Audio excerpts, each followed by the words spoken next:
Welcome to the first season of CrossFire West League 2026. See this year's start of the Western League as 8 participating teams from all over the CrossFire West region battle it out in March to May in order to claim the throne and compete over a total prize pool of $228,000. For the first season of 2026, get treated to 3 months of high-stakes action, as the season consists of 2 regular season phases and a double elimination playoffs where legends are created. In the regular season, Phase 1, all 8 teams are included in a single group where they all play best of 3 matches in a single round-robin format. Support your favorite teams as every match counts here. Every performance in Phase 1 will determine which 4 teams will be part of the Elite group, where they are guaranteed playoffs, while the other 4 teams in the Contender group will either fight for playoffs or relegation. Expect no resets, as results accumulated in Phase 1 are carried over in the next phase of the competition. In the regular season Phase 2, witness teams from both groups compete in a single round-robin format within their same group. For the elites, this is their chance to secure advancement to the upper bracket round 2 of the playoffs. As for the contenders, be ready to see some of them say their goodbyes. In the playoffs, the 6 remaining teams will brawl in 10 total grueling best-of-5 blood fights in a double elimination bracket. 3 consecutive victories will result in a chance for royalty, while 2 defeats mean the end of a valiant journey.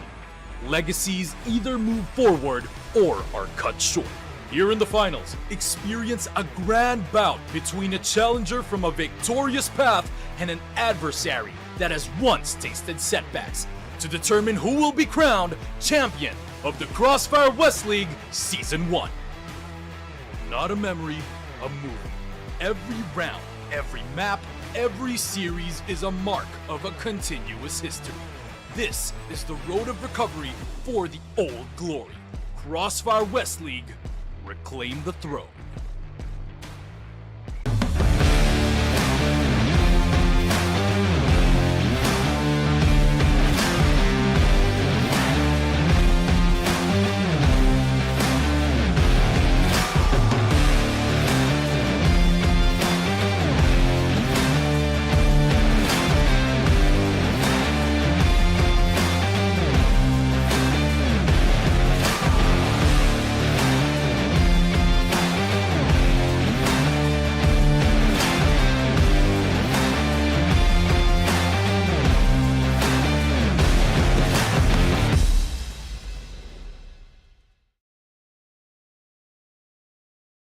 Welcome to the first season of CrossFire West League 2026. See this year's start of the Western League as 8 participating teams from all over the CrossFire West region battle it out in March to May in order to claim the throne and compete over a total prize pool of $228,000.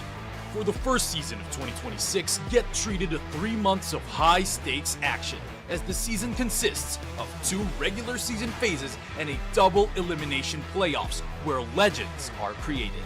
In the regular season, Phase 1, all 8 teams are included in a single group where they all play best of 3 matches in a single round-robin format. Support your favorite teams as every match counts here. Every performance in Phase 1 will determine which 4 teams will be part of the Elite group, where they are guaranteed playoffs, while the other 4 teams in the Contender group will either fight for playoffs or relegation. Expect no resets, as results accumulated in Phase 1 are carried over in the next phase of the competition. In the regular season Phase 2, witness teams from both groups compete in a single round-robin format within their same group. For the elites, this is their chance to secure advancement to the upper bracket round 2 of the playoffs. As for the contenders, be ready to see some of them say their goodbyes. In the playoffs, the 6 remaining teams will brawl in 10 total grueling best-of-5 blood fights in a double elimination bracket. 3 consecutive victories will result in a chance for royalty, while 2 defeats mean the end of a valiant journey. Legacies either move forward or are cut short. Here in the finals, experience a grand bout between a challenger from a victorious path and an adversary that has once tasted setbacks to determine who will be crowned champion of the CrossFire West League Season 1. Not a memory, a movie. Every round, every map, every series is a mark of a continuous history. This is the road of recovery for the old glory. CrossFire West League, reclaim the throne.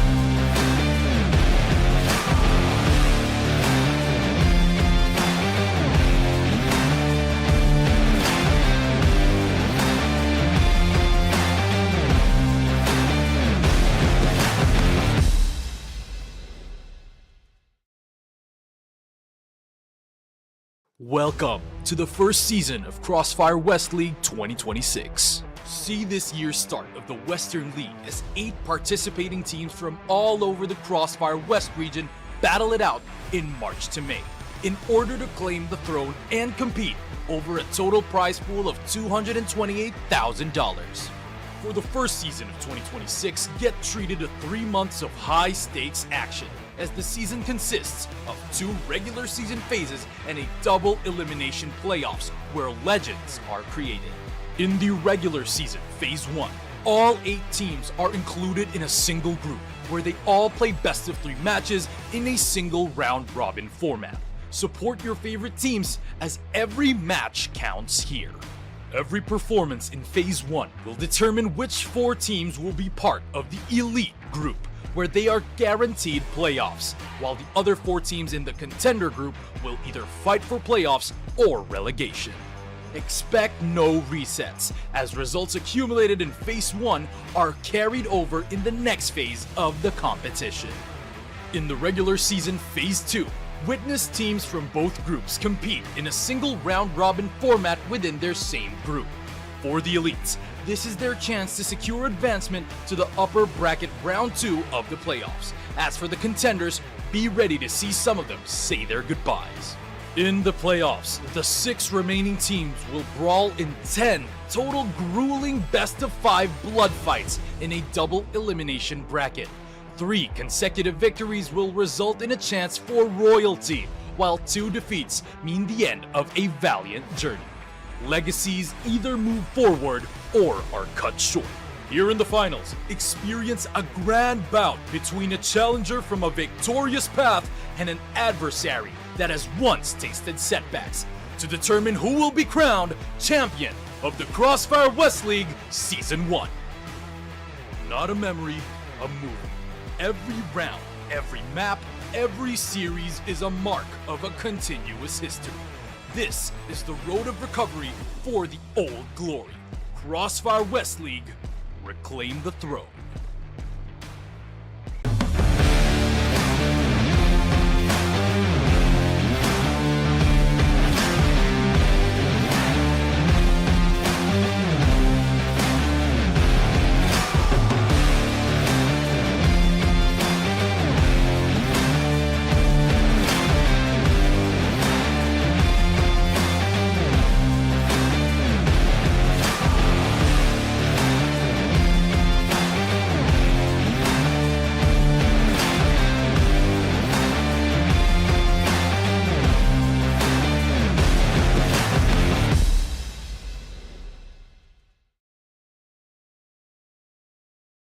Welcome to the first season of CrossFire West League 2026. See this year's start of the Western League as 8 participating teams from all over the CrossFire West region battle it out in March to May in order to claim the throne and compete over a total prize pool of $228,000. For the first season of 2026, get treated to 3 months of high-stakes action, as the season consists of 2 regular season phases and a double elimination playoffs where legends are created. In the regular season, Phase 1, All 8 teams are included in a single group, where they all play best of 3 matches in a single round-robin format. Support your favorite teams, as every match counts here. Every performance in Phase 1 will determine which 4 teams will be part of the Elite group, where they are guaranteed playoffs, while the other 4 teams in the Contender group will either fight for playoffs or relegation. Expect no resets, as results accumulated in Phase 1 are carried over in the next phase of the competition. In the regular season Phase 2, witness teams from both groups compete in a single round-robin format within their same group. For the elites, this is their chance to secure advancement to the upper bracket round 2 of the playoffs. As for the contenders, be ready to see some of them say their goodbyes. In the playoffs, the 6 remaining teams will brawl in 10 total grueling best-of-5 blood fights in a double elimination bracket. 3 consecutive victories will result in a chance for royalty, while 2 defeats mean the end of a valiant journey. Legacies either move forward or are cut short.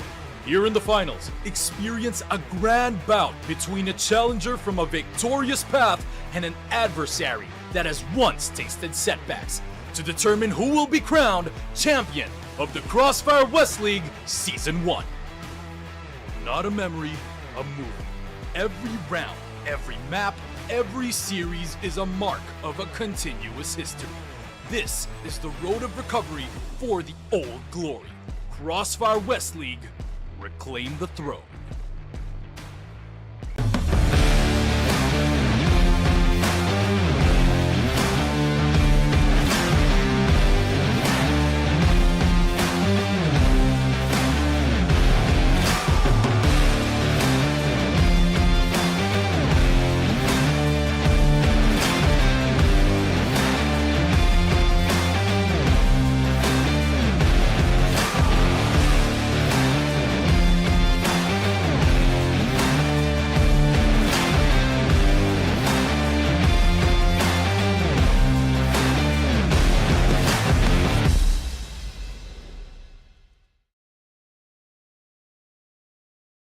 Welcome to the first season of CrossFire West League 2026. See this year's start of the Western League as 8 participating teams from all over the CrossFire West region battle it out in March to May in order to claim the throne and compete over a total prize pool of $228,000. For the first season of 2026, get treated to 3 months of high-stakes action, as the season consists of 2 regular season phases and a double elimination playoffs where legends are created. In the regular season Phase 1, all 8 teams are included in a single group, where they all play best of 3 matches in a single round-robin format. Support your favorite teams, as every match counts here. Every performance in Phase 1 will determine which 4 teams will be part of the Elite group, where they are guaranteed playoffs, while the other 4 teams in the Contender group will either fight for playoffs or relegation. Expect no resets, as results accumulated in Phase 1 are carried over in the next phase of the competition. In the regular season Phase 2, witness teams from both groups compete in a single round-robin format within their same group. For the elites, this is their chance to secure advancement to the upper bracket round 2 of the playoffs. As for the contenders, be ready to see some of them say their goodbyes. In the playoffs, the 6 remaining teams will brawl in 10 total grueling best-of-5 blood fights in a double elimination bracket. 3 consecutive victories will result in a chance for royalty, while 2 defeats mean the end of a valiant journey. Legacies either move forward or are cut short. Here in the finals, experience a grand bout between a challenger from a victorious path and an adversary that has once tasted setbacks, to determine who will be crowned champion of the CrossFire West League Season 1. Not a memory, a movie. Every round, every map, every series is a mark of a continuous history. This is the road of recovery for the old glory. CrossFire West League, reclaim the throne.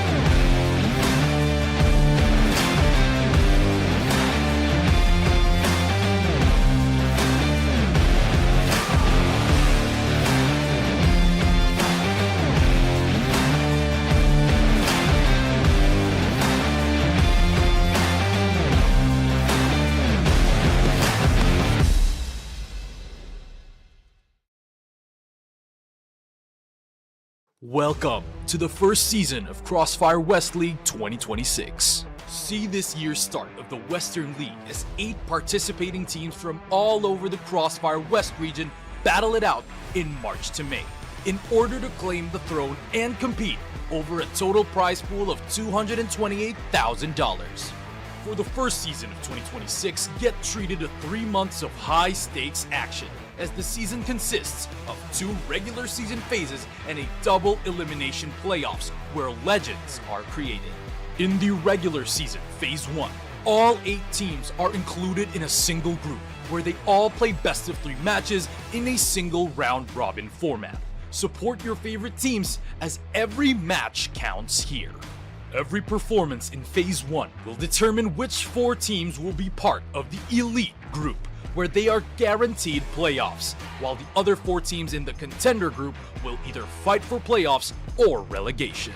Expect no resets, as results accumulated in Phase 1 are carried over in the next phase of the competition.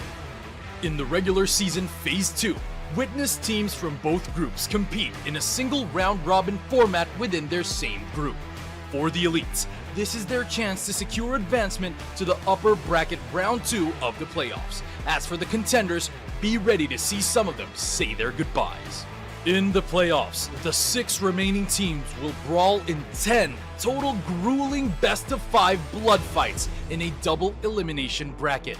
3 consecutive victories will result in a chance for royalty, while 2 defeats mean the end of a valiant journey.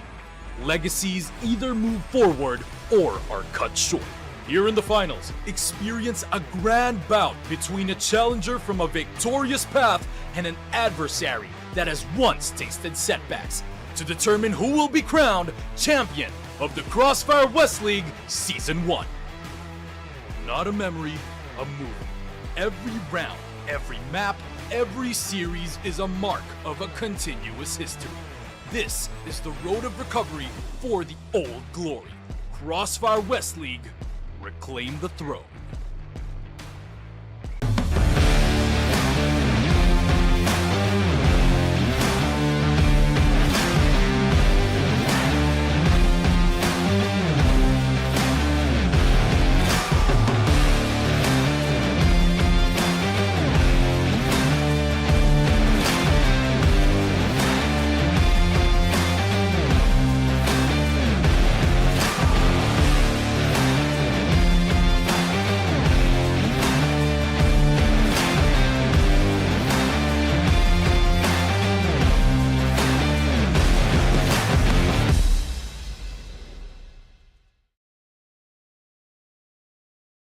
Welcome to the first season of CrossFire West League 2026. See this year's start of the Western League as 8 participating teams from all over the CrossFire West region battle it out in March to May in order to claim the throne and compete over a total prize pool of $228,000.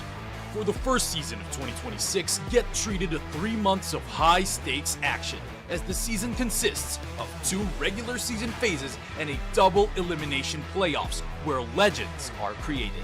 In the regular season, Phase 1, all 8 teams are included in a single group where they all play best of 3 matches in a single round-robin format.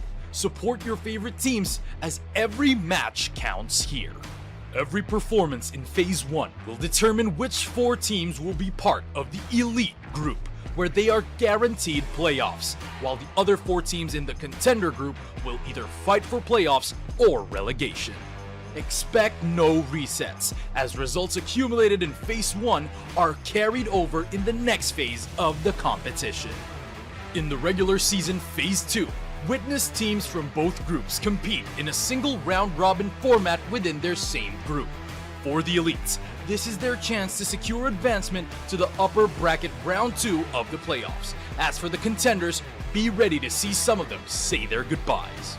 In the playoffs, the 6 remaining teams will brawl in 10 total grueling best-of-5 blood fights in a double elimination bracket.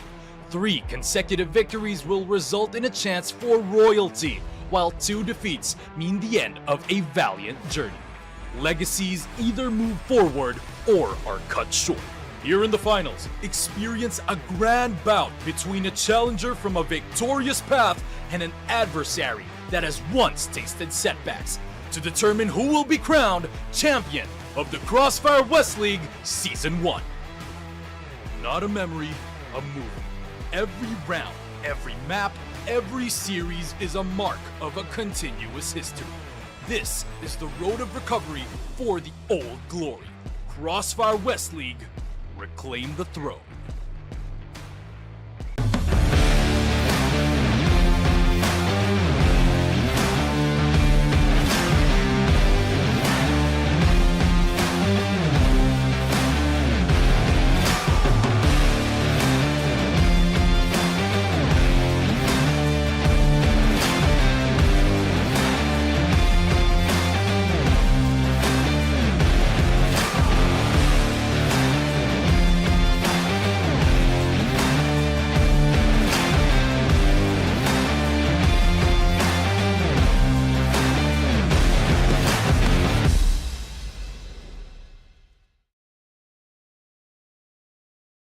Welcome to the first season of CrossFire West League 2026. See this year's start of the Western League as 8 participating teams from all over the CrossFire West region battle it out in March to May in order to claim the throne and compete over a total prize pool of $228,000.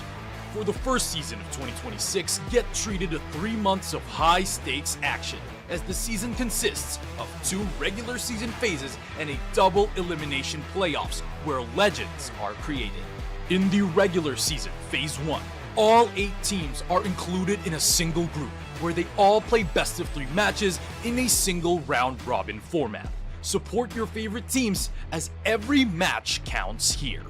Every performance in Phase 1 will determine which 4 teams will be part of the Elite group, where they are guaranteed playoffs, while the other 4 teams in the Contender group will either fight for playoffs or relegation. Expect no resets, as results accumulated in Phase 1 are carried over in the next phase of the competition. In the regular season Phase 2, witness teams from both groups compete in a single round-robin format within their same group.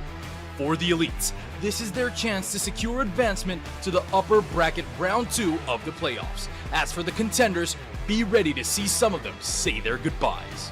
In the playoffs, the 6 remaining teams will brawl in 10 total grueling best-of-5 blood fights in a double elimination bracket.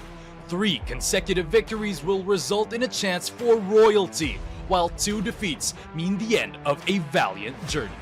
Legacies either move forward or are cut short.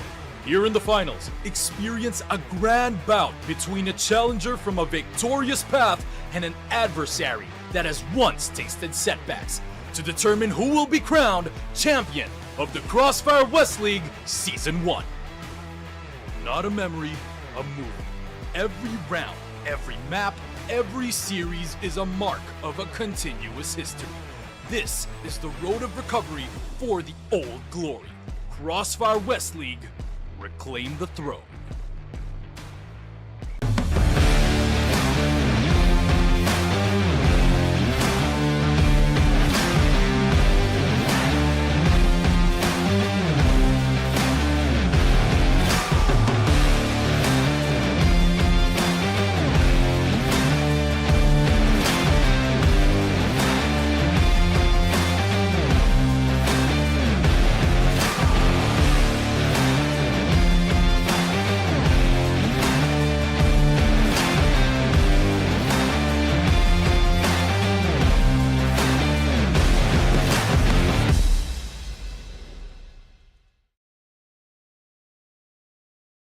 Welcome to the first season of CrossFire West League 2026. See this year's start of the Western League as 8 participating teams from all over the CrossFire West region battle it out in March to May in order to claim the throne and compete over a total prize pool of $228,000.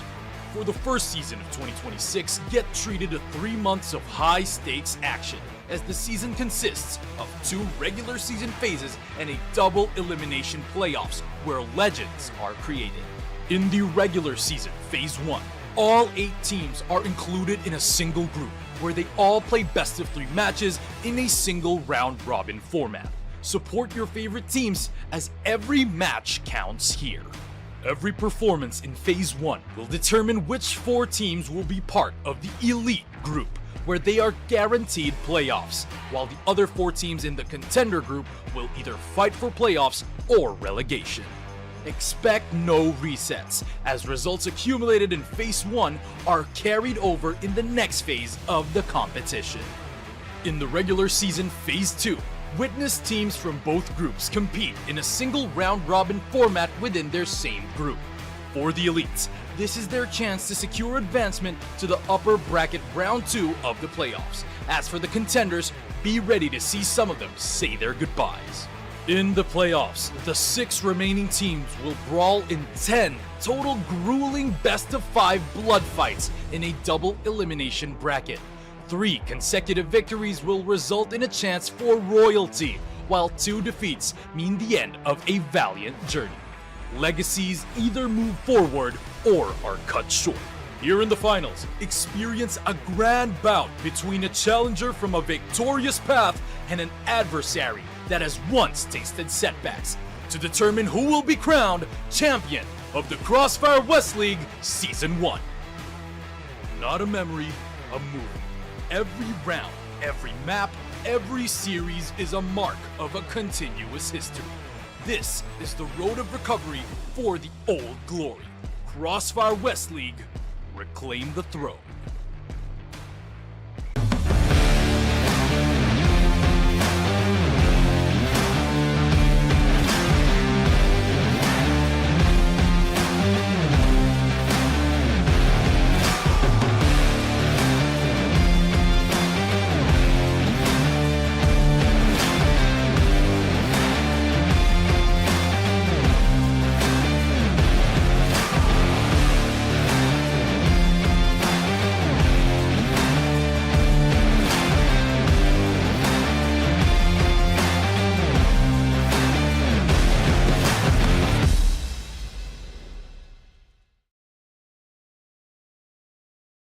Welcome to the first season of CrossFire West League 2026. See this year's start of the Western League as 8 participating teams from all over the CrossFire West region battle it out in March to May in order to claim the throne and compete over a total prize pool of $228,000.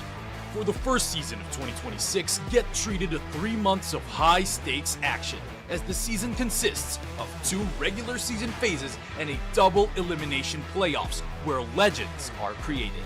In the regular season Phase 1, all 8 teams are included in a single group, where they all play best of 3 matches in a single round-robin format. Support your favorite teams, as every match counts here. Every performance in Phase 1 will determine which 4 teams will be part of the Elite group, where they are guaranteed playoffs, while the other 4 teams in the Contender group will either fight for playoffs or relegation. Expect no resets, as results accumulated in Phase 1 are carried over in the next phase of the competition. In the regular season phase, this is exactly the kind of game and performance I wanted to see. This is the Hail Mary. Every individual player is bringing their A game right now. That's what I'm talking about. I've had enough of being quiet. I want to get things moving. Madison not able to get Free! Oh my word, straight out through that smoke just recently. Zane has spotted out Risk here. Yes, Trevor very scared going for that quick.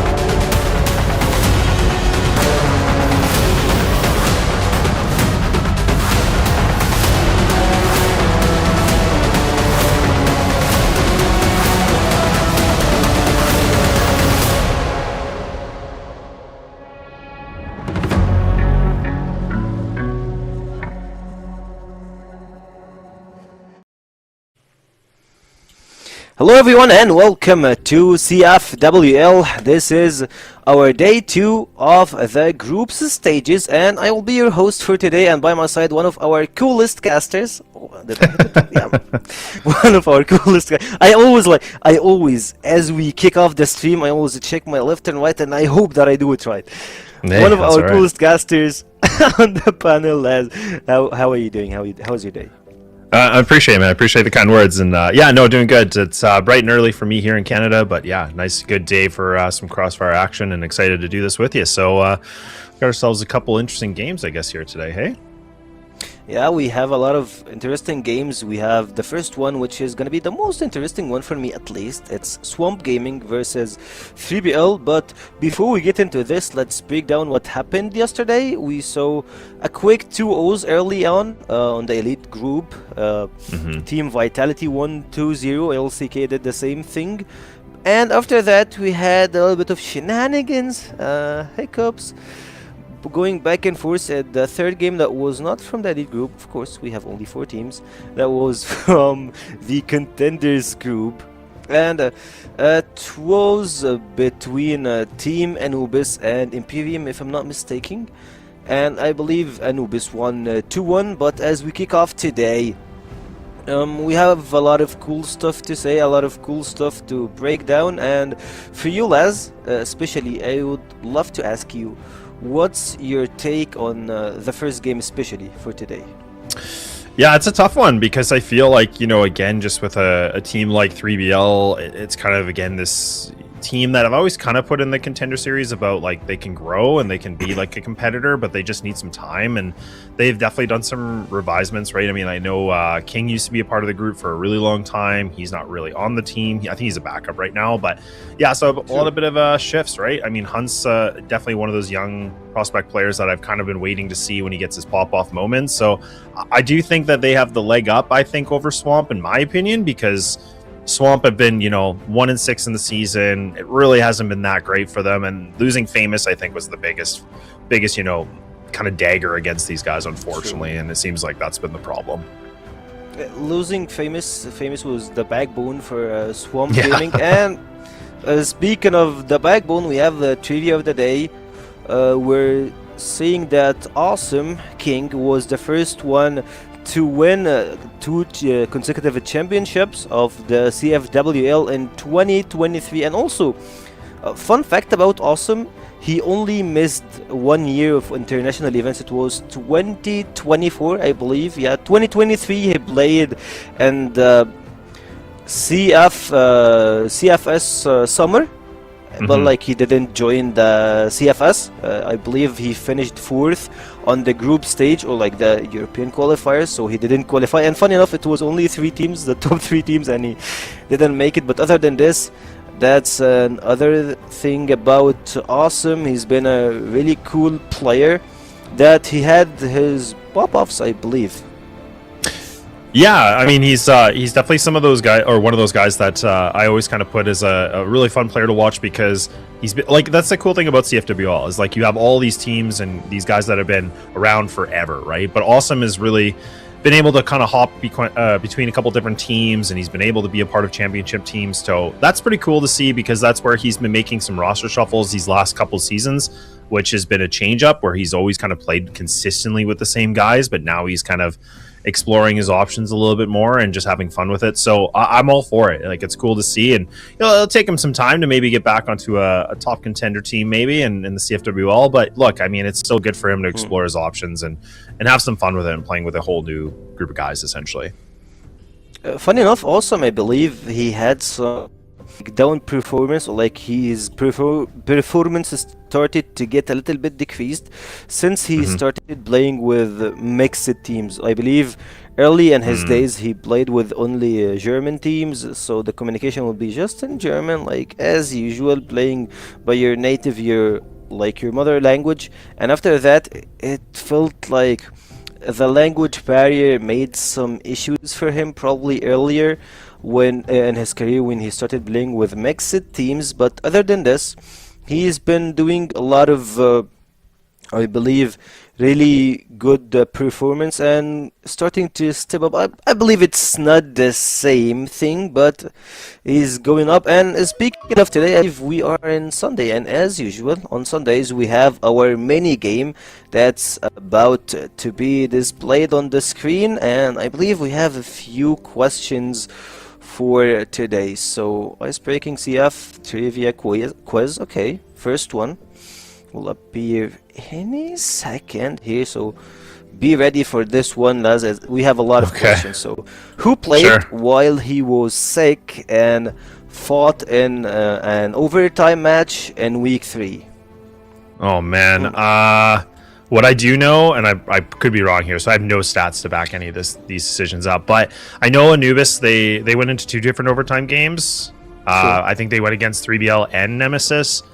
So this part of me is going to think it's Muffin, just because there was that weekend was pretty gross for him if he was sick. So I'm going to say Muffin, but this one small part of me is thinking it's Hunt, but I'm going to lean on Muffin. I'm probably going to be wrong. I'm going to get cooked. You're slight close. I'm cooked. I'm dead. I'm wrong, aren't I? I mean, it's awesome. Are you kidding? Oh awesome. My goodness. Yeah, I'm going to go 0-7. I remember. It's going to be awful.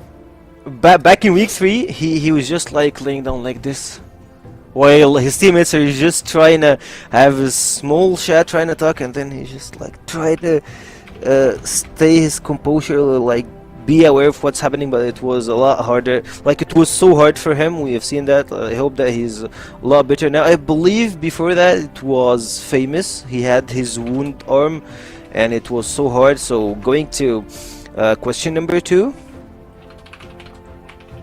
Next question.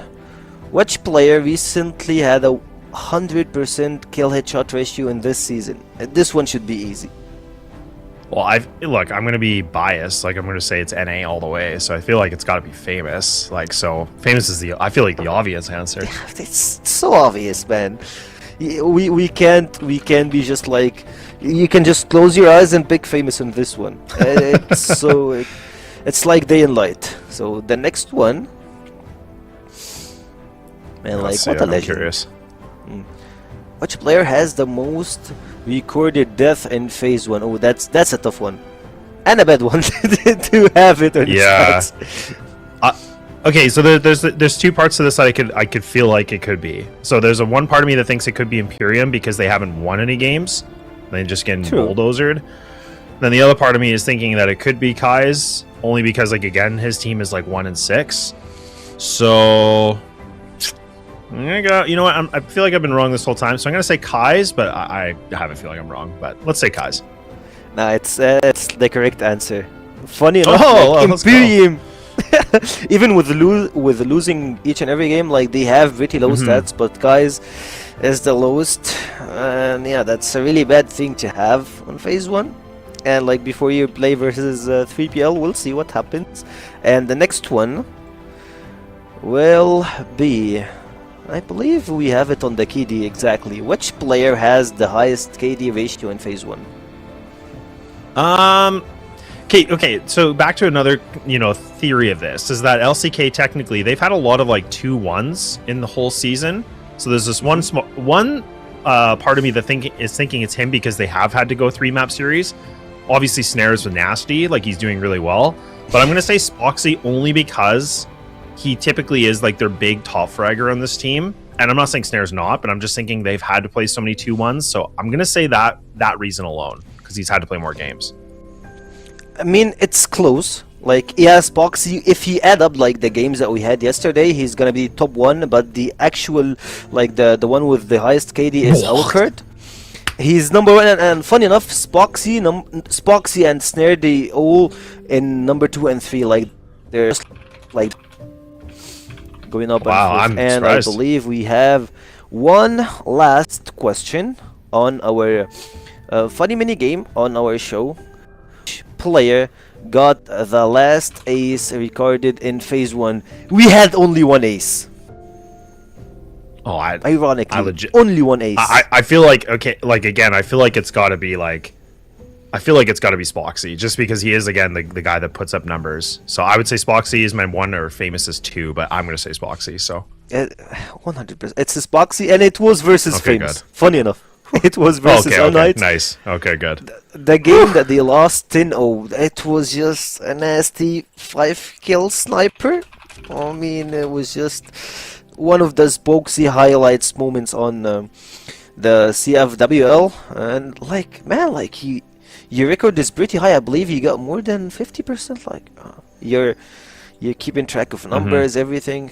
You do your homework. Like, you're that nerdy guy in the and like I would say in the room that you stay on you, like beside your teacher. Like you're that guy who goes after the lecture and asks them a lot of questions. I believe like you were that guy.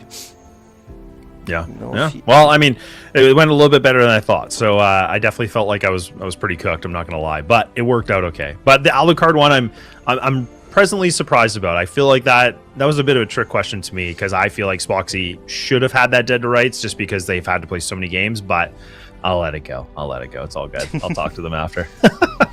It's stats are so close, and funny enough, Alucard was the only guy that, like, whenever his team is losing, he got a positive KD.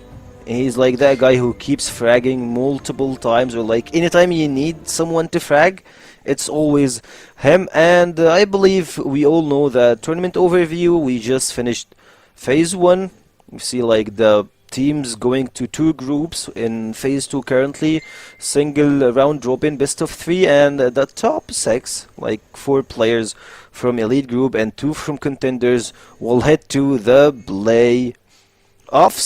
That we're gonna have a double elimination best of 5. Total prize pool is a huge one, 228k US dollars, of course. And that's our tournament overview. I believe we have the map pool. We have always, like, we have seen them, and I believe some of the maps we didn't have the chance to see it a lot. Like that, it's New Mexico. We barely see it. Yeah, it was yesterday. We got a good treat yesterday. I feel like yesterday was actually, I feel like we almost got every single map in this pool. I think the only one technically we didn't get to see was Port yesterday and New Compound, but I think they kind of made it actually through the vetoes. So actually, except for New Compound. But yeah, either way, we've been able to see a lot, but not, New Mexico. I think that was my first time yesterday. And then I think there was one other time where it was that 10-0 blowout. I think that happened. I think that was with Elfish on the cast. So yeah, it's kind of unfortunate. I like New Mexico. Like, I like the differences in the map, but yeah, it's just not popular right now. It's just not that, it's just not quite there for the teams. So they focus on the other ones, which, that's fine. And I mean, for anybody that knows, like, obviously these are a bunch of the teams that are participating. And again, you'll probably break it down with the elite group and the contenders group. But yeah, like a lot of interesting conversation with some of these contender teams too. Just again, being in positions they are in, but then also, could they be an elite group? Maybe so eventually one day. But right now, it's nicely split up. It is, and those teams are like I would say, actually, I won't speak about the teams. I would head to what we have seen on today, but before that, that's the elite group and contenders group. The only thing that got mixed in the previous screen is 3BL. Like, if you check the lines, 3BL will be the only one on the elite group line, like on the previous graphic that we saw. 3BL standing in the elite group with all of them, but other than this, we have elite group stats, Vitality, LCK, Nemesis, and so on the other side. Anubis secured their place in the playoffs, and 3BL Swamp Gaming both are fighting right now. And this map, or like this set, will break down our contenders group. At least we'll show who got the potential to make it, or we'll start have our calculator in and we count, like, yeah, we have Swamp Gaming here. If 3BL won versus Anubis, if we can see the round differences and all of that, those stuff, like, teams really don't wanna go through this trouble. They just wanna win, I believe, in the face-off, and that will help them a lot. Yeah, definitely. And I mean, it's, I think the big conversation, a lot yesterday, because I was here, but was this talking a lot about, Anubis has always, again, been a team where they've always, like, before we had the elite group and the contender group, they were always that group that was kind of like that 5th place, like kind of in the 4th realm. So that's where it got really, really interesting, in the sense that they've always kind of been right on the cusp of like being on the top 4, but they somehow seem to kind of slip away at times. But like, I can talk about that all day. But we have the 3 matches, as you guys can see here. First off, we'll have 3BL taking on Swamp, which I think is, bottom of the rankings right now in the contenders group. But it is an interesting one just to see who can, not 3BL technically, but I mean, it is just kind of these teams that can play against each other. LCK and Nemesis, I feel like that's probably one of the best matchups in my opinion today. And then, you have Team Vitality and unKnights, which again, that kind of goes back a lot as well. So a lot of history against those 2 teams, different rosters, but it's actually a pretty interesting matchups we have here today, Zekio. Yeah, we have a lot of them, and we'll head to our first game. It's gonna be 3BL versus Swamp Gaming, and for 3BL, you mentioned earlier, of course, the King is currently on the substitute for the team, and that's basically he's doing his military service in Egypt. That's why he's not on the starting lineup. But other than this, the roster itself, they are stepping up. Also, the team, they have some of the players like Hunt, like he played for Swamp Gaming back in 2023, I believe. He was part of the roster. He made it to CFS once. He played once and was a substitute back with not Team Nemesis, like the I really want to remember the team's name, like the Penguin one, Team Meth. He played with Team Meth. He was a substitute, so he played internationally multiple times. He got some experience, of course, from those internationals.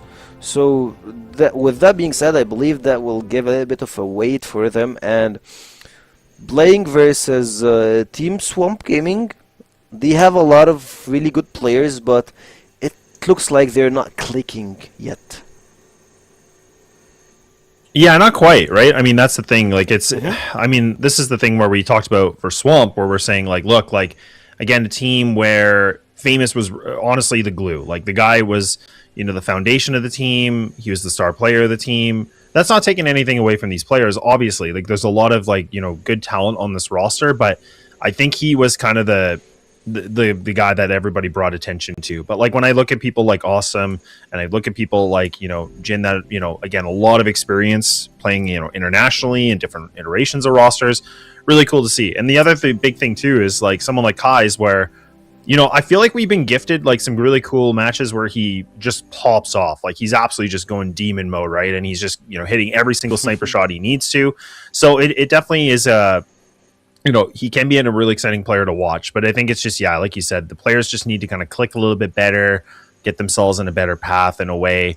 So they've taken some losses, but the interesting thing is you can see is, like, again, they've taken maps. Like, they've actually been able to make it 3-map series, which I think is a pretty cool thing, regardless, because we talked about some of the other teams that haven't really been able to do that. Like Imperium, I think they only have 2 map wins the whole season. So at least for these guys, they're being competitive considering, the different regions they're all from as a roster. So that's quite challenging. And also, speaking of them and mentioning a lot of good sniper players they have on their team, they really love to play Black Widow and they really love to play Eagle Eye, because like those maps really needs to have a good sniper player in your squad. But at the same time, I believe that 3BL are always perma-banning either Black Widow or New Mexico, since they really don't play it a lot. And speaking of 3BL, that's our roster we have here: Desi, Sad, Hunt, Omega, and Noxlin, of course,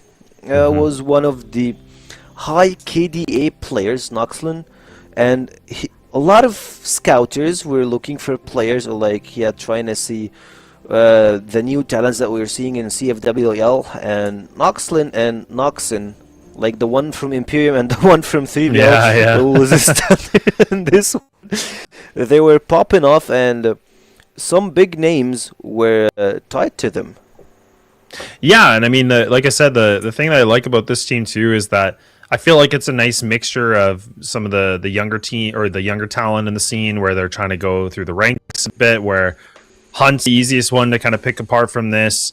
You know, and then kind of seeing Omega as well. Like I've been impressed to see what he's been able to do in moments of some of these games too. So I think 3BL are on the right path. I think again they just need the time and the reps. But the nice thing is they have a lot of friends, you know, with like some of the Vitality guys, and they can probably get some really good scrims and good practice. It's more just about getting the reps and playing officials. And Hunt's now like leading the charge with IGLing, from what I understand when I talked to him briefly like earlier in the season. So I mean, if he's calling the shots, he was kind of I was arguing he's one of the star players in my opinion, but if he's playing that role, kind of interesting, just kind of makes it, you know, more of a question of like how much can they be able to, you know, succeed in this season. But like I said, both these teams are kind of in that funny stage where they have a couple wins, but they're not really, you know, on the top end of the chart here for the contenders. So it's still an exciting matchup, though. I think I think this could be a 3-map series, in my opinion. I think 3BL could have the little bit of a lean on it. We'll bring up the predictions, obviously, but I mean, I'll just say my prediction right away because I think it is probably 3BL, but I'm not saying it would be a 2-0 necessarily. I think it could be like a full distance affair here. Like for me, I don't think they will go full distance. Okay. Like I'm gonna be honest. Like it feels like Swamp Gaming. If they don't have the right maps, okay. Let's say if they have Black Widow, I'd say we go full distance. If they don't have Black Widow, that's 2-0 for Team 3BL, and it looks like we're all going with 3PL. And for me, if 3BL lost this series, it's gonna be way problematic. Like it's gonna be too problematic from them.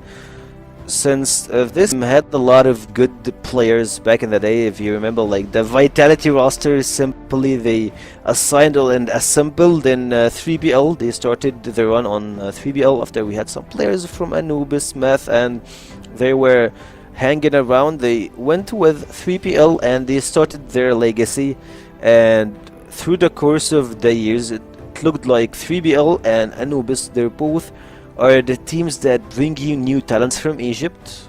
So for 3BL to lose their spot on CFWL will be pretty bad for them.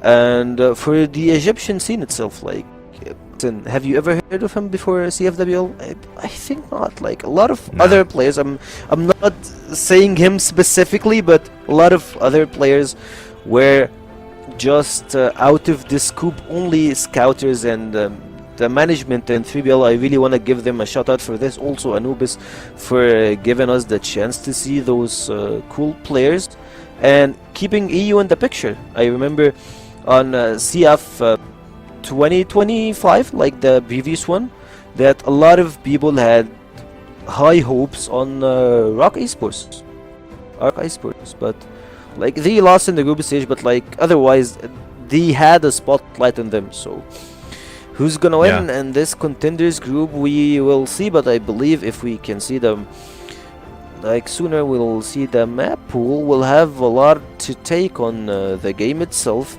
Players, a lot of good players from both sides, new talents will be breaking down. But here, he's I believe that's the gaming house. Yeah, and that's that's always kind of been a secondary conversation I like a lot about these teams too, is like, for a team like 3BL where they actually do get to land in a house, like that makes it even more exciting, right? Because that's where, again, just doing all the right things to essentially like put yourself in the best position possible to like be able to get teamwork, building the foundation, working on what you need to. So these are all the right things. And for the fact that it's going to be on Kara as the first, sub base is the second, and then if we have to get there, it actually does go to Eagle Eye. So I'm not actually against this veto. I think Swamp, I think they probably wanted to play Ankara and or Black Widow, but obviously the bans and the picks kind of went different ways. But I mean, 3BL playing sub base probably makes a lot of sense. Again, they get to play teams like Vitality on it, so they probably have a lot of scrimmage on it.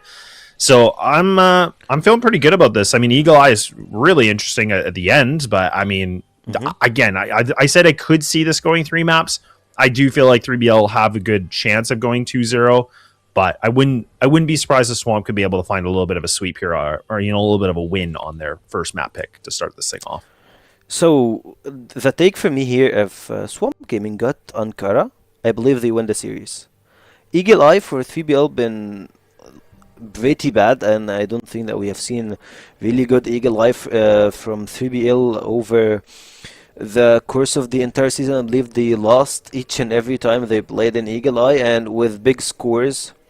So it feels that if Swamp Gaming got to Eagle Eye, it will make more sense for me if they win, because it feels like we're seeing copycat of what we saw Swamp Gaming versus 3BL in Phase 1. They had sub base, they had, I believe, also sub base, Ankara, and I'm not sure about Eagle Eye, but like, yeah, they had sub base and Ankara. Both went for 3BL. It was close. Let's give them the benefit of the doubt. It was close, but otherwise, if we go to map 3, I believe that Ankara is the map that we might see Swamp Gaming win versus Team 3BL, but let's just stop talking about the maps, the players, and hit to action. And I believe when it comes to action, we have Trav and Laz. I'm sorry.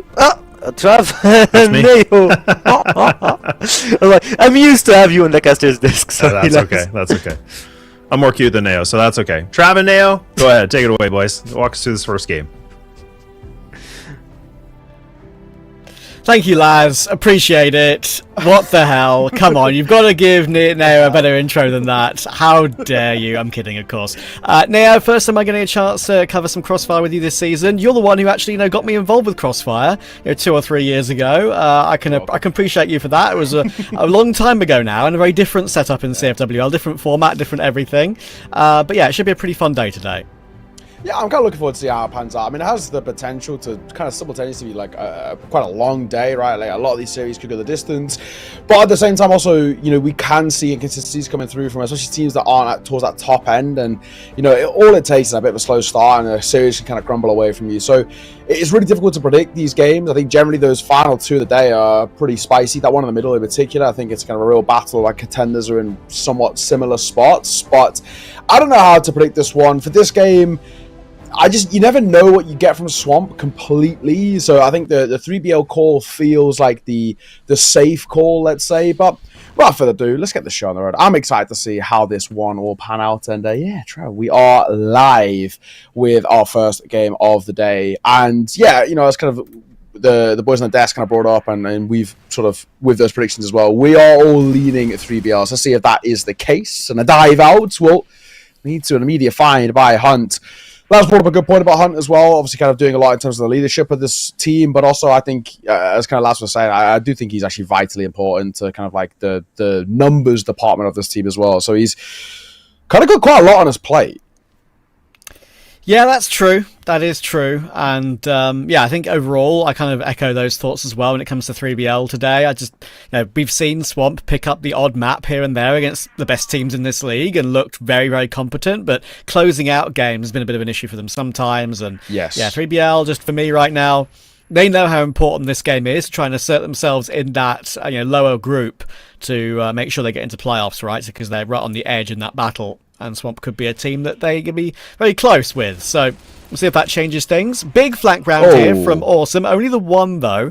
Sad will trade that very quickly. And already, with the A-bomb site taken, it's kind of a weird setup here because we've got a flank on a flank. DZY will manage to find Ellison and Josh, and that will probably be the moment that closes the round.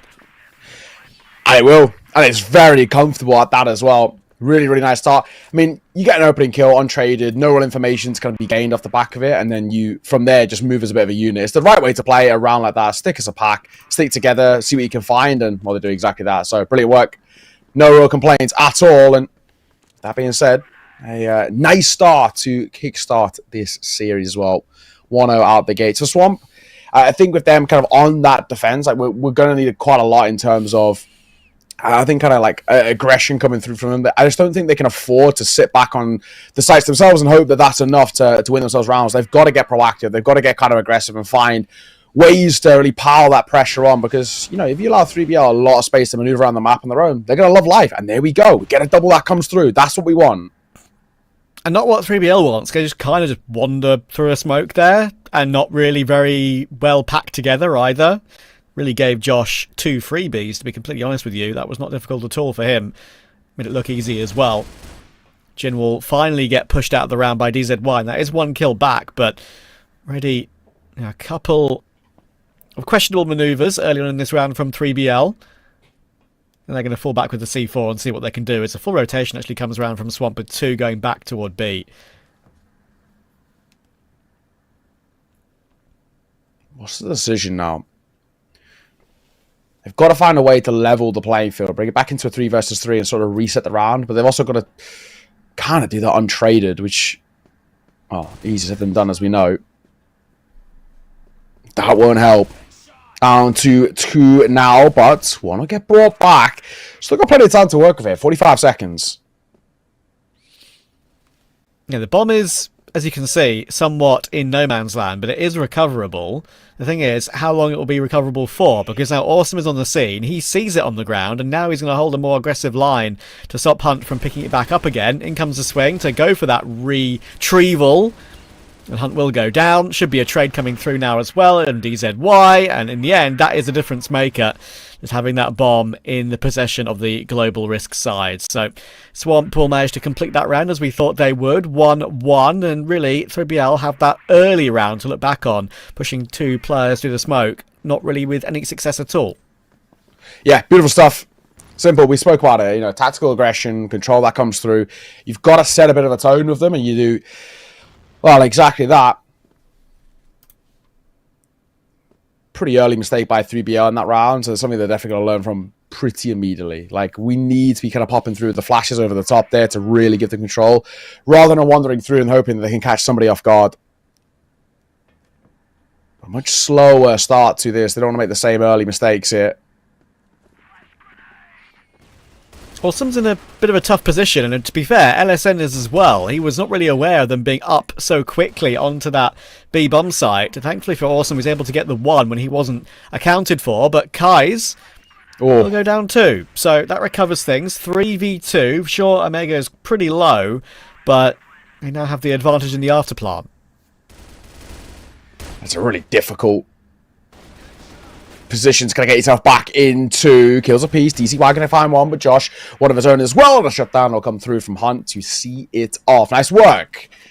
When it felt like it was potential for it to be a little dicey, especially when it got down into 3 versus 2 of Mega being low, they make good use of it. And I think it's a kind of a smart way to go about it. Prioritize getting that C4 down, put the clock above Swamp, and, you know, pile that pressure back onto them, which they do. So that being said, lead taken back, and the successes of Swamp were a mere flash in the pan. Kills a piece, though. Snoxon tries to keep the pressure on, and he does. Yeah, we saw the reaction from Hunt. He's always been very passionate and willing to get loud on the player cams, that's for sure. And at the end of that previous round win, he was cheering his team up, giving it the old Olé. Lots of hand gestures, lots of shouting. We love that. And now there's a chance for him to assist in getting 3BL into a 2-round lead here, because LSN is also low off the back of his opening fight. And sure, Noxon is low too, and Awesome's not in a bad position. Thing is, all 4 of 3BL's players right now are grouping up outside B. They're finally realising that, our Swamp. They are going for these rotations around to try and catch them on the flank. But the thing is, I just don't think that even if Awesome gets up pretty quickly here, he's going to have much impact. DZY might go down, but now they know he's there, and he doesn't get the kill. So that's the lack of surprise for that position now. He's a bit worried about there being a player on the lurk on the shelf there behind the wood. Yeah. But with the bomb coming through, Awesome needs to do more of that to try and recover the round. In behind, DZY.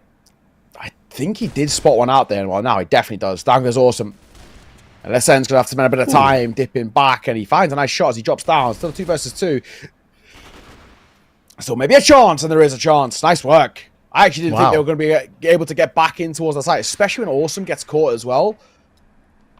Well, pretty good work. Bring it back in their favour, and in doing so, a bit of a bite back. So a back and forth game, and neither side really taking control of the momentum just yet.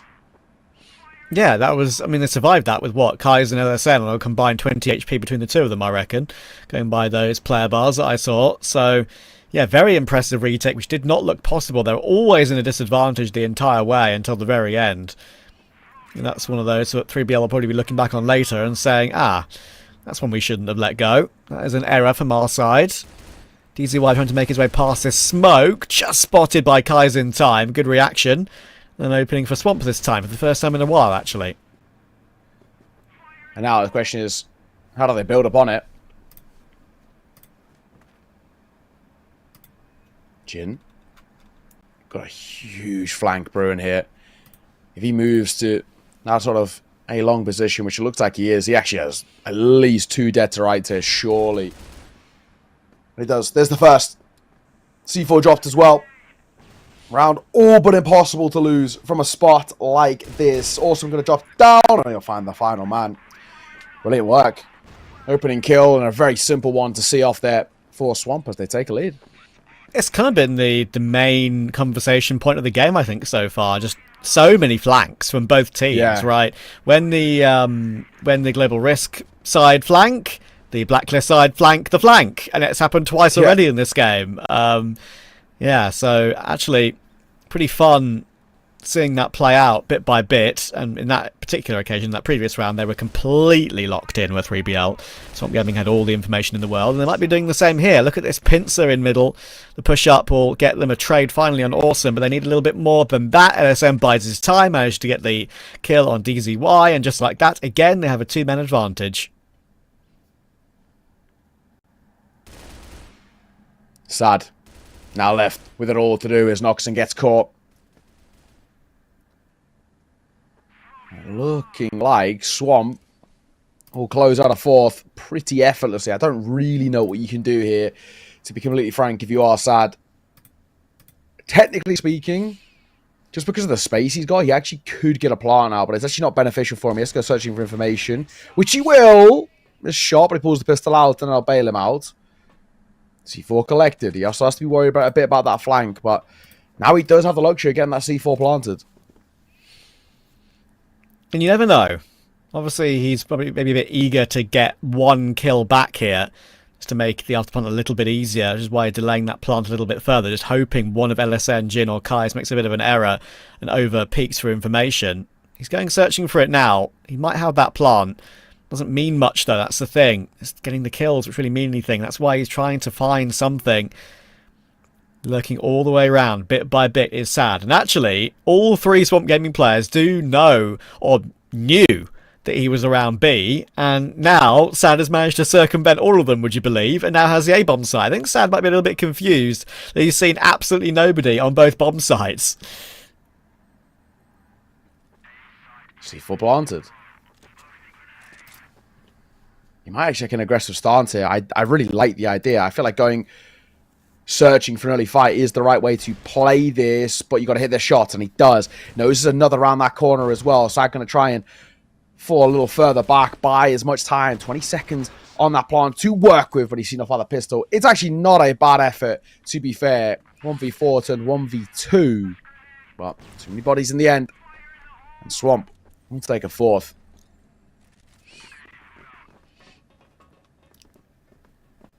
Yeah, it was an important one to confirm they could take, because Sad obviously was given a chance, but as soon as he took that much damage getting that opening kill, that was the main thing that always put him on the back foot, and to be fair, he was on the back foot for the entire round, really. So yeah, he's done not well, or not that badly at all, I should say, to get that one into a vaguely winnable situation.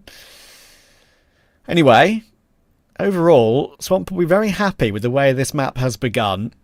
JBL had that 2-1 lead. Kai's going to try and change something up a little bit, though. They've been playing kind of stock solid the opening few rounds, not wanting to go for anything too wildly aggressive, other than when they had information to flank.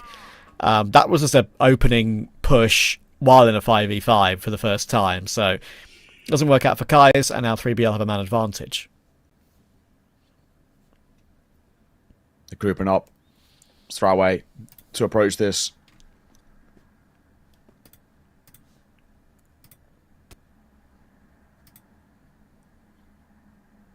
Jin.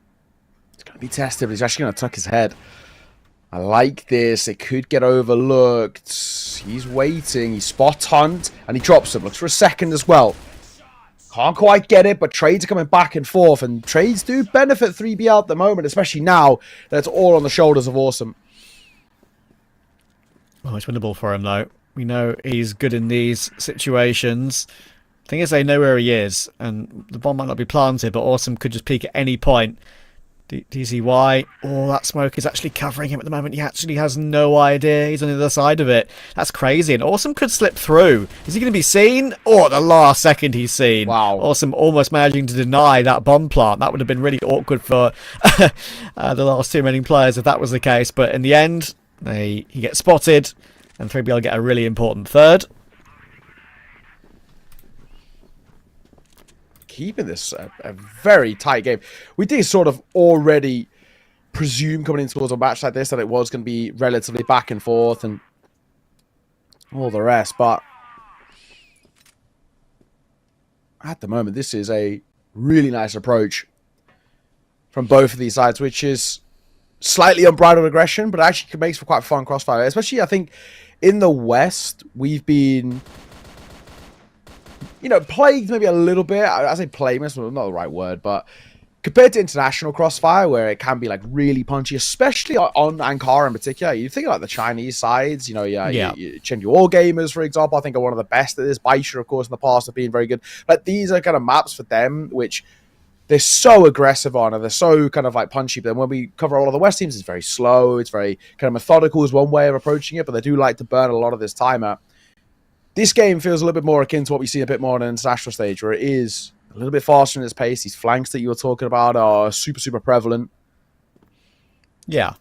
And So I'm far, so sure, good. now, one of the main things these teams will be doing to try and get better, maybe make the West League teams more impactful on the international stage, they'll be watching. They'll be watching all those big games and trying to take ideas and take moves and try and implement them into their official games in this league. Noxin, well, he doesn't need to implement anything at the moment. That's two incredibly clean headshots. Beautiful taps from him. That's one of the main things I've seen from him in the games I've covered of 3BL so far this season. He's been excellent. Awesome takes quite a long time to kill Sad, and that means he's low HP alongside Jin. Both of them tickleable, really, before they'll drop. And there goes Awesome. So 3BL are going to try and recover this one to a 4-4 scoreline, and they should be able to in a matter of a few seconds. Jin trying to do something, trying to work his way in. And he does do big damage there, but one bullet is all that's needed, and there we go. Hunt will find it. So we stay close. Tied again. Taking that advantage at the halfway point. Always a nice thing to have. Just a bit of breathing room goes quite a long way. But this is punchy. And Noxon's second is huge. Kaz will get one. And actually, as Hunt falls as well, round slightly resets back into this 3 versus 3. And yes, despite the HP being lower, Kai is still a chance. It's not going to help with one of your healthier players of Jin falling. Yeah, again, an example of that push all the way through, catching a rotation. It's technically a flag, but it comes really earlier point in the round. Omega can now get the bomb planted.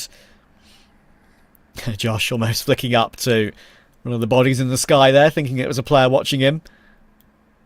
But yeah, even if he does... Oh, that's an important shot miss. Thankfully, he does make up for it with the pistol. Okay, back into a 2v2. Retake on. Missed shot by Sad, but again makes up for it. Now it's Kai's on 1 HP pretty much, up against Omega, and there's nothing that Kai's can do about that. One bullet was all that was needed again. Omega gets the kill, and 3BL, considering they were in the lead 2-1 and then behind 4-2, they've done really well to win the half.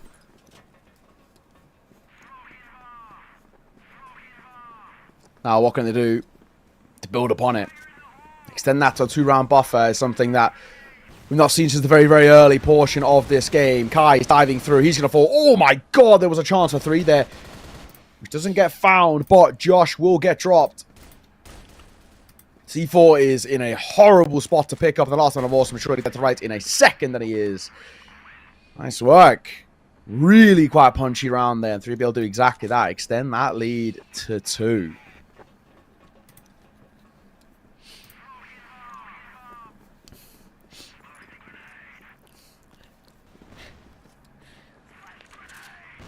Yeah, and of course, if they're able to take Ankara, which is Swamp's map pick, that really would be a great look for them going to sub base. Something that Penguin always tells us is that sub base is a very good team for the Egyptian, very good map, sorry, for the Egyptian players and Egyptian teams.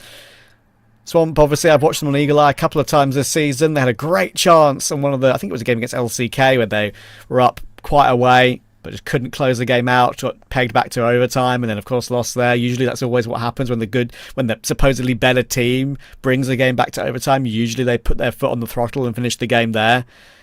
It's always hard for these underdogs to really win these maps against the higher ranked teams. So we'll see if that comes to pass here, and if maybe 3BL are looking to try and get a 2-0, would you believe? We thought that could be a possibility. Anyway, though, Noxon will go down this time, trying to peek into the vent. It's a good frag to grab. And LSN now looking to try and do more as they push through to try and take the sides. Hunt. LSN.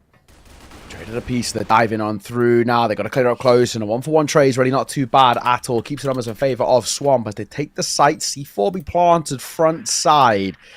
Sad can't deny. Resmoke going to come in front of him as well to make life all the more harder, which means he's all on Omega, really. As he drops. Should all but confirm things. Sad, no chance of getting out of there. And it's Awesome who sees him off. One-run game, again. Yeah, pretty even game and pretty even frags across the board as well, actually, to be fair. You can see Awesome up to 10, leading the way on Swamp, only a round down. You've got DZY on 14 for 3BL and 3 of his teammates on 8. Everyone's been putting in a shift.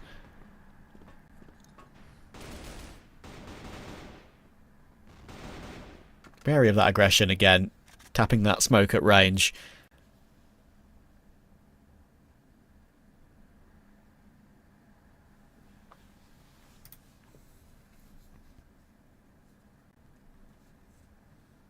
Well, much more reserve starter around here.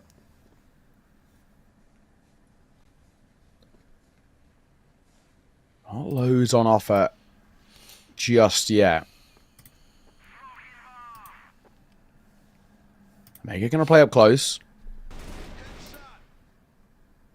But Omega will start things off.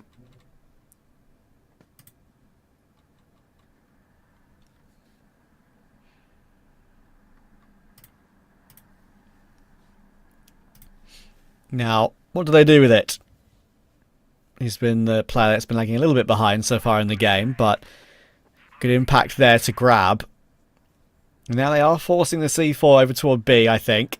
They are setting up for that. And just when Sad moves away, is Omega going to be caught by surprise on this one? I think he might be, oh yeah, he's got no idea whatsoever. That's a really good call by Swamp to push all the way through like that. And now actually Sad needs to be activated because they've lost that bomb site. He's done well to find his one.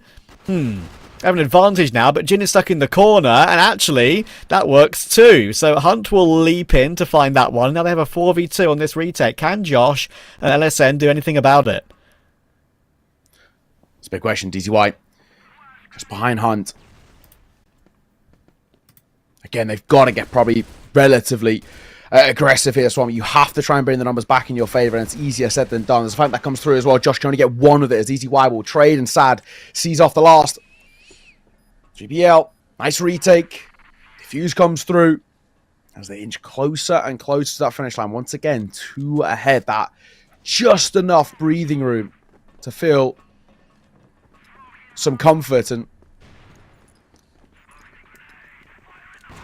incrementally getting closer and closer to that finish line. Of course, you take your opponent's map pick. That is a huge blow to their confidence for Swamp. Then heading, of course, in towards sub-base. Yeah, I do feel like 3BL have just looked the more consistent of the two so far. I agree. There's like flashes of moments, like here and there from Swamp. But yeah, like it's good when it works. It's just the fact that like you were kind of saying, alluding to, it's just that consistency as always. I think one of the biggest differentiators between kind of like the top teams that we get and then kind of where we're at now, more middle of the pack and lower end. Yeah, and 3BL, as I said earlier as well, they just know how important this game is. They want to try and create more of a gap between them and Swamp to make sure that they are the team to confirm playoffs. Of course, I believe it's the top 2 from this lower group will make it. Sad, and Omega will do well to go aggressive again, and that confirms a 4v2. They try and pincer that mid position a bit more, I guess you could say, a more unpredictable time of the round at around 1 minute 25, and that's something that Swamp weren't ready for. Now Awesome is last alive. He's got 2 players on his screen. Both of them will get a headshot, and he sees where that nade's coming from. Definitely a chance to do a bit more here, because Omega's low. That's a great catch, and this would be a clean 1v4 for Awesome. DZY's on the angle too. Oh, it's so tight back and forth. Switches weapons to try and get a bit more of an advantageous peek. He sees DZY, and Awesome has 1v4'd them. That is the biggest fumble we've seen in a while from 3BL. And there we go. Again, we talk about consistency, and obviously it's something that's been plaguing Swamp a little bit in this game, but that is a fantastic round to get. I mean, credit to Awesome, in the name in the game. He's done God's work there to keep them in a at least somewhat competitive standpoint. You lose that round, you're in serious trouble. That is massive. And 1 round game, and that's going to fire around this corner. He wants more, and the support of Kai's. Swamp are stepping up the pace. This crossfire for Omega has the chance to get a couple, and he does. C4 dropped back into a 2 versus 2. Hunt or DZY will peek forward, and actually that was a very quick end to that 2v2. And fair play to 3BL for not really changing up their style or getting really too hurt by that previous round, because you can imagine, like, in your minds you're thinking, God, why aren't we on 8 already? Like, why aren't we closing in really on this first map win? That 1v4 was a horrible one to lose to Awesome. Great highlight for the day, but it might be in vain for Swamp. They get caught again with lots of fast pushes from 3BL around middle. Now they're 2 ahead and 2 away. Yeah, very easy as well when you fumble around like that to get flustered ultimately, and for it to sort of just weigh on your mind a little bit. And I think you probably look into the more leadership figures like your Hunts, for example, to rein them back in. But 1 for 1. Noxon gets that first, but Kai's keeping the pressure on. He's got 2 for it. Getting up the stairs is always a difficult thing. DZY is under pressure from both sides, and he'll eventually go down. But even still, numbers stay in favor of Swamp. Or briefly. This is a very doable 1 versus 2 for Savage. The low HP on Jin and LSN. Yeah, even though he's low HP himself, it's so doable, as you say.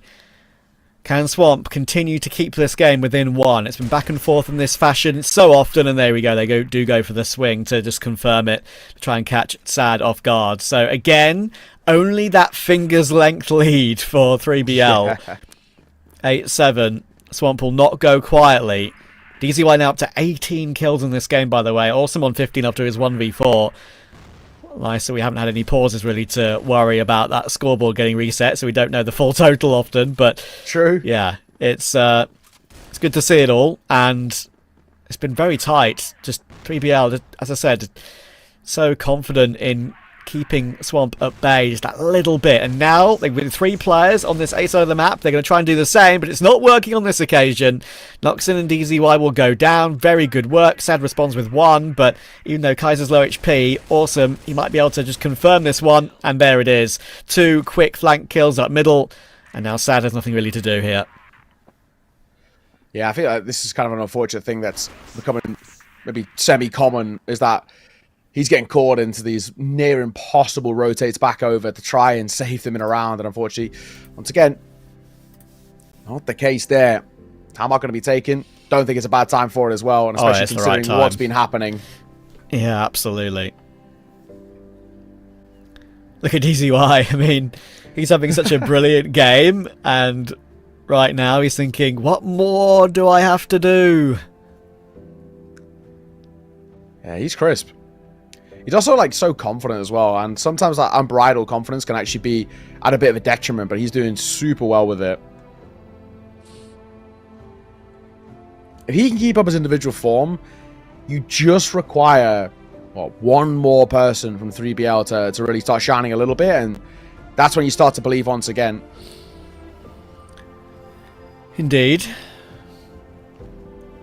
And that's, it's funny, right? We always talk about maybe what players and teams would talk about on tech pauses and stuff, and tac pauses, but clearly for some of the players here, as Coach Yask gets his camera back on, we did have a cute little cat there in the little window for a second. That was almost better, to be honest, in my opinion. But yeah, look at EZY right now. Like, obviously he's listening, but no one's really talking a whole lot other than Noxon occasionally and a bit from Hunt as well. Clearly with how he's talking now a little bit, but clearly with how his body language is, you can tell it's just one of these tack pauses that really gives your team a breather and a chance to reset mentally when you've had, as you mentioned earlier, some of those rounds that have gone awry that should have never have gone awry. Yeah, and I think it's about making sure that, like, especially because they've generally speaking had the lead or a bit of a gap to work with kind of the majority of this map thus far. It's about like not taking your foot off the gas, which at times felt like it's been the case, even from kind of the really early portion of this game where it's been like they'll get a bit of success and a bit of a lead to work with, and then they'll let it fumble and slip away what feels like kind of quite lackadaisically. So for Yask as well, but a large portion of this is really kind of saying to these guys, like, essentially maybe stop overthinking a little bit. The default that we're doing is good, but don't get too comfortable. It's a side that's still, of course, piling that pressure on, and at 8 apiece, it's still absolutely anybody's game. Yeah, and you can tell they're all locked in now because they know this is the big round of the map. Look at the push from Noxin and Hunt. That goes really well to catch Jin off guard. And now there are 4 players on this position in middle. Awesome. He's looking straight up, but he needs to look down a little bit because all the players are crossing past him. All trigger discipline. What a time to do it. There is one, but it's only the one. That could have been so much better. Now Noxin will hold Kai's dropping down into the underpass. It's all down to Josh and LSN to recover this one in a 2v3. Awesome really could have had at least 2 there. I feel like if he just held for a second, he would have been all right, but not to be start taking pop shots. I mean, C4's still not planted yet. Not super worried just yet.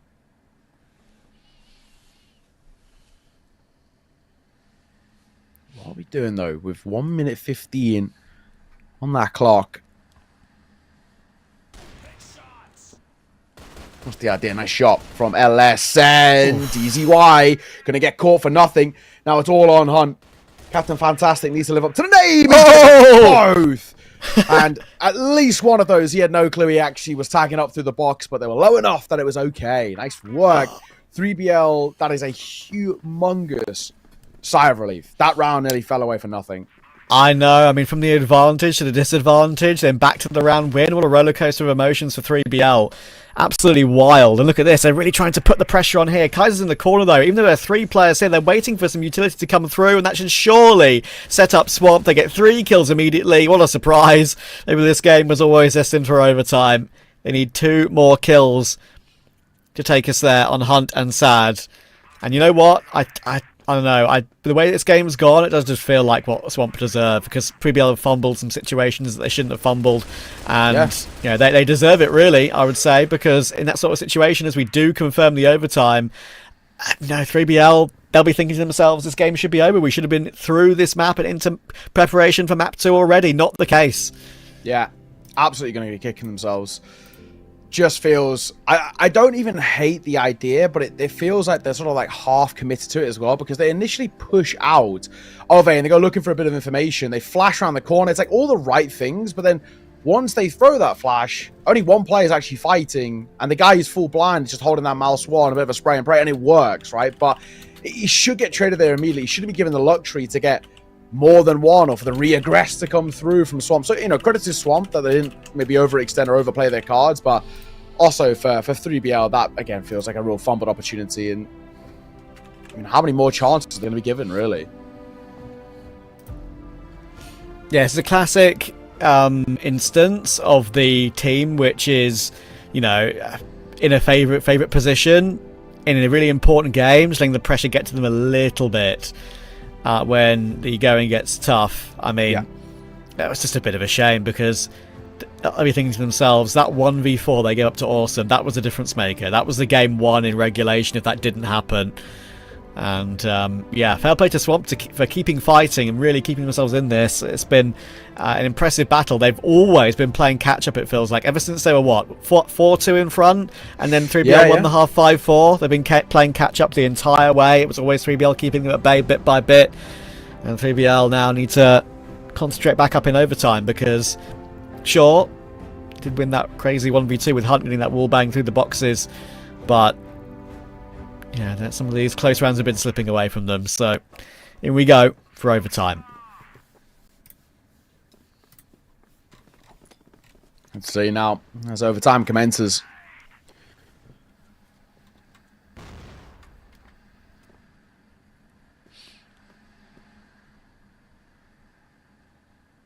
Alyssum and Josh are going to play.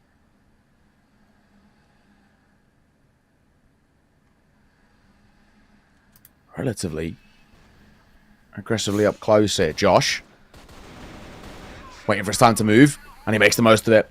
Finds one, dips back. It's a perfect way to play it. Don't overextend. Don't stick around too long.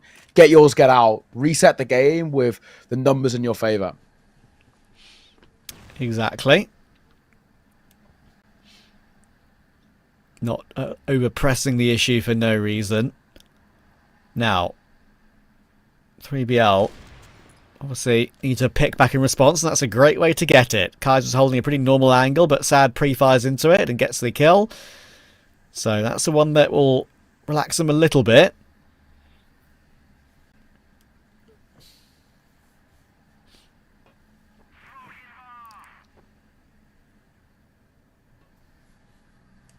Bomb's being taken back to A. As you can see, got 3 players more focused on middle and B at the moment, and actually it looks like Josh is also eking that way a little bit over and over. He's just trying to check both angles. So there is a player coming through now. They're actually swapping position, Jin and Josh. They're going to now team up together, and Awesome's going looking for information while all that is happening, and Sad will go down because of that.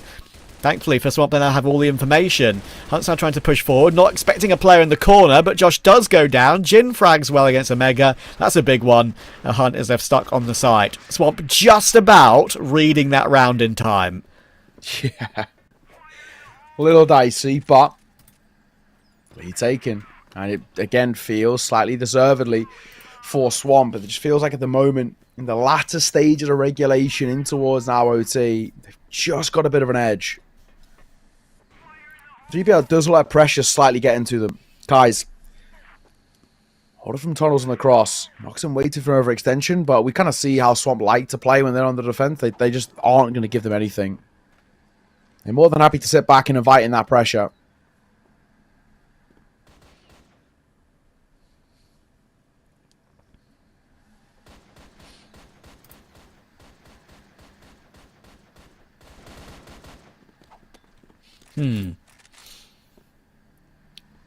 Swamp with a lead for the first time in a little while. 3BL be wondering how this game has gotten out of hand.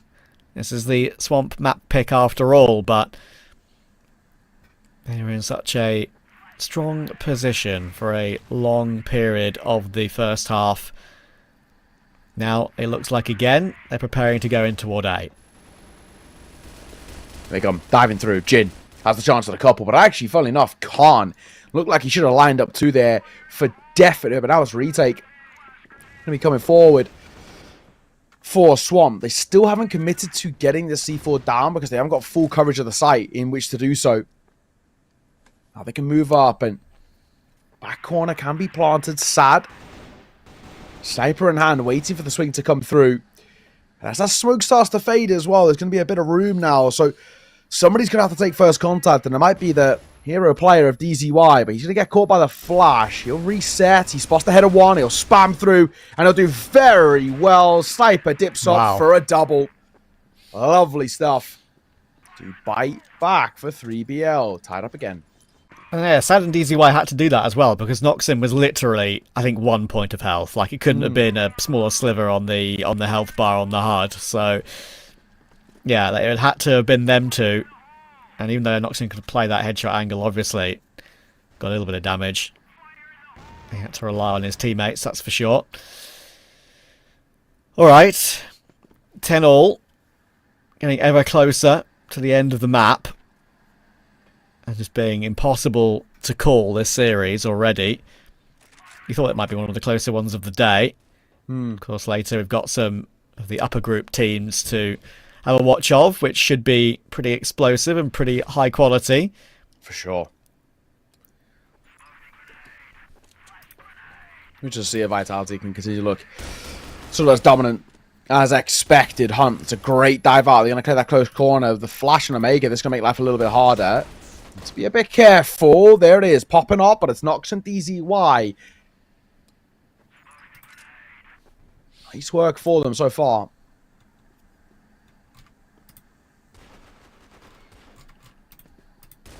Really punchy round here as well. Oh, yeah, and that's what they needed. They just wanted a little bit of a buffer, right, as we go toward that second half of overtime.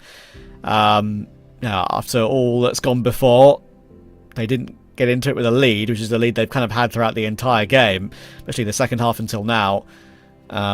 Maybe feeling a bit rough.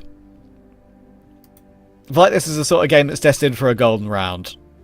It does feel it. It has that air about it. They're just kind of inseparable at the moment, which is something that we all sort of predicted with this game. It has that feeling about it that it really could be back and forth, down to the wire, and all the rest.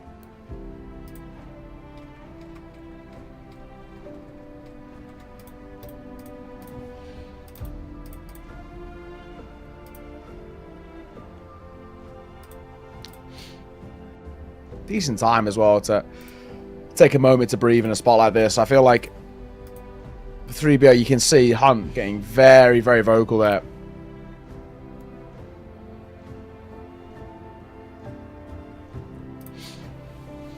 Yeah, that's what they need. Hunt is the man that is often the player that will be being pretty vocal.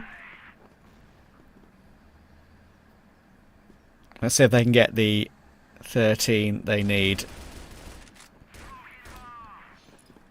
Awesome, stuck in the corner, in middle, but be a fall away on the early aggression of 3BL. They've got the information now that that position of the map hasn't been taken early, but because of that, and because of Swamp actually knowing they've fallen back that far, they've got quite a lot of progress up here very quickly.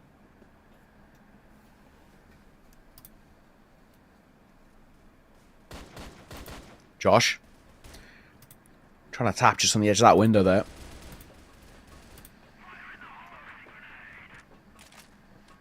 Swamp have already done well. Set themselves in a position with a lot of map control. So C4 goes down. Numbers disadvantage retake for 3BL. Not easy.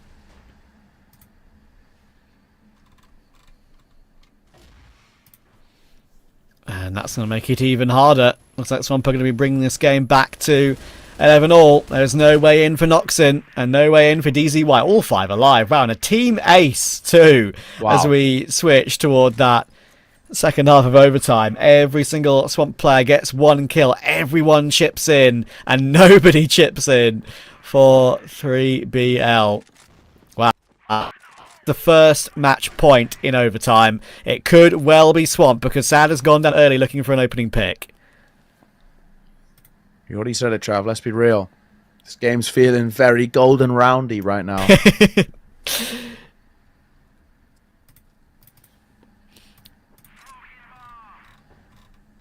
But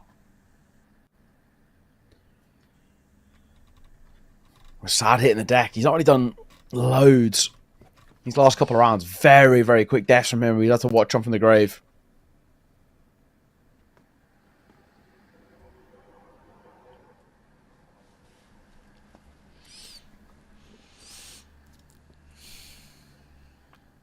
Yeah, very frustrating when it's such an important round and you lost a player early. Yeah, exactly. Right. Is there any answer back then? They're having to go looking. They're having to go aggressive because they're a man down. They want to try and catch them off guard. And it's a great way of doing so with 2 players here. But the immediate reaction there is pretty nice from Swamp, actually. They just double swing that as soon as they possibly can. And sure, damage taken. But they managed to trade their way evenly out of it. Oh, Omega's now caught in the open on long. Should be a freebie for Jin. It will be. It's all down to Noxin. You know how clean he can be, but maybe this is a step too far, even with 2 relatively low HP players. There's one. Kai's 1 foot in the grave. Absolutely. A chance to be had here.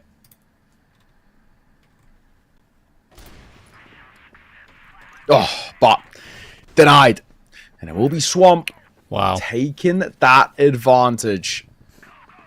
Wild predicament that we're in now. Are Swamp going to steal away the map at that final hurdle, or do we go golden round? Yeah, hasn't been like an overly slow game, which kind of surprised me a little bit actually. Even though it's gone all the way to the very end, scoreline wise, there have been lots of, we saw early game, lots of flanks, lots of early round plays and pushes from both teams. Oh, what a time for that! What a time for the LSN lineup. Collateral damage for 3BL, and now they will try and take advantage of it as quickly as possible. Still 2 players here, but they try and push the issue, and they've made it happen. What a crazy way to win the map. 3BL will be kicking themselves. They had that opportunity to win that round against Awesome when they were 4v1. They lost it. That would have made the difference in regulation. They would have won the game. And now Swamp about to grab it at the last, 13-11, unless Sad can do something pretty much impossible. He's stuck behind a smoke with 30 seconds on that bomb, clock above his head, and it's getting ever tighter for him to make his move. A little bit of utility, but he's going to have to force his way through, and eventually all 3 players will be watching the angle. And LSN, Jin, and Josh will not be letting this one go. There is the opening, but there should be an immediate headshot from Josh, and there we go. What a map win from Swamp. That probably shouldn't have happened, but they found a way. Yeah, honestly, 3BL will look back at that series, or that map, I guess, and all they're going to talk about is just the squandered opportunities, right? You know, the amount of times they had kind of like a 2-round buffer to work with, a decent amount of breathing room, and the amount of time to let it slip, right? That is a real tilter of a map to let go. You had so many prime opportunities late in towards regulation as well, where all you had to do was keep a little bit of pressure on, keep that, you know, space in between the 2 of you, and you couldn't, right? That's going to tilt you heading in towards that next map. But for now, we're going to throw it back to the boys on the desk. Thank you, Neo and Trav. And yeah, I'm here with Laz, not Neo. And yeah, the first game is absolute tilt for Team 3BL. They had the advantage when it comes to rounds. They had everything in their pocket, and boom, they know how to lose everything. Yeah, it's kind of, you know, honestly, this kind of feels like the 3BL way, though, right? I mean, this is where, again, like, they can have themselves in positions where... I'm sorry, I muted myself. I was going to say, look, this is where they have themselves in positions where they have winnable situations, but then they seem to just kind of let it slip. They, like, put themselves in these tough positions, right? Like, we saw it just going back and forth. It felt like a bit of a ping-pong match. So, I don't know. Like, this is where I'm happy to see Swamp being able to get their map pick, but I'm a little disappointed just to see how 3BL, it kind of like fumbled the bag. Like, I feel like they had a couple times where they could have. There was some big moments from Hunt, right? And it just kind of seems like, again, it wasn't enough. But yeah, what an exciting game, though. I mean, honestly, for it to go all the way like that, not bad at all. I mean, definitely makes it an interesting one to start the Contenders, you know, match here today, and the first match of the day for both these guys in the casting booth. So this now creates the conversation of maybe a 3-map series, like I told you. I'm just saying. Like, he felt it in a 3-mapper, and they were going all the way. To be honest, I felt it should be 2-0 for 3BL, but I mean, like, I don't want to give this assumption that Swamp Gaming can win in sub-base, since, like, as you have mentioned, and as we all know that, like, sub-base is an Egyptian map. Like, it goes in Egyptian blood, so we have a lot of good players that play in this map, and also Anubis, sorry, not Anubis, 3BL. They have the communication skills. We have seen them before break down sub-base and other maps, but for me, there is another issue that Team 3BL, they know how to throw games. They know how to just like push the brake and stop winning. That's how it is. Like, it happens before. It happened before to them. It happens to also Team Anubis. Like, that's why I mentioned Anubis, because we mentioned both of those teams and this doing the same mistakes. And speaking of mistakes and plays, we'll head to the replays, and like a lot of them we had Team 3BL having numbers advantage, having multiple times an opportunity to close the game, and they choose, someone needs to do something crazy, and Dizzy on the other side is just about to break down. He did everything in the game to try and help Team 3BL to win, but it looked pretty hard for them. Yeah, I did, right? I mean, and again, it feels like, back to my first point, is that this game was, a lot of back and forth. Like, you can see the rounds were just kind of going one way or the other, and then it kind of feels like 3BL get themselves in positions where they're up in situations, but then they somehow kind of just, again, let situations slip beneath them, right? And that's where those mid-round decisions kind of, really, go against them. So that's where I'm kind of wondering, maybe like that lack of experience, where again, we talked a lot about like someone like Awesome, and like essentially this whole Swamp Gaming roster is a lot of veterans too. So it's kind of like the old dogs in some way versus some of the newer dogs, we'll say, right? But either way, I mean, it felt like this game, Trav and Neo both said, like, it was a game of a lot of flanks. There was a lot of back and forth. It kind of felt like there was a couple big highlights as well. We saw 3BL getting the first half at 5-4 at one point, but it just wasn't enough, right? I mean, that's it. And then Swamp were able to find themselves the victories. You can see here with the 13-11. And honestly, putting up a 1.16 for someone like Awesome, and even LSN, where he was able to get the Clad and getting, some big kills near the end. You'll love to see it for Swamp Gaming. Absolutely, you love to see it. And on the other side, you will see Dizzy just hanging around, trying to just stay and hold his composure. He got 1.67 KD, like that was not meant. And he just, like no one is closer to him when it comes to KD. And we have 2 negative KDs. Noxon has been sleeping most of the game, and we have Omega. Oh, actually, no, not Omega. But for this map, have LSN as the set MVP. He got 23% headshot, which is pretty low, but at the same time, his KD is high, so who cares? Yeah, I mean, honestly, I felt like he was doing a really good job, with the sniper. And, I didn't get a lot in this season to watch a ton of the like Swamp Gaming matches and stuff like that, because I was really emphasizing a lot about Kai's being a really strong, sniper player, and I felt like he was going to be the guy that was going to do it. But the fact that LSN actually, kind of equipped it up, and he really, met, the full amount of work he had to, is perfect, because I felt like that collab at the end was huge, and the fact that he was able to just pick up some good multi kills, it's what you need, right, on a map like this. So you need to have your strong sniper player to be able to rotate around as much as possible. But yeah, I mean, now this thing just becomes, I think, honestly, a 3-map series. But look, I mean, we can dissect this as much as we want. Let's take it back to the UK casters, Trav and Neo. Please take it away, boys. Yeah, and how does 3BL reset Neo? That's the real question, because they don't. Well, look, we know they like sub base and have done it over the course of history, but yeah, I'm getting the impression you might be right. I don't know. I just think that's so tilting, right? I think it's ultimately the takeaway that I'm going to have from a game like that is like, you've obviously just let things seemingly kind of slip away for no reason. And I think in a spot like this, it's very easy to get into your own head a little bit. So yeah, I think ultimately, like, if I was them, I would be a little bit annoyed about how things have panned out. We're gonna have to see. Ultimately, I don't really know what to expect, but I think Swamp are giving this a fantastic opportunity.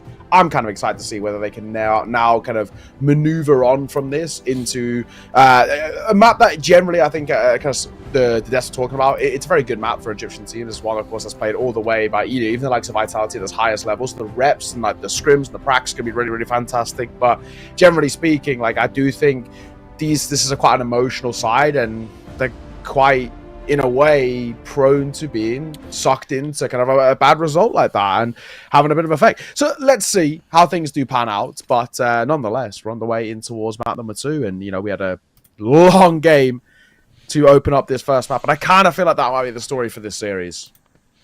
Yeah, it might be. And of course, the thing is as well is that this is actually, you know, a pretty important game between 3BL and Swamp, because if Swamp find a way to win this entire game, that would put them up to, you know, 2 wins if you count the regular season now into the group stage, right? And it would even themselves up with 3BL, you know, 2-6 for Swamp, and it would be 2-6 for 3BL as well. So yeah, that would be huge to try and get them into that playoffs position, obviously.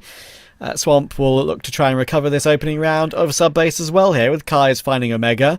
And yeah, just a lot on the line to give Swamp any chance at all to maybe overtake 3BL in those standings. And awesome! That is a great way of going about it. What a great drop out of the vents. Gets himself 2 out of absolutely nowhere. That allows the plant to come through. And this 3v2 is now very doable. Absolutely. Oh. Nice shot. With that being said, 22 seconds on that C4.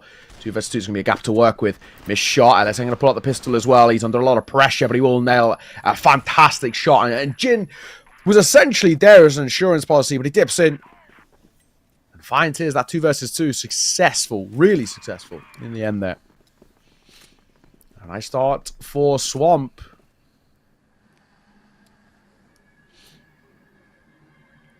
Yeah, you know, Laz was talking about it a little bit on the desk as well. I wonder if this is going to be a day where the experience does kind of trump the youth a little bit. A lot of the Swamp players have been around for a very long time. We've got some, not rookies as such on 3BL, but some, you know, newer, younger, talented players coming through.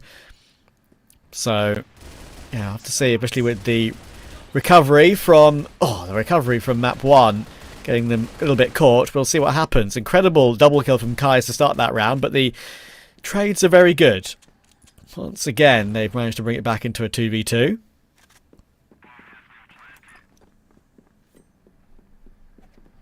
Well,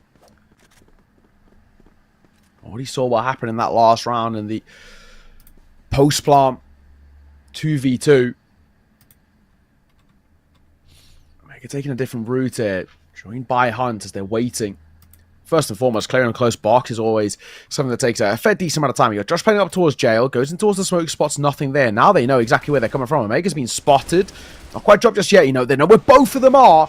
It's all onto one man. He's an own quantity. Tap, maybe even stick on that defuse. He might just go and stick it all the way, and he's going to get it just right in front of them. But he knew he had a somewhat safe enough place to defuse that, and it's just not a good enough post plant as well. You're not planted for yourself. Yeah, again, it's one of those rounds that could have gone either way. One that Swamp will be thinking should have gone their way. And again, look at the quick change up from 3BL. Very aggressive move early again. They're going to fall back off of it straight away. They don't like to stick around once they go for those aggressive moves. They don't like to hold control of that, because if Swamp know they've got 2 players there, they know that they're going to be a little bit weaker on the other side of the map.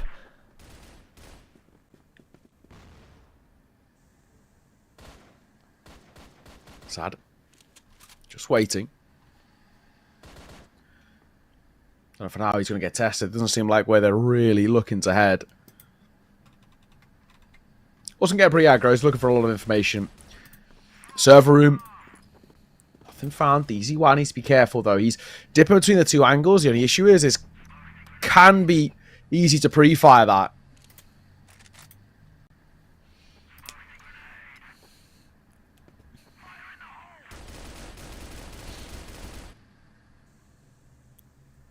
So I'm looking a little bit lost at the moment. They don't really know exactly where to go. Yeah, I mean, all the utility in place is kind of locking them at bay, and they've not been able to really look for map control anywhere. DZY almost misses Kai's working his way through, but Nindy does take it. And that's kind of how it felt right for Kai's there, right? He thought to himself, okay, we need to make a move now. We're kind of blocked off in many different areas, but they're making the move themselves, and it's working out brilliantly. And LSN's able to find the double turn in the round 2. Between Jin and LSN, they completely solved that issue at the click of a finger. That was pretty impressive. Very quick. Yeah. Up until like the minute 15 mark, it really looked like they were unsure about where to go or what to do once they get there, and that's a really nice way to recover it, and showing that their mid to late round actually has some decent sort of depth behind it. As every round kind of plays out, it gets scarier and scarier for 3BL, because Swamp are starting to prove to me a little bit that there's something about them, at least here on this sub-base, which we honestly weren't really too sure about. We obviously know 3BL play this map to a decent amount, but we weren't really too sure what Swamp were going to bring to the table. It doesn't look too shabby. Yeah, and realistically, you could say it should be 3-0 right now. Yes, it should be, for sure. With that tight defuse that Omega was able to grab. And it's also the issue with like that kind of round. Not so much that it's like a problem for 3BL, but I always kind of like propose a question on a bit of a kind of a rogue round like that. Is like, is it replicable? Is it going to give you kind of consistent success? And it's just not ultimately. So I wonder again what that sort of mental space is looking and feeling like for this 3BL side, of course, who are ultimately under a lot of pressure. They need a win here. Again, Awesome will find a way to open up. Very good work, and look how quick their full rotation round is going to be as well. Right now he's doing a little bit of fake work with that shooting. Maybe hoping that 3BL think it is a fake, but it's actually not. Because obviously why would you shoot there and there's no one there? Probably just trying to play a bit of a ruse, but we are going to drop down into the site now. Once again, trying to abuse this B side of the map. And once again, the timing, well, Sad and Noxon are moving about, completely works in Josh's favour. That is not the first time Swamp have been able to attack B from, well, separate angles, but got a lineup that just completely cracks open the side.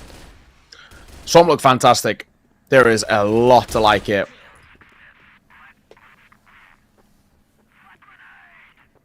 There is a lot to like. This is a side that are playing, I think, very kind of tactically aggressive. You can kind of understand why we've gone for what I think a lot of people would kind of see as quite an early tack timeout, but I think it's such a necessity here. This has been really rough from 3BL. Yeah, and exactly as you say, it's the right time. Even though it feels really, really early, only 3-1 down, it's the time it's going to take to have to try and fix how they're being exposed on B, because that's not something that you can necessarily talk about very easily at the beginning of the round without attack pause. So yeah, I mean, it was first a push through doors, and it was a push through middle, and they went for that fake over toward the A side of the map, and then came back to B late. A few shots from Awesome to try and sell a fake when it actually wasn't a fake. They got really deep into the site before they even managed to take contact, and because that was the time they did it, that's why two of the 3BL players got caught short very quickly. So yeah, very impressive and clean start, and 3BL are left a bit confused at the moment. And I can't lie, so am I, to be honest. Like, what has happened to the side? Big expectations from us on this map specifically, and so far, so little.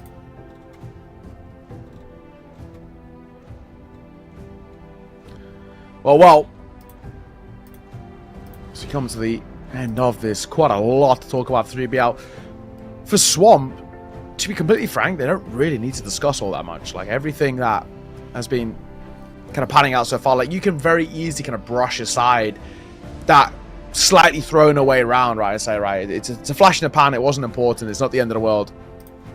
We'll make it back in real kind of consistent rounds from us, which is kind of how they've been going about it. I mean, these opening kind of like 30 seconds, a lot of it has been so aggressive from Swamp, where they're setting such a nice tone. I love this pack mentality they're bringing to the table. So difficult to play against at the best of times, and yeah, really not a lot of complaints at all.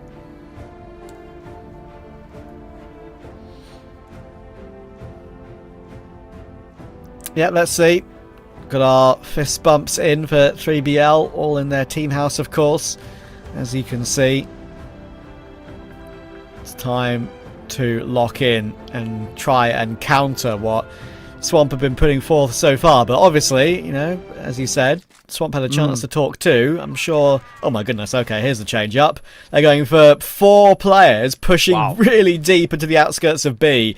Very quick. But the problem is, Kai's already stopped one of them and already fell back with that advantage. So it already gets caught early. Gotta say, that is a nice change up. It's actually something you see a lot at the international level, is that kind of like priority on server room control. It becomes like a real point of contest really early into all the rounds. I think it's a nice little change to have. The only issue is with that is because they lost the opening fight already, you're then playing at a disadvantage in the round, but also in terms of map control. You send a lot of resources over to try and take that space, and it leaves you vulnerable elsewhere, which is exactly what Swamp are going to do. They're going to maneuver around the map and take control as well, that they can't. A nice shot from Hunt, though.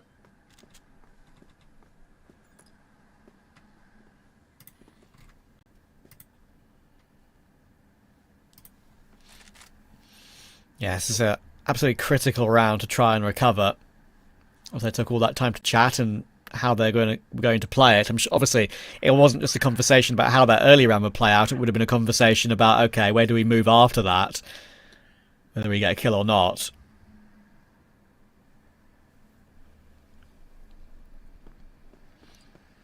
I do like the slight freeze call that kind of comes through here from Swamp when it goes back into a 4 versus 4. They know it's not really worth trying to fight fire with fire in terms of the pace. Jin going to find an important one. Brings the numbers back, but quickly brought into 3 versus 3. Nice shot of Mega. I think that's worth keeping an eye on is just how low Noxon is. Oh, and it's actually crumbling quite quickly. 2 versus 2, but the 2 remaining players on towards DBL are so unbelievably vulnerable, but it might not matter.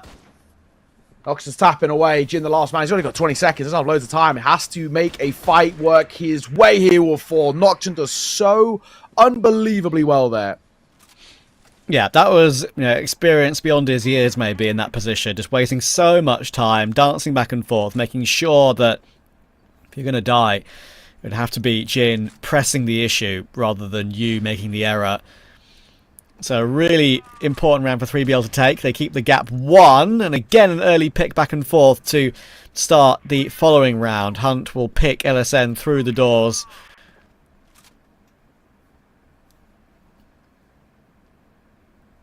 .4v4 very quickly. Well, at the very least, from the TAC pause, can't complain about the successes, right? Very immediately get around on the board, and it's 3BL who it feels like it come through with a lot more confidence in themselves. It feels like off the back of whatever they spoke about in that TAC discussion, it's reignited the flame a little bit for them, which is good to see. Obviously, it was feeling a little dicey. Doors control taken, though. Strong position gives you a lot of maneuverability to rotate around the map, so still plenty of time to work with. It's a good spot to hold at the moment for Swamp, but even still, it might not matter. Now into 2 versus 4, it's all crumbling. And a great reposition from Sad as well. That's a big difference maker. Whatever they spoke about has clearly started to work very well. Jin last alive with nothing much to say or do about it, and gets caught on the cross by Hunt on that TRG. Really nice. A couple of catches from Hunt in that round, actually. Since that pause, he's on 4 kills, and so is Noxon. They're really putting in the work to get 3BL back into the conversation in this game. They were a bit lost early, but they found a map. So, weirdly similar to map number 1. Back and forth, and both sides really angling for that control, and feels like the best we can get is a 2-round buffer. And that might be the story for the series. The real question for us kind of presides, is it going to be a case of where this does go all 3?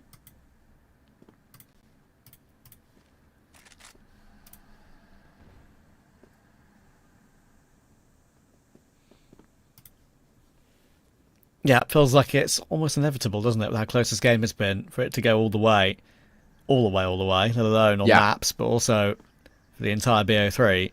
That's it. I'm the curse, mate. I'm telling you right now. I don't know. I've had like, of all the CrossFire days I've worked in the last like couple of years, I swear I've had only like maybe 2 or 3 really clean, quick days. It's all my fault. I guess it's like a battle between the curse and then I think I'm a bit of the blessing. I get so many 2-0s and quick ones like that as well. My first day on Wesley this season was unbelievably fast. Yeah. Your curse is stronger than my blessing, it seems, at the moment. Maybe so. Okay, the push down the stairs very quickly coming through here for Swamp, and Omega is already waiting for them to push all the way down. And Sad, trying to waste some of the back of the site, will get run down by LSN, so that's really good. Sad almost getting even more damage there, but now they can commit to this plant. But of course, very, very retakeable with a bit of utility available on DZY as well, and especially as Noxin has once again done a bit of flanking the flanker job. Hunt will be able to push down and find LSN. So just like that, into the plant did come through for Swamp. Kaiser's now stuck all alone. Very hard to hold onto this bomb site, and now getting tagged down bit by bit, lower and lower. Big damage, to be fair, onto Hunt, but in the end, Noxin will be able to be there to bail him out. So 3BL now have a lead.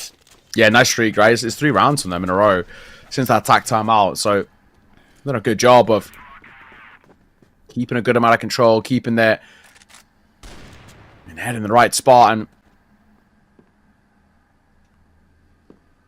definitely a worrying spot. A bit of a predicament for Swamp, who are crumbling at the seams. I'm a little concerned. And I wonder as well, if things continue this trajectory, when do we see that Swamp attack time out?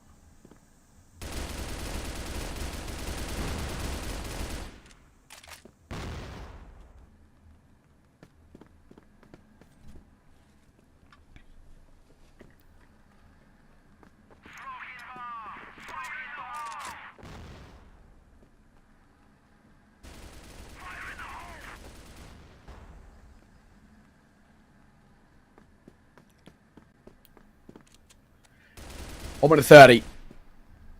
I'm going to go double back.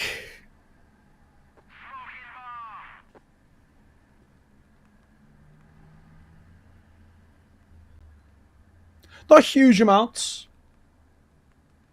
On offer, just, yeah, I really do wonder really about kind of Josh at the moment.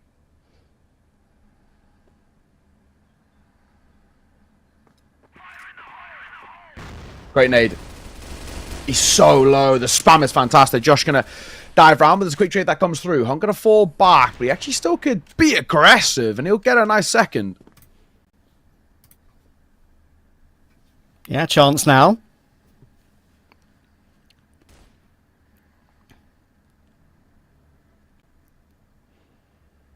Oh, awesome. He did this in the early stages of the game as well. I think it was the first round of the game, dropped down and managed to get 2 to really secure one of the rounds for Swamp. But since that 3-1 lead, they've not found any more.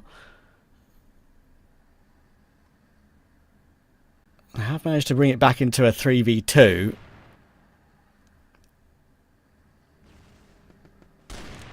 Oh, that's a big miss, but thankfully Sidearm is brought out quickly.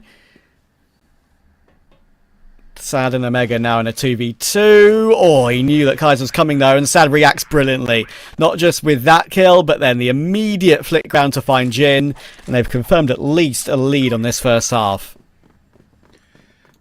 I'll keep saying, like, 3BL, whatever was said in that attack timeout has done absolutely God's work, because they only won since then. Ridiculous run of form from them. A nice opener that's found in towards this round, but even that is now starting to not be enough of a guarantee. Generally speaking, we like to assume that an opening kill is seen in most senses enough, because you can kind of play that buddy system. I think especially with how low Jin and LSN are, I'm worried it might not be enough here. I mean, I don't know how Jin and LSN want to play this. They've got to play paired up, really, or part of a pack if they want to make sure they can trade effectively. That's a great shot from Noxin. Caught on the jump across. Sad up close as well for one of his own. He might reaggress for a little bit more as well, but he'll lose his life to Josh. All managed to get that one, and again, it's one of these close rounds that can go back and forth. Mega and DZY are going to try and recover it. The bomb will finally go down, but there are some low HP players here. Mega thinking there was a player on the close right. Wasn't the case, and now low HP really could be an issue for Awesome. He'll go down, and now it's very difficult for Jin to react, but he has found one, and now all of a sudden it makes it possible, but Omega's there again for a very good trade. So it is a beautiful 6-3 half, and it looked like it was going to be a real rough one. Since that tack pause, they didn't lose a single round. It's actually mental. They've really done super, super well. And I think generally speaking now as well for Swamp, there might be an argument to be made that in a spot that where you could quite naturally kind of see, I mean, essentially kind of see the game slipping away from you because of momentum and whatnot, I think you've got to call for an early tag timeout yourself, right? I think you've got to try and ice your opponent out a little bit. Just don't allow them to get in a hot streak. But unfortunately, that's exactly what happened, right? You know, timeout called, they win a very quite close, slightly dicey round straight off the back of the tag timeout, and then it just snowballed, and Swamp didn't really change things up. So I mean, naturally, the kind of the way things are at the moment, it does feel very 3-mappy. Yeah, the technical term, 3-mappy, indeed. Yeah, it's got that air about it, that smell of a 3-map. I know. That smell, unfortunately, comes into the air whenever I enter the room. Definitely my fault. What can you do? But yeah, I mean, Swamp, they'll be feeling a little bit confused because I don't really know what they can, what has happened from that lead they had. It was so impressive the way they were flanking B and getting those sites locked down. Not locked down, but just entering so brilliantly with multiple multi-frag entries, and it's all disappeared since then.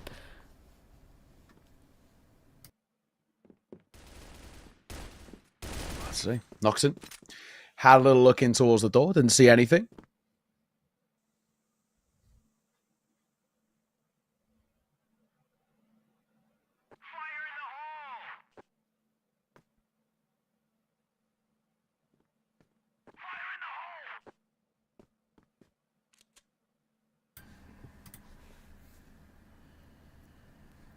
Very slow start here by 3BL. They really just don't want to overextend and get caught off.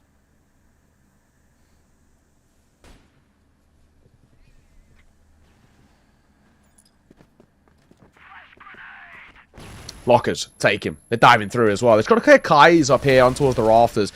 He's that real first warrior, and they will. Sad as well for his Nox and Hunt also getting into the fight as well, and it's a very, very punchy round that comes through. That leaves Swamp down to 2.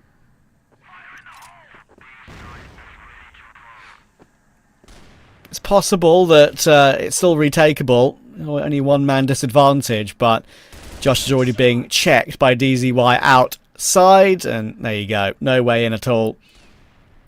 3BL showing what Penguin always says to us, that Egyptian teams on sub-base are very solid, and it looks like Swamp might be getting caught a bit short, and maybe Eagle Eye is where we're destined to go. Yeah, I think as long as basically, as long as they don't kind of get too comfortable, overconfident, I think that curse them a little bit in towards that Ankara. As long as something like that happens, they should really have no issues.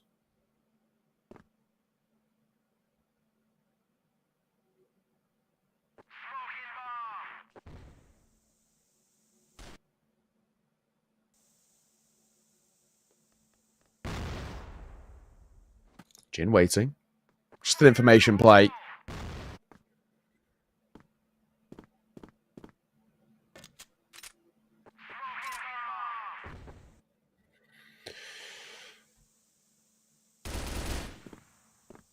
Again, 3BL are, at least in the early portion of this round, they really don't want to do anything kind of too dicey. They like leaving it to the mid to late round. I guess generally you draw out a lot of that utility from Swamp, which is kind of one of those big benefits, but still, let's see. DZY barrel spotted, swinging that corner. Also, I'm going to get 1. Probably needed 2 there for that fight to really be worth it.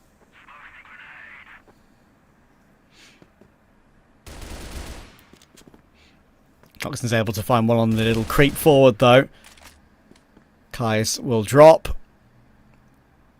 None of these rounds ever feel like a dead cert for Swamp. They've been, ever since that 3-1 lead, it's really been a struggle for them. Painful to kind of play, I feel like, for them when they felt so confident at that early stage. What on earth did 3BL say in that tack pause?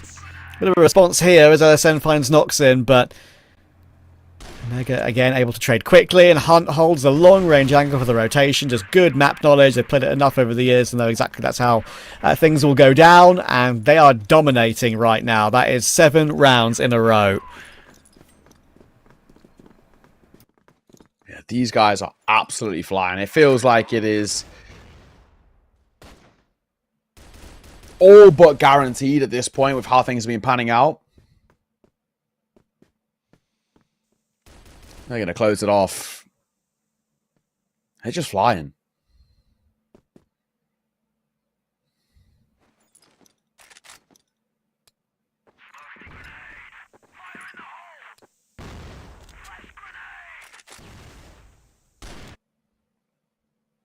Awesome. Again, playing on towards the rafters. Just want us to invite them out. The only issue is when you play up with that pillar on your left-hand side is you can essentially not know that they've taken that heaven control and they can wrap through and catch you in the side. So you need to be a little bit careful. You kind of need to dip between the two angles rather than stay posted on one.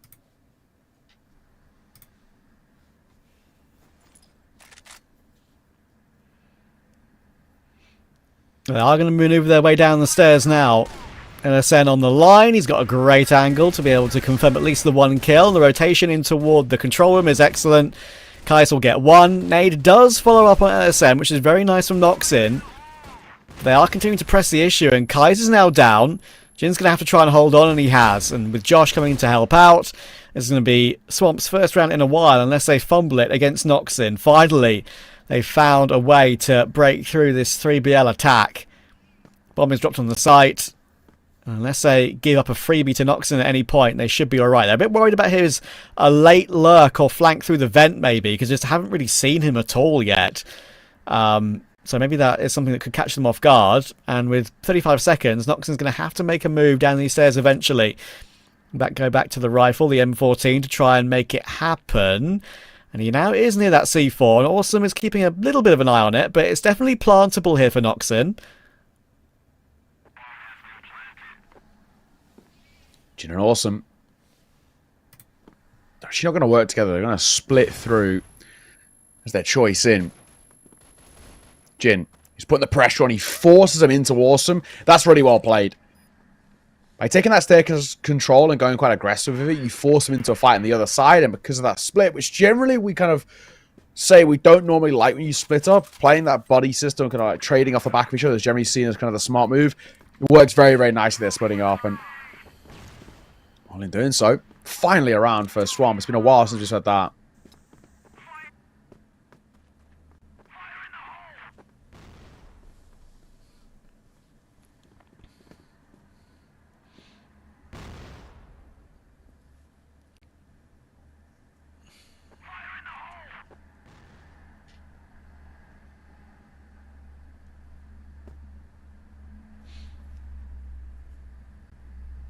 Still a long way to go on this recovery.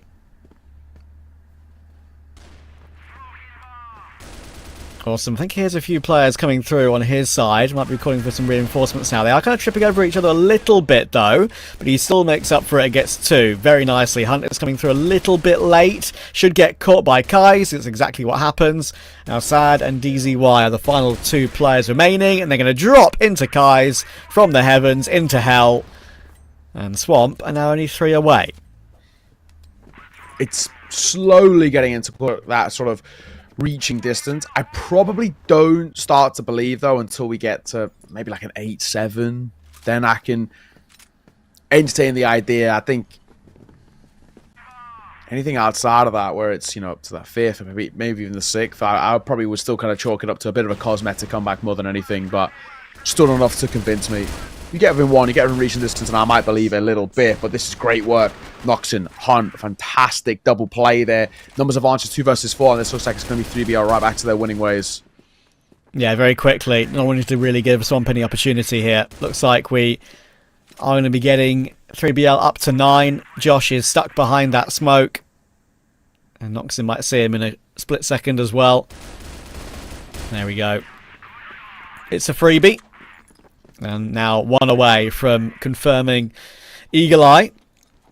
This is only a bit of a precursor, of course, what we've got coming up later on today as well. I got plenty of high quality matchups to bring you in the West League. The best teams in the league, like LCK versus Nemesis and Vitality versus unKnights. 2 very entertaining games there. I think that LCK Nemesis game is a real 50-50. I think the predictions between us, as we'll see later, are pretty much split down the middle. We all are expecting the most from Vitality later against unKnights, but we shall see.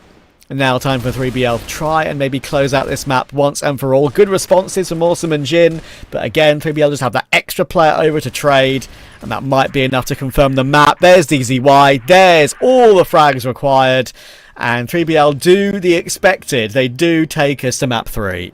Yeah, and I just gotta say, like, whatever was said in that kind of attack timeout that they took, you know, we've got to kind of put a lot of credit on kind of the man in the middle hunt, but also I think Yask as well. Like, whatever those two spoke about, God's work, right? Because they just snowballed, they spiraled so positively. It's a fantastic time to call it. We even said it seems kind of early, but it's such a necessity right now. Look what it led to. Such a long streak. And from that as well, Swamp, so many question marks of why didn't they try and stop it? Who knows? For now, we're going to throw it back to the boys on the desk. Thanks, Neo and Trav, and yes, they had a really important pause. Like, they had to take the tech pause after losing 3 rounds in a row. They had to just pull, like, the breakdown and just stop, hold on, trying to think about it, and it looked like that was the perfect timing for 3BL to regain their composure.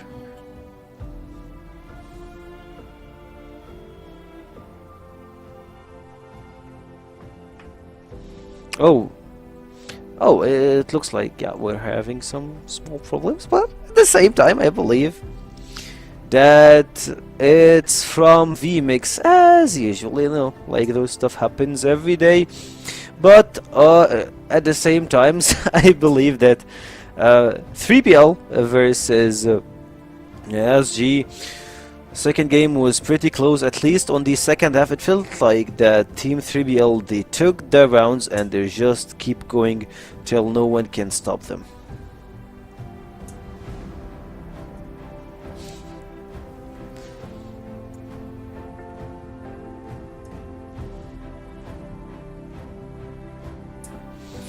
So, yeah, as Laz was mentioning that Neo and Trav were mentioning that a lot, like the break, like the pause that they had for Team 3BL was pretty necessarily that give them the edge over the game, and they regained their composure, they got their wins, and it looked like they needed a little bit of time just to think about it. I know we had a long pauses through the game in the course of like having the pauses, switching sides, but at the same time it helped them a lot into having their thoughts together, especially when they were in the blacklist. They knew how to turn everything around them, and now we head to the replay saying the early rounds didn't go as expected.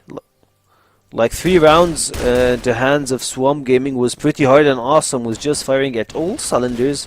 LSN taking heads with the sniper left and right, and that was the case for Team Swamp Gaming, and it felt like Team 3BL was always trying to go for the retake plays, not trying to hold specific sites, especially if they are playing on B, since they had most of the players having the cover A.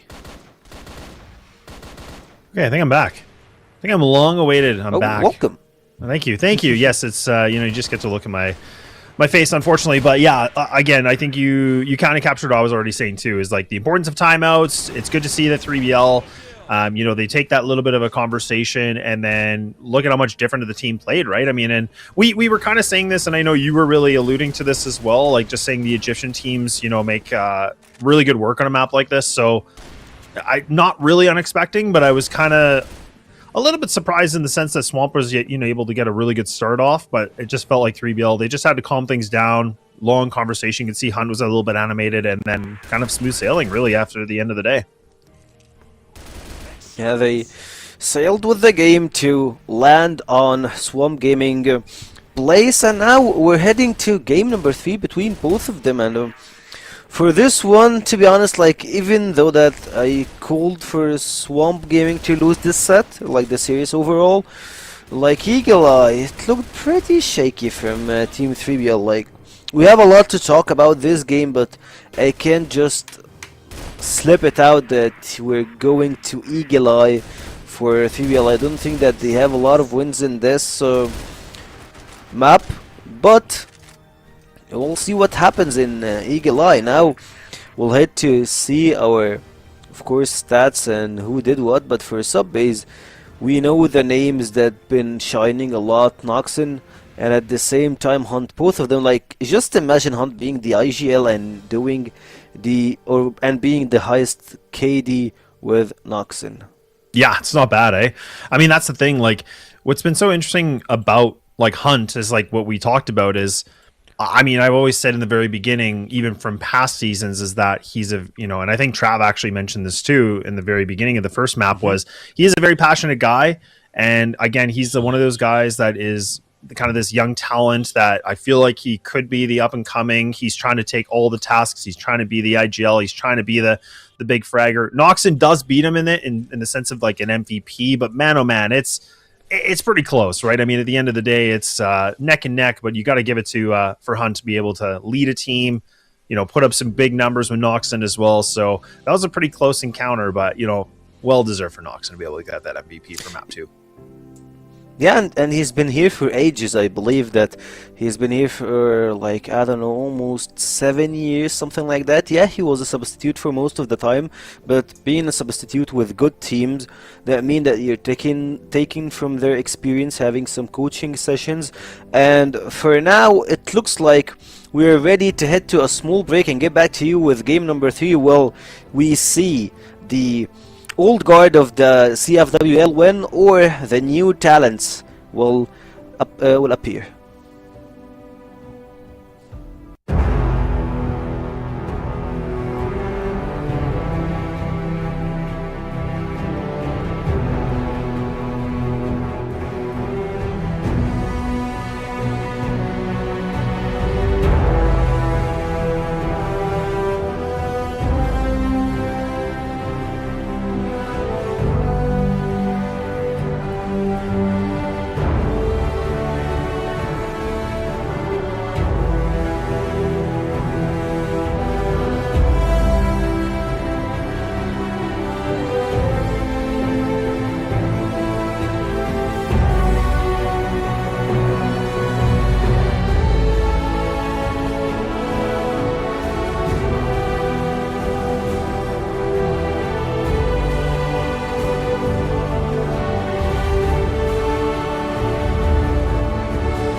This is exactly the kind of game and performance I wanted to see. This is the Hail Mary.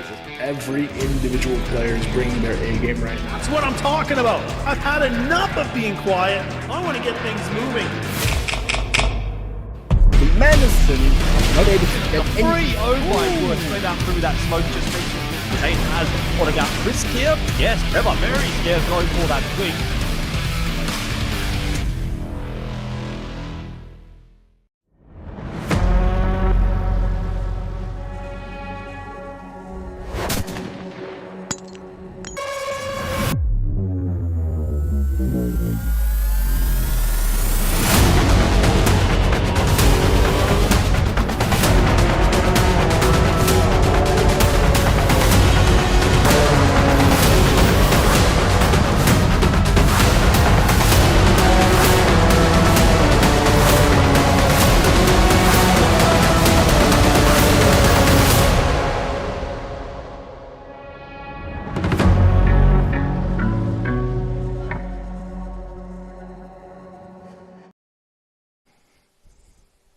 And we're back again with game number 3, 3BL versus Swamp Gaming.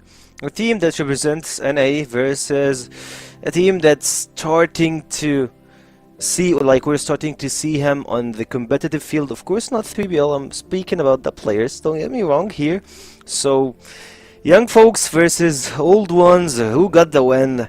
Like, a lot of questions for me, but like for you lads, 3BL have lost all of their Eagle Eye games through phase 1 and now we're in phase 2. Their odds are pretty low. Yeah, I mean, it's I think the odds could be relatively low in the sense for 3BL maybe. I think Swamp actually do have a pretty good opportunity to be able to find themselves a win here. So for this to go to Eagle Eye, a little bit interesting just because I'm surprised 3BL kind of let that happen. But again, these guys play a lot. They scrim. They try to, you know, get as much practice as they can. So maybe just maybe they've been able to prepare. But we'll let Trav and Neo kind of go through that path, and we'll get to see what happens here for the third and final game of this match. So take it away, guys. Yes, sir. Looking forward to it. And honestly, it's been a pretty entertaining game overall. I mean, the first lap was pretty quick, and it went a little bit slower as we got into that overtime, but it was still very entertaining, and some honestly surprising flanks on flanks. The second map was very speedy from 3BL. Kind of thought that was going to be the case, right? Always going to be the way it was going to go to map 3. We're here, and now it's anyone's game. And as I said earlier, it's so damn important for Swamp to win this series, considering that would put them to an even match win rate with 3BL in that fight for playoffs. Yeah, it's really interesting now, kind of like best of one brawl in a way, right, as we go in towards this third map. I think especially because we've kind of seen like the best and the worst of both of these two sides. Like we've seen some kind of real niceties coming through from Swamp. Like that start of map 2 was actually really clean. Up until 3-1, we're like, okay, realistically, this is a side that are actually in a fairly okay spot. You know, that one round that they lost was like a ninja defuse that never really should have happened. They should have actually streaked flawlessly. The time it happens and they fall so flat. First map, the recoveries consistently keeping within that arm's reach, nice things from Swamp, but then we've also seen like the real niceties from 3BL. Like that street they just got on towards map number 2, so base is fantastic, and it's generally what we'd value a little bit more in terms of being able to, you know, like properly build off it. I would say they should be pretty confident coming in towards this. So we'll, I mean, ultimately we'll see if that's the case. Indeed. Let's see how it's going to work out. Already got Josh trying to push up and find Noxin. Very aggressive. The immediate swing on the angle. No chance for Noxin to react to that at all. I have seen Swamp put in some really good performances on Eagle Eye this season. In the regular season, I think it was, if I remember correctly, this might be the map they took Vitality. Took a map of Vitality on. I can't actually remember. But either way, Omega needs to do something special. He has done something special. He's done really well to find 2 kills. Now it's only DZY left, though, and just about awesome. With the picked up TRG, will hold that swing at bay, and Swamp do confirm that first round, even though it should have been maybe a bit easier than it was. Yeah, start well. That's what we want to see. I think for the side, as we were kind of maybe a little bit concerned about what this level was going to be like, or you know how things were going to be feeling. That is a really nice way to just alleviate maybe the pressures of coming in towards this decider more than anything. The question being now for us is, How well can you build upon this? Kai's taking some fair decent damage here. Jin's of course already fallen, but in this 4 versus 4, you maybe value 3BL a little bit higher here just because of the HP advantage they've got.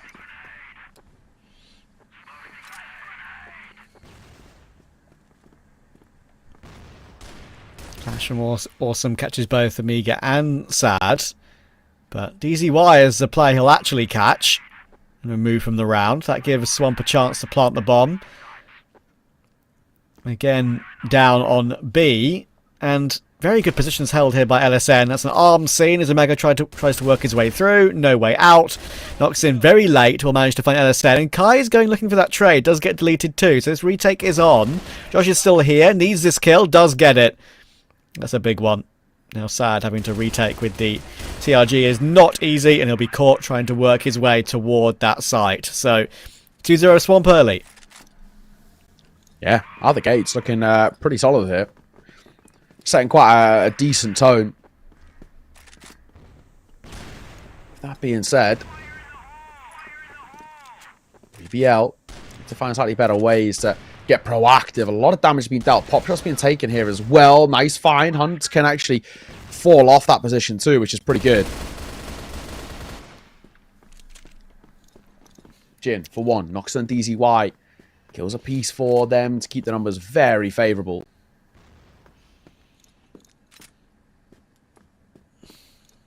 Yeah, and Jin 2 HP, so not much more he can do in this round.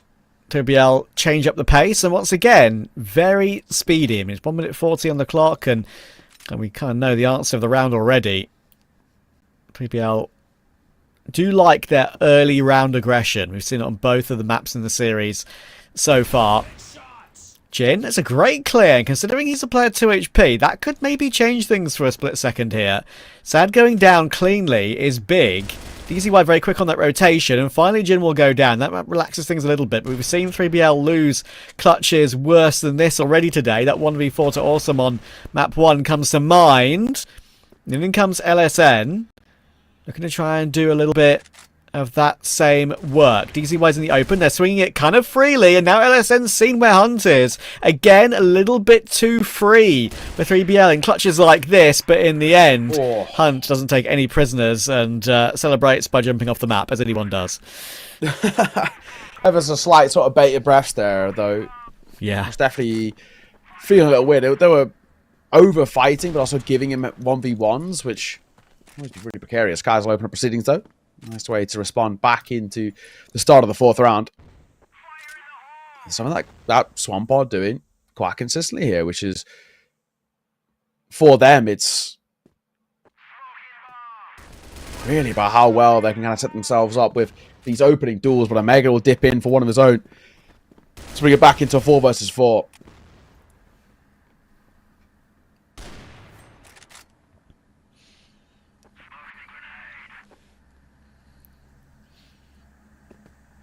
And try and put a bit more pressure on now with the push up with DZY and Omega playing next to each other. In comes the leap through the window, and Omega could have a lot on his plate coming his way in a second. 3 players all looking the wrong way, and the fact that DZY came in with him, that made that a slam dunk and a 3-pointer as well.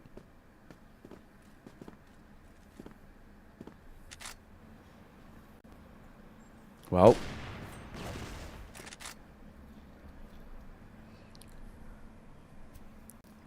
guys holding for re-aggression.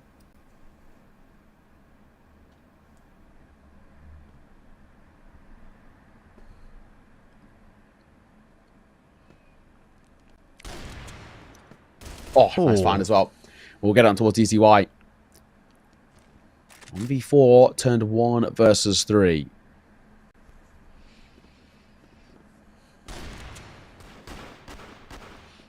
Oh, again, they're giving Kai's chances. 3BL are not opposed to throwing numbers at the last player alive in those situations, and it's come back to bite them already. But the last couple of rounds they get away with it. First one was a little bit scarier than that one. So back to 2-2.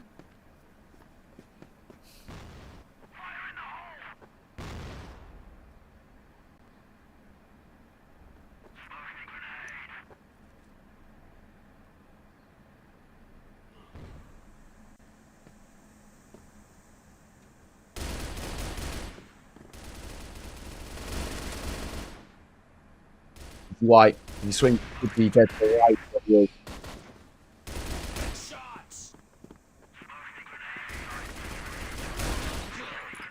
This is a quick one. Flawless as well. What a statement. There by Swamp. Taking around back in blood and kind of just proving to 3BL, not complete pushovers, for how they can change their tempo up and go a little bit quick. 3BL need to be calculated when they want to fight, and they suddenly fight a little bit too far forward there, which makes life so difficult.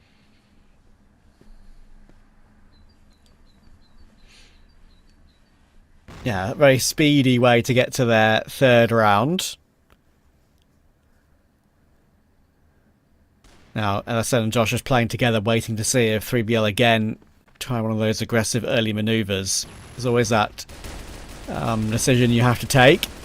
And now, Jin is very dead, but the only way he's surviving is putting his head down, hunkering behind the wall to stop that one extra bullet being hit and removing him from the round. He's done well to stay alive. DZY in the corner. It's cleared properly by Josh, but not able to get the kill, and DZY gets away with it. Suddenly, it's a massive spam battle through those doors, and I don't quite know how DZY is still alive. Eventually, Awesome gets away with it, but that door is feeling worse for wear right now.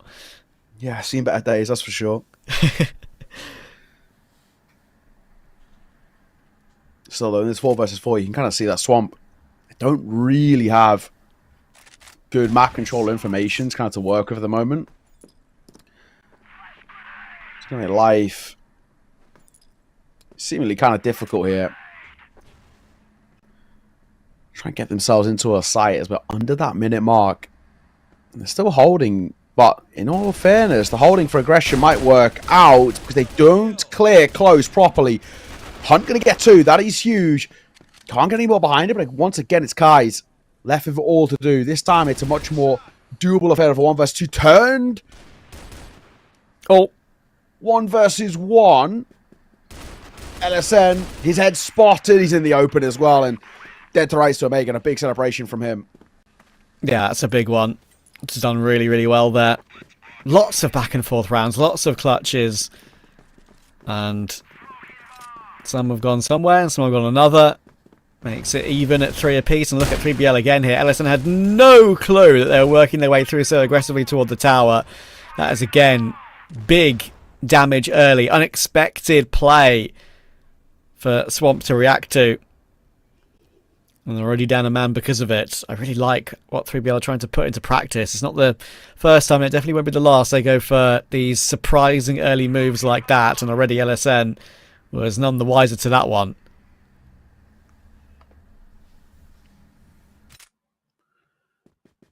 Very back and forth map here.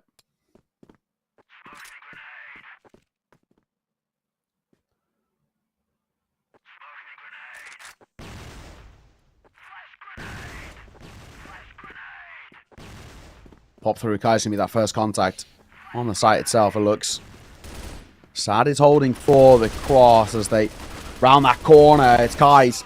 As you mentioned, he'll get his, but the trades are all over the place, and I mean, now surely for DZY, no chance here.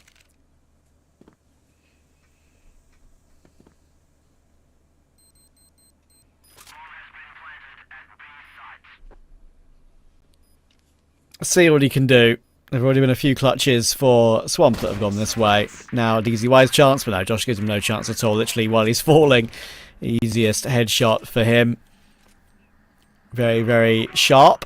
And now Swamp have the lead again at 4-3. Who gets the lead on the half? Second map was a bit of a domination, obviously, but other than that, it's been back and forth like this the entire way.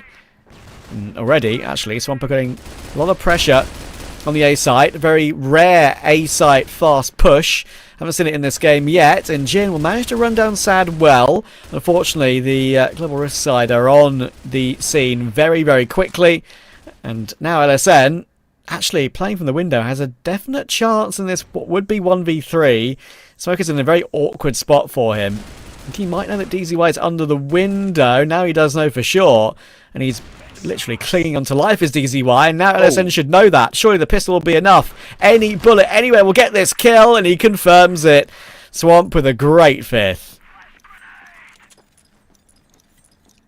for that breathing room to be had for Swamp is nice. It's a fair decent amount of the pressure off heading in towards his final round of play.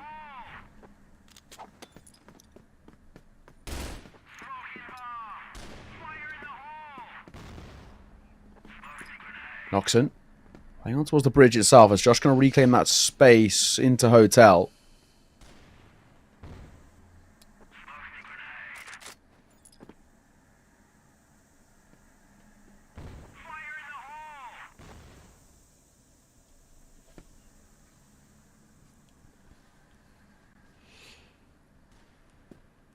Mega looking to go pushing, that's and huge. a very good reaction. Awesome was playing in that corner. But, It's a really bold move by Omega there, by the way. Like, if he loses that, he gives up so much space over towards Swamp. yeah, it's a massive change up, and look at the well, it's done to the round for 3BL as well. I mean, it was a 5v1 for a split second until Jin got his what should be consolation kill.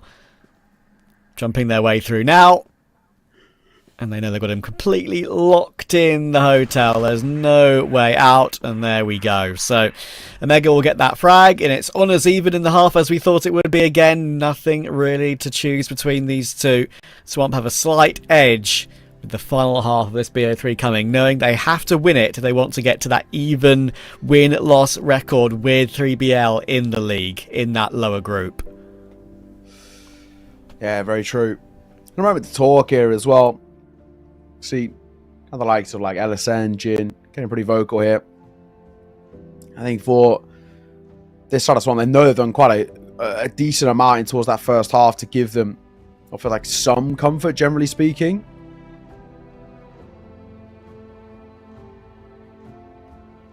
But even still, 3BL still breathing down their necks. So only the one round. You made the assumption it still feels absolutely doable for either side, as most maps have felt at the halfway point. Like, we've kind of, even with that little streak that we all had, pretty decent streak that we saw from 3BL in the second half, in the first half, may I say, after their attack timeout, it's still one of those where that felt like it could still easy swing either way. We got to talk kind of the OT in towards map number one. Like, every single map is at that halfway point has still been anybody's game, and this one is more or less the same. So we're looking to see who really streaks in the second half now. Indeed.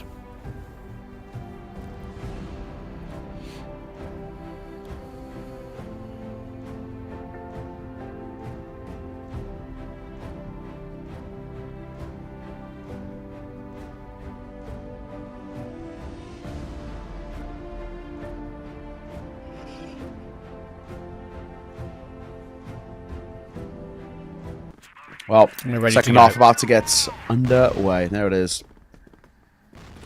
This one can start off the second half as well, around on the board and extend the lead to 2 once again. We've spoken so many times about how nice it is having a little bit of that breathing room, bit of comfort to kind of fall back on.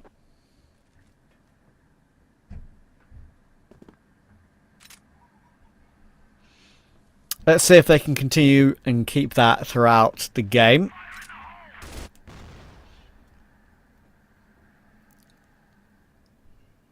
No aggressive maneuver from Swamp like 3BL were kind of doing at the beginning of their double risk side. Just kind of holding back for now.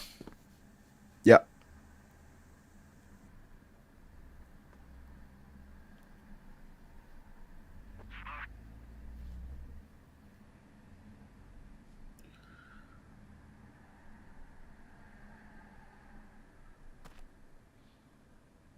Very slow around here. Not a lot on offer really at all. A couple of taps and a couple of flashes thrown over to try and give themselves some spaces. Swamp go poking and prodding for some info. We need to gain something. Just to understand where we need to be kind of stocking up with the numbers. But on the cross, Jin. Nice work for that first. They still get out though.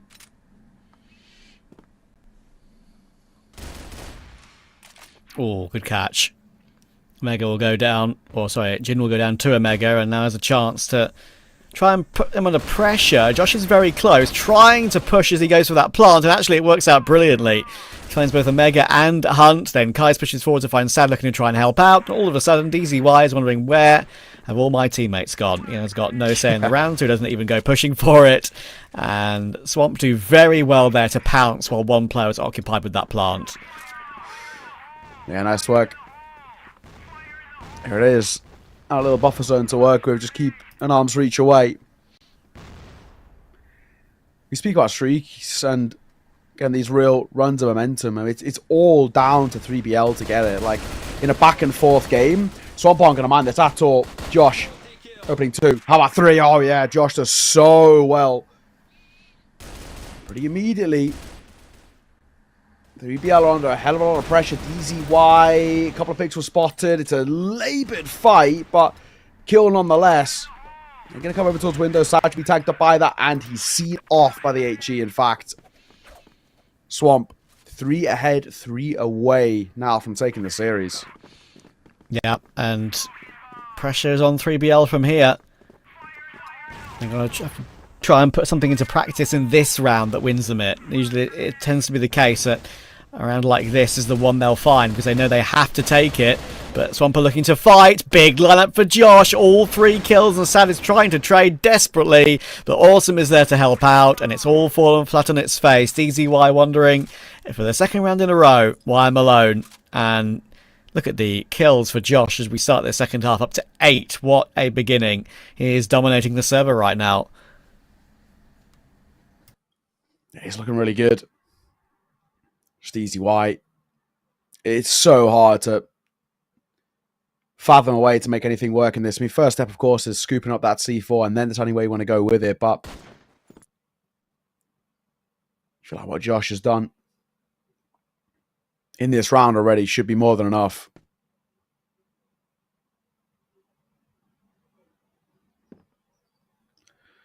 One minute 20. The first fight is really nice by him. Very clean. Yeah, just need to be careful here, Swamp. Like, just can't throw this away. It's always, you know, nerve-wracking in a round like this when your opponent is a great player, he's a good clutch player, he's won one already in the series, and you've got a whole minute just to try and play these angles and not to get impatient. Yeah, Awesome is going looking now. Sure, LSN is holding that line, but DZY does have a little bit of space to work with and move forward, and they have kind of missed each other. Has Awesome made any noise? I don't think so. I think maybe DZY is still being tracked and traced a little bit faster than he's ready for.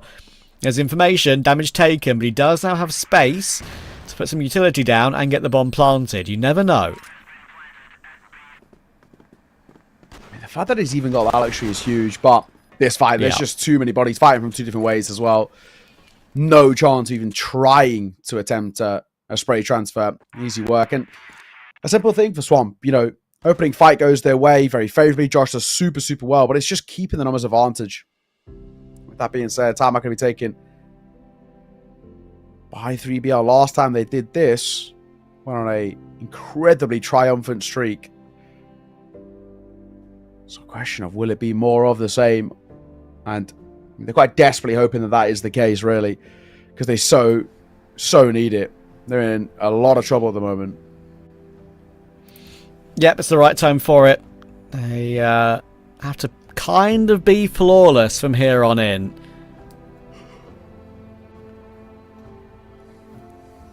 And, you know, as I said, something I was talking about a little bit earlier, which I will have a look at coming in now. Yeah, the league standings between these two, they're obviously in the lower group, the contender group, as they finished in those bottom 4 spots in the regular season. Anubis are currently, you know, kind of pretty solidly in that first place in that contender group at the moment. But 3BL are 2 and 5, and Swamp are 1 and 6 before this game got played. So there's your answer. Obviously, if Swamp complete this from here, they'll be 2 and 6, and 3BL will be 2 and 6. They'll be right with each other in that battle. And of course, the 2 teams that finished in that those bottom 2 places in the contender group go to relegation playoffs. So yeah, you don't want to be there. You don't want to have to play more games there. You want to continue playing, not just in the playoffs for this season, but also CFWL Season 2 in 2026. Yeah, no, you're absolutely spot on. Just throw a span in the works is Swamp can get up there because I don't have it 100% confirmed, but in kind of previous seasons and generally within CrossFire, we go head to head first before round differential. Obviously, head to head would be very good. Yeah. For Swamp, you pick up a win, right? That'd be huge. Alleviates at least the risk potentially of heading to that relegation, which is always really difficult. There's some wild sides and very unknown quantities there as well. Back underway, 8-4. So close to the finish line now, Swamp. Indeed. Can 3BL find an answer, something, to keep them going in this game?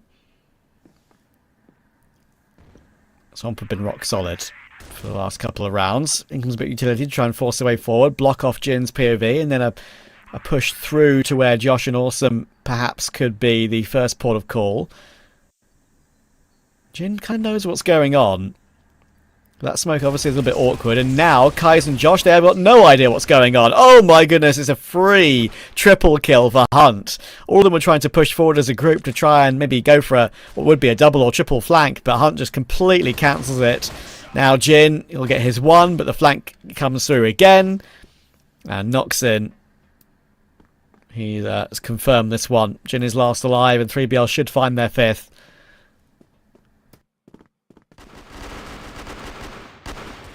Oh, dive around the corner. And they will. Exactly that. Fifth on the board. So another instance of where timeout taken, instant success. And while Swamp want to try and bite back with one of their own, they'll call for an immediate pause themselves. I think with Swamp as well, I'm actually quite glad to see them go very early into attack timeout, because we kind of saw in that map prior when there was that streak that came through, it was kind of the annoying thing of plenty of times being like, they could slow this down and they could take a moment or a breather themselves, and they just left it way too long, which allowed that snowball to come through. So they want to cut the bleeding pretty immediately, make sure that isn't the case. And Swamp can bite back with them being on a map and series point as well. A lot of stress that 3B have to overcome, as well as taking the round and then taking a few more behind it as well, taking towards that overtime. It's a lot of things that got to go right in a relatively short amount of time with no real room for error. So I do actually like the call here by Swamp to go for attack timeout themselves.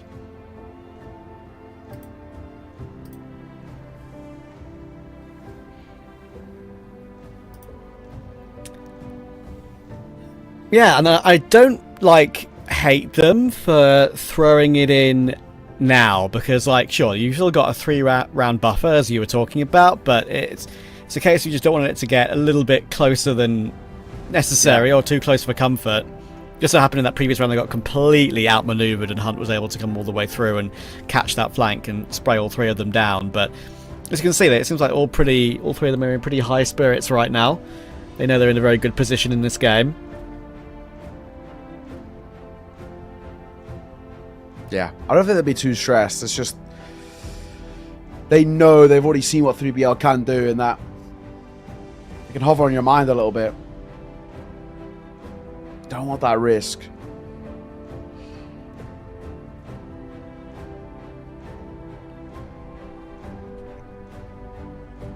Attack timeout.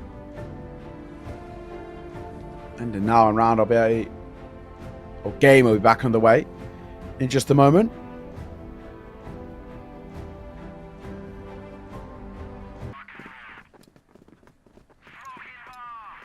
There we are. Back on the way. 8-5.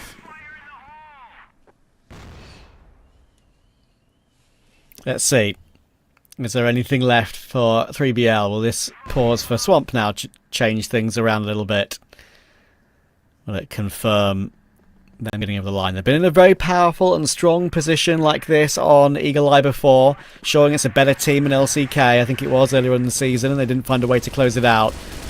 Let's see what they do here. Awesome's going to get completely run down by Hunter. Really nice, fast A execution. And LSN is trying his best to hold on. Honestly, he's done really well to find two. It keeps Swamp in the conversation a tiny bit longer. But 3BL are broken through.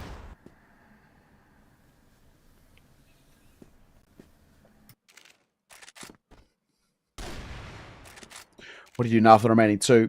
Guys. Nice find from him. He's just changing up between the weapons. Nox, and that is such a risky move. Hunt spotted. They now know where both of them are. As they split on through, and Kai's going to be given this window control. There's the first. For the second as well, into 1v1. It's all onto the shoulders of Jin as Noxon's dipping and diving around the site.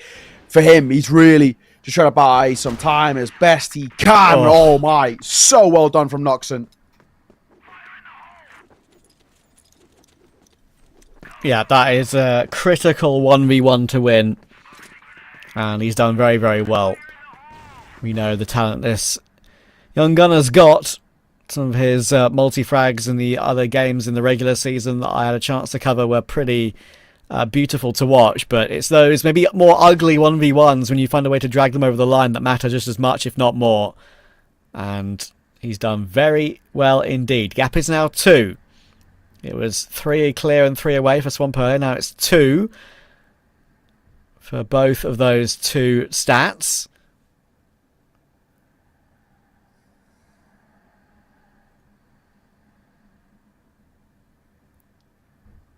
Look how defensive Swamp are playing on this round. So they don't want to lose an opening pick anywhere. I don't blame them. It's actually been, honestly, pretty influential, I'd say. Kind of like that opening kill has given 3BL confidence to take the space immediately off the back of it. Something that is quite good to see, actually. Like they're pretty relentless. They get a kill, they claim that space, and they just run with it.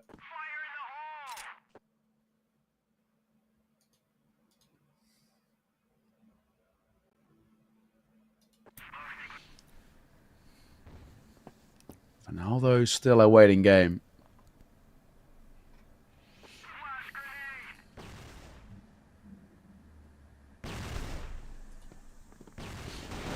Okay. Jin on the angle. Needs probably 2, and he gets 1.5, which is fine. But again, the issue is that B-bomb site is very taken by 3BL. Long-range taps coming through. Big damage onto DZY. That is a positive for Swamp. They're able to get big damage, but the thing is, Sad is in a very good position here. If he gets his 1, there's a chance it could even be 2. Could play back in that corner again. He sees Kai's cross. Big information. Great flick up on Awesome, and it should activate DZY to help, but doesn't even need to help out. Sad's doing it all. 3 very quick kills. Swamp could not retake despite the damage because Sad is a king. That's a real statement as well. And now, reaching distance. 1 round game. It's got some real depth behind there. This could be another one that goes the full distance of regulation, if not even a little bit more. Especially because 3BL are starting to look properly competitive. And unfortunately, because Swamp have used that timeout earlier, nothing really changes the back of it. They're now stuck to play out these rounds sort of immediately. They can't really do anything to ice out this 3BL side. Yeah, it's never felt like it was going to be an easy run over the line for Swamp, did it? I mean, it just happens so often. Teams just can't close games. They don't know what it is, but they just can't get these games over the line when they look like they've been in pole position for the majority of the map. It's always going to get a bit closer. Tends to be the way things go. And 3BL fighting well. Swamp really need this round just to relax things. Going in 8-all after being 8-4 in front would not be a good feeling. Then either team have that one chance to grab the first series point. Swamp want theirs quickly.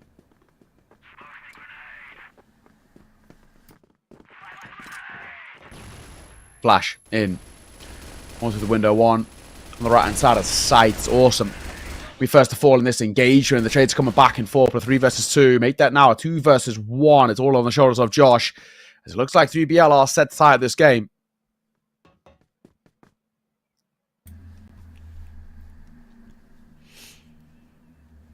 Man, 3BL, just don't go quietly. Swamp having some issues on this Global Risk side. Josh now needs what would be a crazy clutch. He's had some great moments in this game, but he's been spotted now by Sad. And I don't think Sad's going to make a mistake. He does not. 8-all. And did Swamp use their pause in the first half? I think they did, you know. So they're now in a position where they have no time to wait to try and think about things. It's going to sprint to the finish from here. 2 in a row required from either of these sides to take in a regulation, but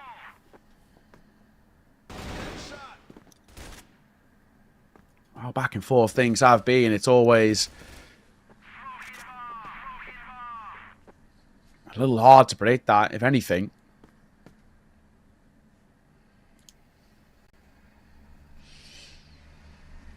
Really could be going for a few extra rounds, similar to map number 1.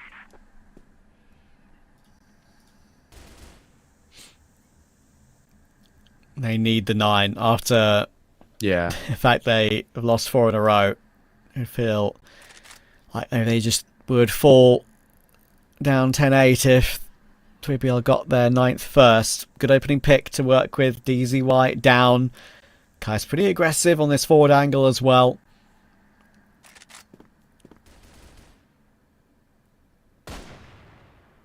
And there you go. It works out for a kill on Noxin very nicely.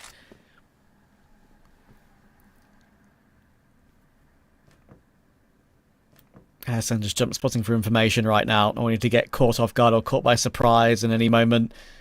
He does have teammate support on the site. In a 5v3, there should be no way when you have a couple of players on these angles that it does fall.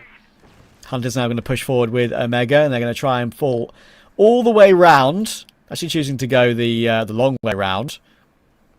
C4 will be scooped up by Omega, and they're going to try and attack A. Well, awesome. Goes for a swing. He goes 1 for 1.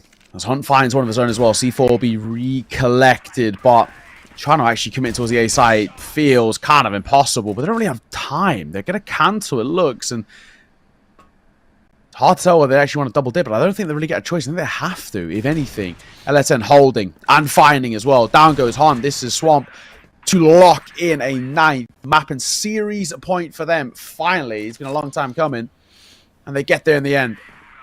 But they only have 1. They only have 1.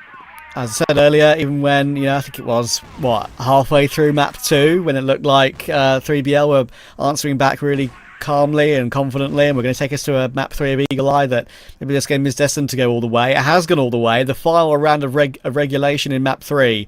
Do we go that one step further, or can Swamp close it out here and now? As I said before, they've had struggles at closing out games in previous matches I've watched of theirs. Sure, you could argue against better opposition, but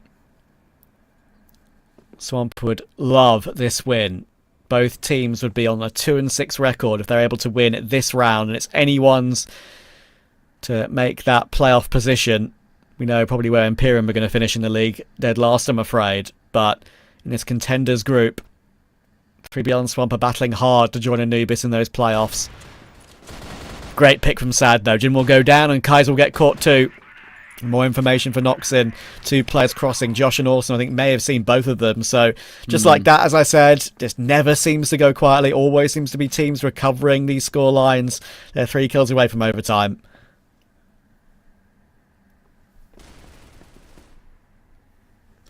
Hunt. Making a move as well. He'll get up, and he's got some fair decent space to work with here. LSN should be dead to rights here, and he is. Awesome, and Josh. 2 versus 5. Really no chance in this one. So overtime going to be required. Absolutely nothing Josh can do about it. Spotted and dropped. It's flawless as well. A statement by 3BL to take it to OT. My oh my. These two sides continue to be absolutely inseparable. What a game. I mean, I'm kind of baffled that we're here. It makes no sense to me. But once again, Swamp have just been caught having a big lead and not being able to close it out. I mean, 8-4. How can you not get it done from there? It kind of baffles me, to be honest with you. 3BL have played well. I'm not going to take that away from them, but you can't be letting a lead like that slip when you're in such a powerful position. And yeah, I have no explanation. I mean, look, the one guy that maybe could give us a great explanation in Penguin. Firstly, he's not here today. Secondly, even he wouldn't be able to give us an explanation for this, I don't think. It's just classic CFWL, that just games go too close when they shouldn't have been. No, you're spot on. It really just... These two sides, of course, this kind of back and forth. It's entertaining in its own right, but sometimes as well, it really kind of shows the difference in kind of that level between those top-end teams and, well, the more contender sides, because this inability to capitalize upon advantages and advantageous positions. Tough watch, honestly. And well, again, now as we go into OT, absolutely anybody's game. It is really, really hard to predict from here because neither side are really taking the snowball effect into their belt and kind of, running with it a little bit. So big conversations to be had here. Yes, doing a lot of the talking. Hunt is got up wherever he is. There we go.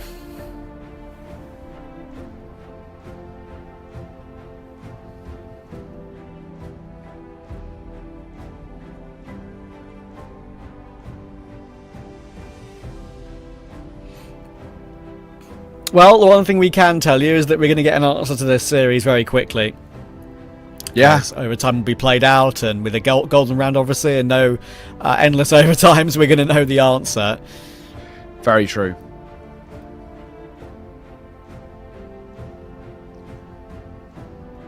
Last couple of moments to talk. Kai's getting very vocal. And then we're back underway in just a second.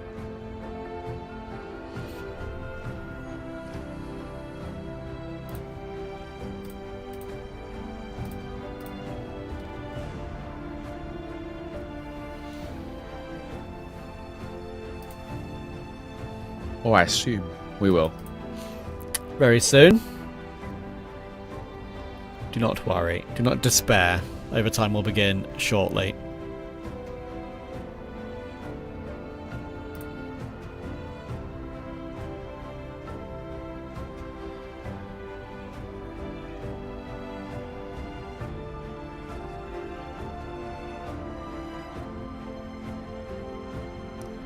Difficult as well as we get this deep in towards the game. These two sides know each other so well, it feels like you start to run thin on the strat book a little bit. It becomes a lot more about getting your individuals really shining. Let's see. Overtime begins here. As we've been saying, absolutely anybody's game. Okay, who closes it? Swamp need it. They, did really well to battle back on map 1. I think does deserve to be said. 3BL chucked away a couple of good opportunities. They should have probably won the game 2-0, and we would have been talking about LCK's match already. But yeah, when you're 8-4 in front, and if you can't close it, that would be a big worry for them. They had that one chance, and I don't know, they just went wandering, got caught, or at 5v3 without even having a chance to shoot back early when they maybe could have just played it completely differently and at least had a chance on these sites. But True. Gave themselves no chance at all as soon as 3BL had that massive advantage. So big damage to Kai's early as they swamp over to that blacklist side. We'll see if that changes their fortunes to get a few more rounds on the board in overtime. Let's see. Hunt playing elevated as well, so if Awesome makes a move for that door, his feet will be spotted first like that. There we go, legs are being spotted. He's not shooting initially because he wanted to draw Awesome in towards that fight. Does very well to patiently wait for him to kind of overextend a little bit. Sad. Nice move, he's going to go elevated as well. He looks for a little bit more, but that won't be the case. LSN and Kai is going to combine well. DZY, fine for him, but Kai will find his second. So it puts back into a 2 versus 2. Kai's 1 foot in the grave. Yeah, but he can definitely still do some damage with the TRG that he's picked up, of course. 1 bullet, 1 kill will make a big difference. But LSN, if he gets caught, that would make it almost impossible for Kai. As Hunter now knocks in and now going to choose to move up here. It might work out well, you know. LSN will drop down. Bit of attempt at that wallbang damage. And in the end, it does come through from Hunt, playing a very tight angle. And 3BL are back into the lead, and Hunt's getting loud. Yeah, exactly. You can see what it means to them. And to right. Sometimes in that kind of regulation part of this map where 3BL will squander opportunities like that, and it's happened a few times throughout this series as well. So that's huge for them, utilizing numbers, utilizing the advantages, and of course a worry now for Swamp. You've got to answer back immediately. You allow 3BL to go 2 for 2 to kickstart OT. That's when things become really precarious. Sag gonna go looking for info. Needs to be careful. Smart call from him to fall back, but he can potentially catch him on the cross out of door there. Yeah, Sad's gonna maneuver through now, holding a nice line, waiting for that wide swing from Awesome to make sure he just doesn't get strafed out of the round. And that could be a big frag to grab. Omega's in the open, long-range fight for Kais. He does well to find it, and then LSN and Jin help out. Should be very difficult for DZY to hold on in the window, but he does. Actually, very good job to get that frag, and Kais will go down to Noxin too. So all of a sudden, Jin is last alive. I don't actually quite know how 3BL have held on to this one, but it's not done yet. Yeah, you definitely cannot Jin at the moment. C4 on his back as well. There's plenty of space to move around to make a decision. The question is, what is it going to be?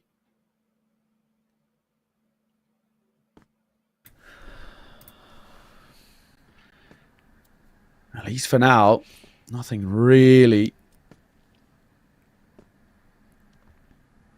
being decided. I like what 3BL doing in a spot like this. They don't really even care if he gets a plant. They've just got to play together. Play so that you can trade.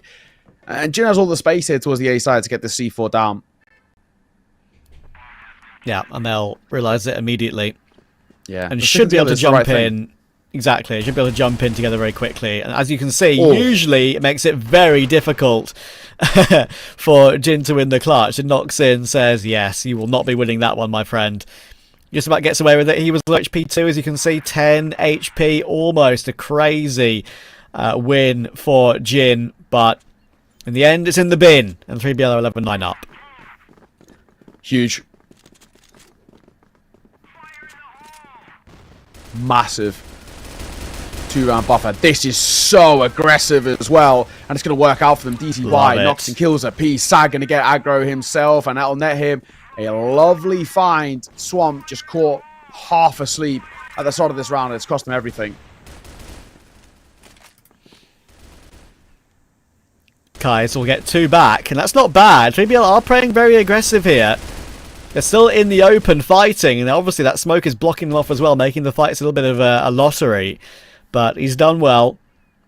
Now it's only LSN left, and it's a very tight angle held by Sad. I don't think LSN will be expecting that one too quickly. With the C4 still there, it's almost impossible to break in. He's trying to go for the little hops to see something, and there you go. There's the info.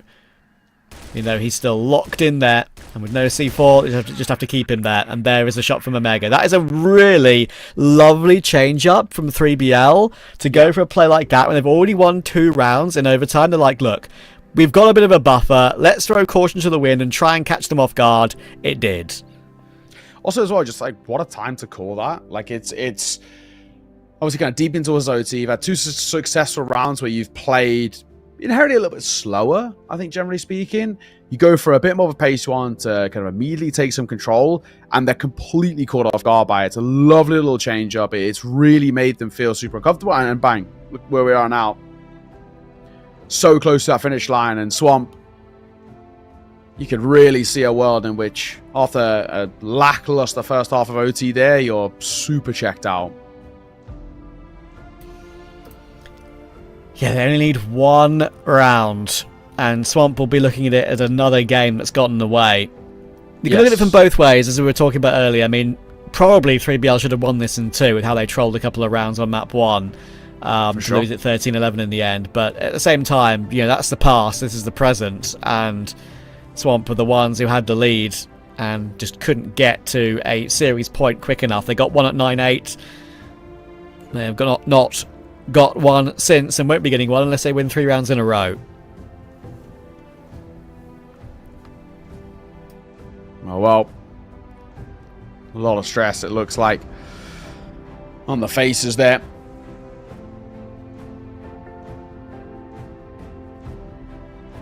Swamp, they know they are close to, again, like fumbling this. This is something that we've kind of been talking about, and of course, just how much of a tilter would that be?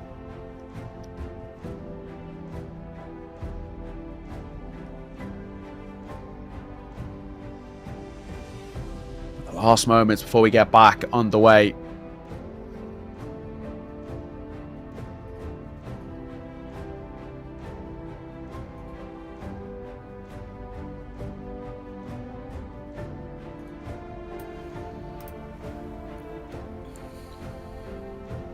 Yep, we'll have to see if Swamp have anything left.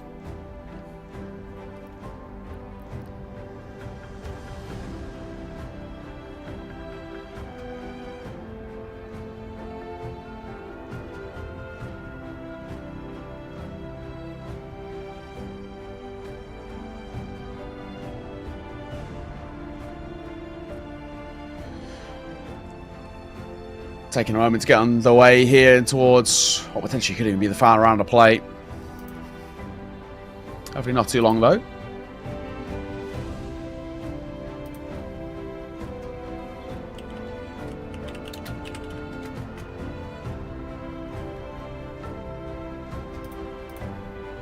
Yeah, hopefully this will get back into game quickly, because for us to have a delay at this edge of the game would be a bit rough. Yeah. A bit, maybe being the understatement of the century. True. Marathon of a series, and we've still got 2 more to play through. I know, man. This has been... Look, first map was okay. It was actually enjoyable.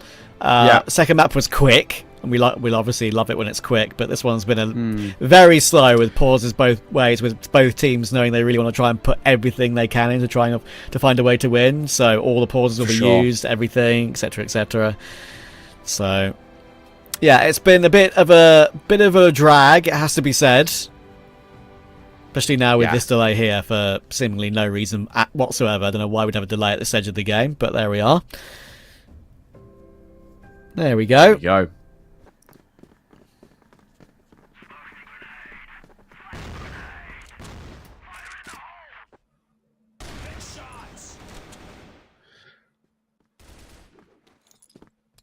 Well, let's see. Sad they'll open up proceedings, but awesome. Immediate response. Is there any life left in Swamp? Oh, I'll have to see. 1-4-1s again. Very much like the rounds on this game. Back and forth, and that's how it's felt with the kills here. But in this 2 versus 2, Maker and Hunt, the 2 people you want. I say these are kind of as good as it gets, right? You've got Hunt, who's captain and sort of pseudo star in a way, and Omega's on a really good series. Yeah, it's a good position for them. They know they have a 2v2 here to close it out. It was one of these rounds which could just go either way, and all you can really hope for in this scenario, if you're 3BL, is no blunders. If you just get caught by Swamp playing it well, then what can you do? So here, make a call, stick to it, and see what happens. It looks like Josh is a little bit trying to keep an eye on as many angles as he possibly can to see if he can catch one player, just make this, as I said before, retaking together is the way to go about it. Anyway, he has seen, or he is looking at where maybe Omega and Hunt will look to entry from, giving a little bit of a glance. There's the information. Now he might just wait.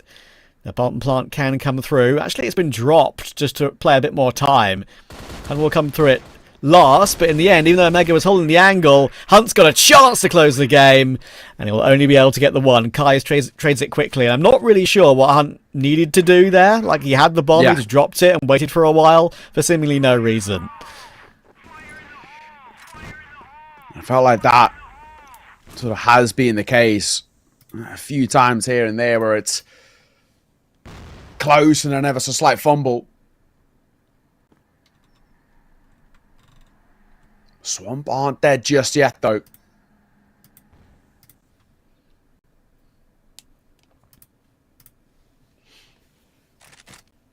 Yeah, 2 more needed for that golden round. Would be a crazy recovery.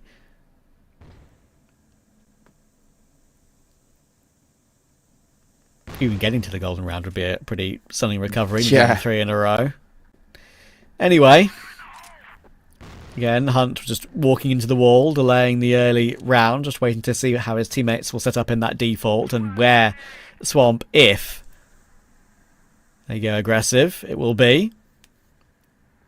Now, Kai's has got Jin with him. He's got Josh with him too. Quite a good pinch over this side of the map, and now maybe they'll start to go looking at this stage of the round. Should be Noxon getting caught in the open, and yes, exactly. They kind of just left him there, unfortunately. Did 3BL, left him in that default position out to dry in a way, and now the pressure will be on A. Let's see. Jin, fine. LSN as well, fine from him. LSN can't make it. Second, as Omega delivers. 2 versus 3. Omega and Sad to bail them out and to close this one out. Or we go again.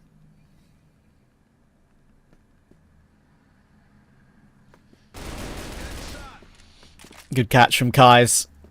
Now, Sad has not really much to do. He wants to try and win the game here and now, but he's going to find 3 players in 30 seconds. Does have the chance for the bomb to go down. And don't forget earlier, Sad all on his own did kind of get a lovely triple kill, but that's a totally different position, a more favourable position for that TRG. What can he do? Will there be any mistakes here made by Swamp? They're waiting until they're all a little bit closer so they can all start running in together.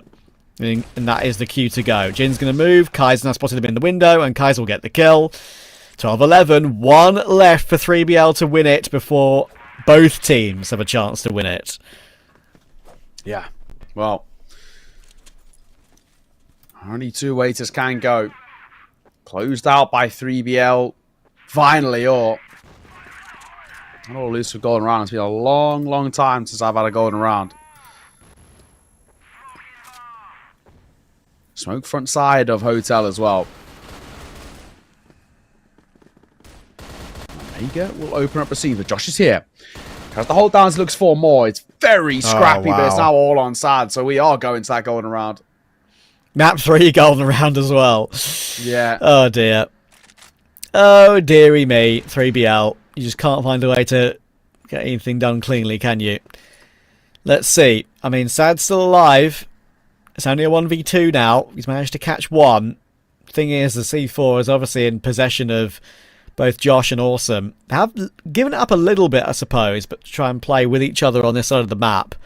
But Sad might be moving in toward where they're playing from right now. You can see it in front of him. Josh goes for the peek. Information. Are they going to double swing it together? I think they might decide to do that, you know. Always a risk of a bit of a collateral. Are they going to try and push Sad out the round? There's the quick scope. Here's a chance. Sad now knows he's there. How does he play this 1v1? He's got a whole minute to think about it. Awesome's going to try and creep away and play closer to that C4. The nerves now will be jangling for both. He's just a lot of time to work with here, but this is such a difficult angle to clear on towards Awesome, who is going to see it off. And just like that, 12 apiece, golden round. Map number 3 of the opening series of the day. Neither side wants to win, it feels. No. As they just cannot close out from advantageous spots. It's a bit of a joke, really, but yeah. Look, what can you say? We've got a chance now. The game ends here, whatever happens, okay? Unless we have a crossfire moment and they decide to replay the whole map for some unknown reason. You never know. We're not going to hold anything against what crossfire decide to do. But anyway, let's have a look. We've got a great opportunity for Sad to win the game. He didn't convert it. Awesome. You can tell how nervy he was in that 1v1. And And yeah, it's going to now make things even worse for 3BL because they had 3 chances to close it and couldn't. Now it's they who'll be feeling the pressure, and Swamp will obviously be feeling it a little bit as well, but they'll be having a little bit more freedom in this sort of situation. Anyway, let's see. Both teams refusing to give a kill up early until now. Oh. Hunt. Kai's. Mindful of them, it's actually really scrappy. Jin's going to get a double, and it's all on Sad. If 3BL lose this after going 3-0 up to open up OT, that is going to be brutal, but Sad's giving them a life. He's giving them a chance here, but he's going to get caught. It's Josh who sees it off. How, in God's name? It's Swamp who take it. 13-12, 3BL. Honestly, how have you actually lost that? Oh, I mean, all you can do is laugh for it at the end of the day. And I'm not like laughing at either team, just laughing at the situation we found ourselves in. I mean, I don't really understand how the game's got to that point. That is absolutely ridiculous. Swamp, they shouldn't have won map 1. 3BL should have taken that for sure. They threw a 1v4 to Awesome. It should have been a 3BL 2-0. 3BL then show what they're made of and what is a home map for them on sub base. We go to Eagle Eye. They managed to battle back from, what was it, 8-4 behind to make it 9-all, take it to overtime. They survived a 9-8 match point. And then they had a 12-9 lead in that overtime and just couldn't close it. 13-12 for Swamp. They're now both on 2-6 in the league, and that is one that's gotten away from 3BL. They'll be disgusted with themselves. What do the panel have to say about it? Let's find out. Highlight of this set, throwing to Awesome. That was 3BL doing it at game number 1, especially at the 4v1 situation, and at the third map when 3BL had just 1v1 and Awesome made a really awesome clutch. And for this series overall, it felt like it's the most scrappy series that we've ever seen. It's going like right and left ping pong, no one knows what's happening, and yeah, Swamp won it. Yeah, I mean, this is what we were kind of thinking, though, right? I mean, this was where there was either the factor of like, it could be a 2-0 or it's going to be a bit of a grueling 3 map series, and that's exactly what we got. And I agree with both Neo and Travis. Like, it's like for 3BL, you got to feel bad for them in a way too, because they've just, again, like these opportunities to win it, they just let it again just somehow, some way, they can't get it done, they can't close, they always make it difficult for themselves, so it's really hard to see. And I think that goes back to my original statement about the inexperience that they have as a group versus kind of an experienced roster of like Swamp, where those guys have been through so many different situations. 3BL, they're a young team.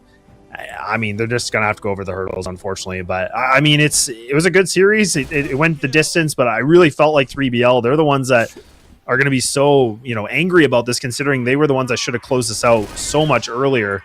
But unfortunately for them, they take the big L. Yeah, the big L, and that just gives them a reminder that if they just won one more round in the first set, this series would have been over in just 2 maps, and yeah, you go home, you're happy, you got to playoffs, but right now you need to start using your calculator, since you and Swamp Gaming both have the same wins, have like around differences between both of you, and you both have 2 more games, and for that it feels like 3BL, they're the team that put themselves in this really bad situation, and Swamp Gaming, they have a small lifeline for them to get to the playoffs, and it looks like they wanna make sure that they make it.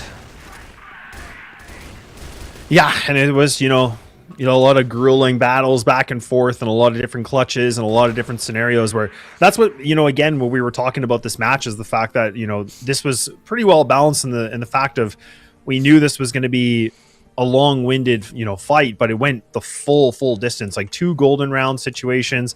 I feel like you don't get to see that very often. So nonetheless, I mean, you got to feel good for Swamp Gaming, because I mean, they were able to kind of push through when they needed to, and Kai's put himself with a 1.42 rating, which is something you absolutely need, and somebody kind of taking the lead of this team, I believe, now with Famous being out. So he put up some pretty good numbers and monstrous numbers here, whereas everybody else was kind of that under 1.0 except for LSN. So just again kind of showcases a little bit of that experienced player, someone like Kai's that's been around for so long, and what he was able to bring into this this matchup. And I imagine he has to be the MVP. I feel like that has to be, unless I'm just going to be totally wrong with analysis today. But I feel like in this match, it was just clearly him all the way. Yeah, it's Kai's, and for me, the second best guy is gonna be awesome, of course. And to be honest, Kai's holds the largest amount of death in the entire league, but it looks like he's making sure that his team stays on the league. Swamp Gaming, they don't want to go to relegations, and that's something we saw. 3BL did their best, and at some points it felt like they are reading Swamp Gaming as an open book.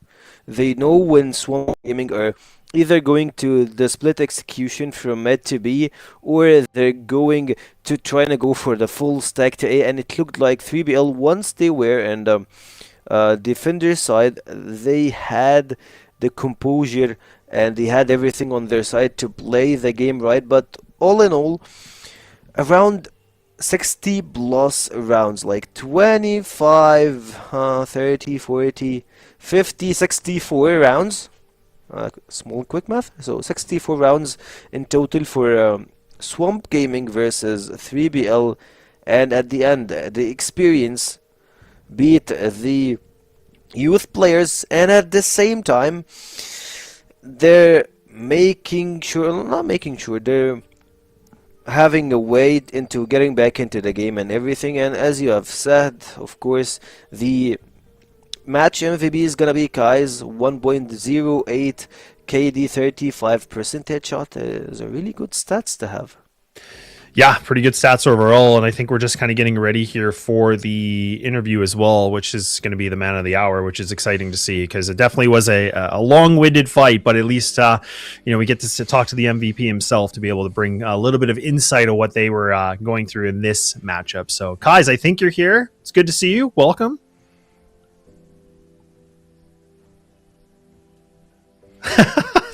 Hey, that's all right, man. It was I think you're an NA as well, right? Yeah, so again, like kind of it's kind of funny because I'm also an NA too, so definitely a long-winded, a little bit of a day. Mm-hmm. Yeah, now, definitely I believe a long that day. Kais is muted right now, but at the same time, EE can just like throw a thumbs up or like say throw a thumbs down. How did you feel about this series? Series Overall, like, was it was a long one. Series was definitely very hard to play. 3BL, these young talents, they're very, very strong players. Especially Hunt, we had an experience playing with him. Definitely one of my favorite players to play with. And his future is bright. Even when they were coming back when we were up 8-5 on the last map, I feel like Hunt was doing lots of plays to help his team win the rounds. But at the end of the day, I told my boys, like, don't give up. Yes, we were down 0-3 in the OT last map. We pushed it through, won every single round to bring it back in golden round. And shout out to the boys. They really push hard. Yeah. I mean, honestly, shout out to the boys indeed, because I felt like a lot of times in this series too, like you said, like you guys could maybe be back and forth a little bit, and then 3BL were kind of on the edge to getting things done, but somehow, in some way you guys were able to kind of pull through. It felt like a Rocky movie, right? You guys were just getting hit every single time, and then you guys were able to just throw a massive swing, and then you could get yourselves back in the game, which is really, really exciting to see. But the one thing I was going to actually ask you about, and I don't know how much you can go into it, but I mean, the whole conversation this season was the roster shuffle, right? We know you guys went through a little bit of a change with losing Famous, and then you guys added, some new players as well. And with your past playing with Hunt, like, was he part of the conversation at all, or did you guys just feel going a different way entirely, just considering of last season? Well, Hunt, he always has a spot in my heart. But I think start of season, he already has a team with 3BL. So when we went into building the team, we just, we didn't have a choice. It was very last minute that we found out Famous was going to be joining unKnights. So we didn't have time to build a team beforehand. And we kind of just like put whoever we can together to give our best efforts. But hey, I'm very happy with this team. I would not leave anyone out for anyone. Fair enough. Yeah, I love like how you go like they're your homies and you've been together for almost a month and a half. So any last questions?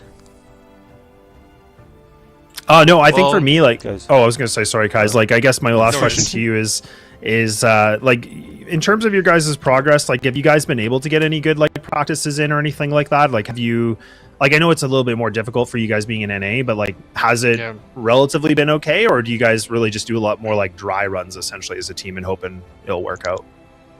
It's very hard, but we can't complain. You know, if we want to compete at the highest level, we just have to work outside of hours. Like, for example, myself, I work 9 to 5, coming home at 6 p.m. Eastern. That's already 12 a.m. Egypt time or European Right. time. What can we do at that point? All the players are sleeping, but we just have to push it through. It is what it is, and we just love the game. Yeah. Thank you guys for this interview. Hope that you find a way to stay in the league. Like, you need to open your calculator and trying to find like the wins. You still have 2 more games versus Anubis and Imperium. Best of luck and hope for the best for you and the entire team. Thank you guys. Really appreciate it. We're gonna fight as hard as possible. Awesome. Bring Best of Annie luck. back. Thank you. I love it. Good stuff. Well, it is nice to see, like I said, a little bias for me because of, NA and everything, but it is good to see, right? I mean, it was, I feel like 3BL were definitely the team where they get that more practice. They can definitely get more reps in compared to a team like Swamp where that's more of a tough task. But again, I guess their experience goes a long, long way and allowed them to get that long and grueling W. But look, a W is a W at the end of the day here, Sekio. Yeah, it is. Like, a win is a win overall for Swamp Gaming. It was a long one, it was a scrappy one, but at the end, they got what it takes to win versus 3BL, and I believe that was just our first series of the day, and we still have 2 more to go, so we'll head to a quick break and get back to you with game number 2. Bye-bye.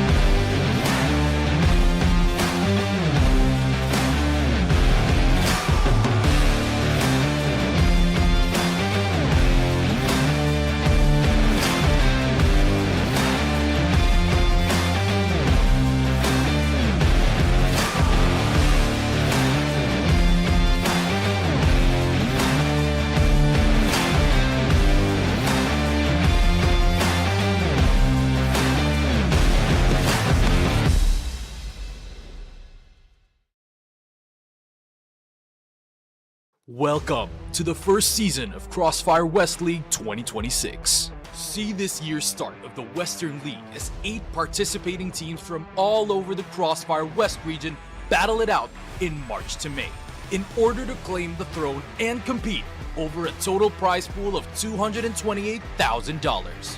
For the first season of 2026, get treated to 3 months of high-stakes action, as the season consists of 2 regular season phases and a double elimination playoffs where legends are created.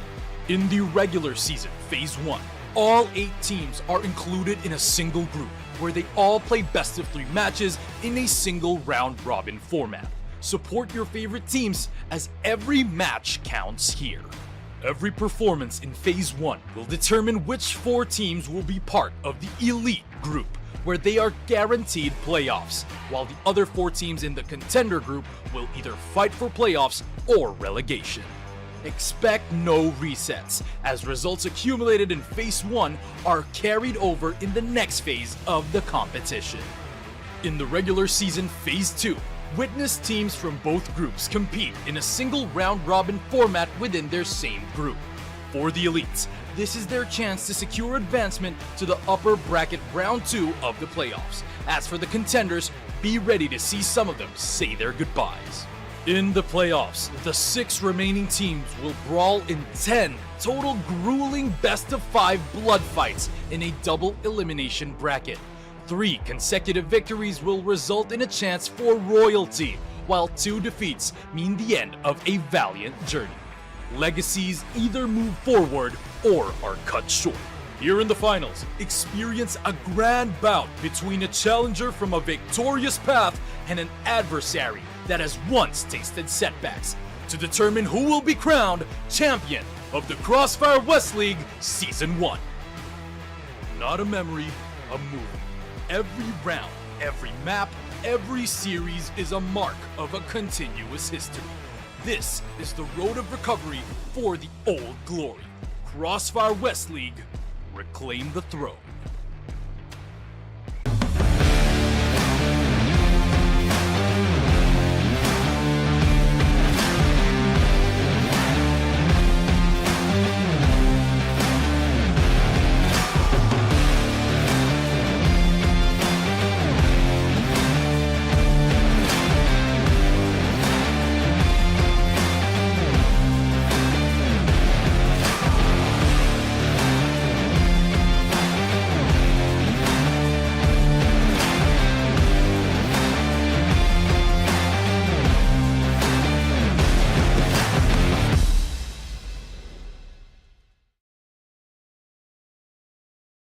Welcome to the first season of CrossFire West League 2026. See this year's start of the Western League as 8 participating teams from all over the CrossFire West region battle it out in March to May in order to claim the throne and compete over a total prize pool of $228,000. For the first season of 2026, get treated to 3 months of high-stakes action, as the season consists of 2 regular season phases and a double elimination playoffs where legends are created. In the regular season, Phase 1, all 8 teams are included in a single group where they all play best of 3 matches in a single round-robin format. Support your favorite teams as every match counts here. Every performance in Phase 1 will determine which 4 teams will be part of the Elite group, where they are guaranteed playoffs, while the other 4 teams in the Contender group will either fight for playoffs or relegation. Expect no resets, as results accumulated in Phase 1 are carried over in the next phase of the competition. In the regular season Phase 2, witness teams from both groups compete in a single round-robin format within their same group. For the elites, this is their chance to secure advancement to the upper bracket round 2 of the playoffs. As for the contenders, be ready to see some of them say their goodbyes. In the playoffs, the 6 remaining teams will brawl in 10 total grueling best-of-5 blood fights in a double elimination bracket. 3 consecutive victories will result in a chance for royalty, while 2 defeats mean the end of a valiant journey. Legacies either move forward or are cut short. Here in the finals, experience a grand bout between a challenger from a victorious path and an adversary that has once tasted setbacks to determine who will be crowned champion of the CrossFire West League Season 1. Not a memory, a movie. Every round, every map, every series is a mark of a continuous history. This is the road of recovery for the old glory. CrossFire West League, reclaim the throne.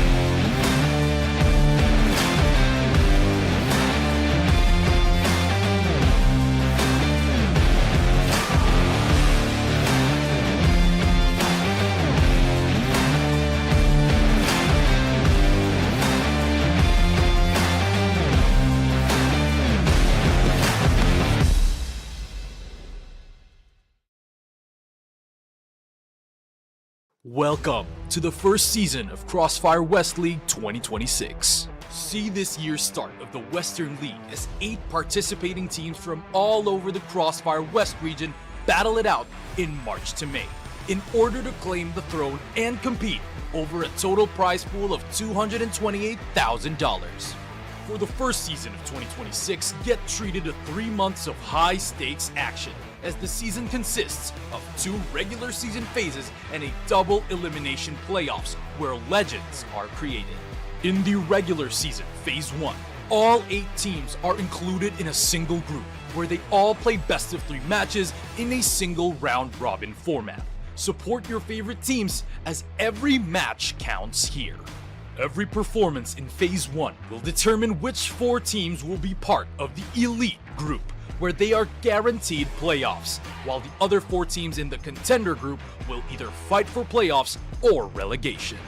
Expect no resets, as results accumulated in Phase 1 are carried over in the next phase of the competition. In the regular season Phase 2, witness teams from both groups compete in a single round-robin format within their same group. For the elites, this is their chance to secure advancement to the upper bracket round 2 of the playoffs. As for the contenders, be ready to see some of them say their goodbyes.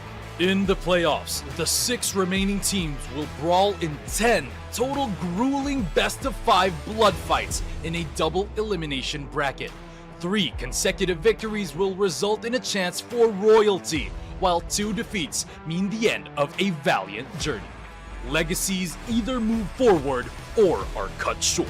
Here in the finals, experience a grand bout between a challenger from a victorious path and an adversary that has once tasted setbacks, to determine who will be crowned champion of the CrossFire West League Season 1. Not a memory, a movie. Every round, every map, every series is a mark of a continuous history. This is the road of recovery for the old glory. CrossFire West League, reclaim the throne.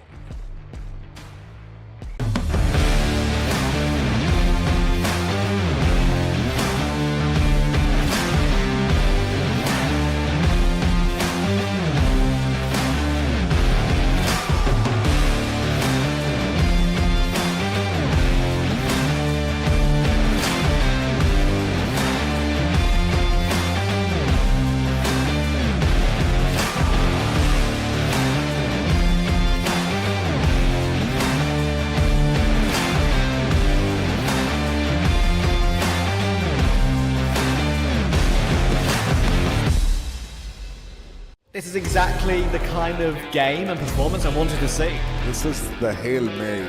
Every individual player is bringing their A game right now. That's what I'm talking about. I've had enough of being quiet. I want to get things moving. The Madison are not able to get Free, oh my word, straight out through that smoke just mentioned. Zane has what about Frisk here? Yes, Trevor Mary's here going for that quick.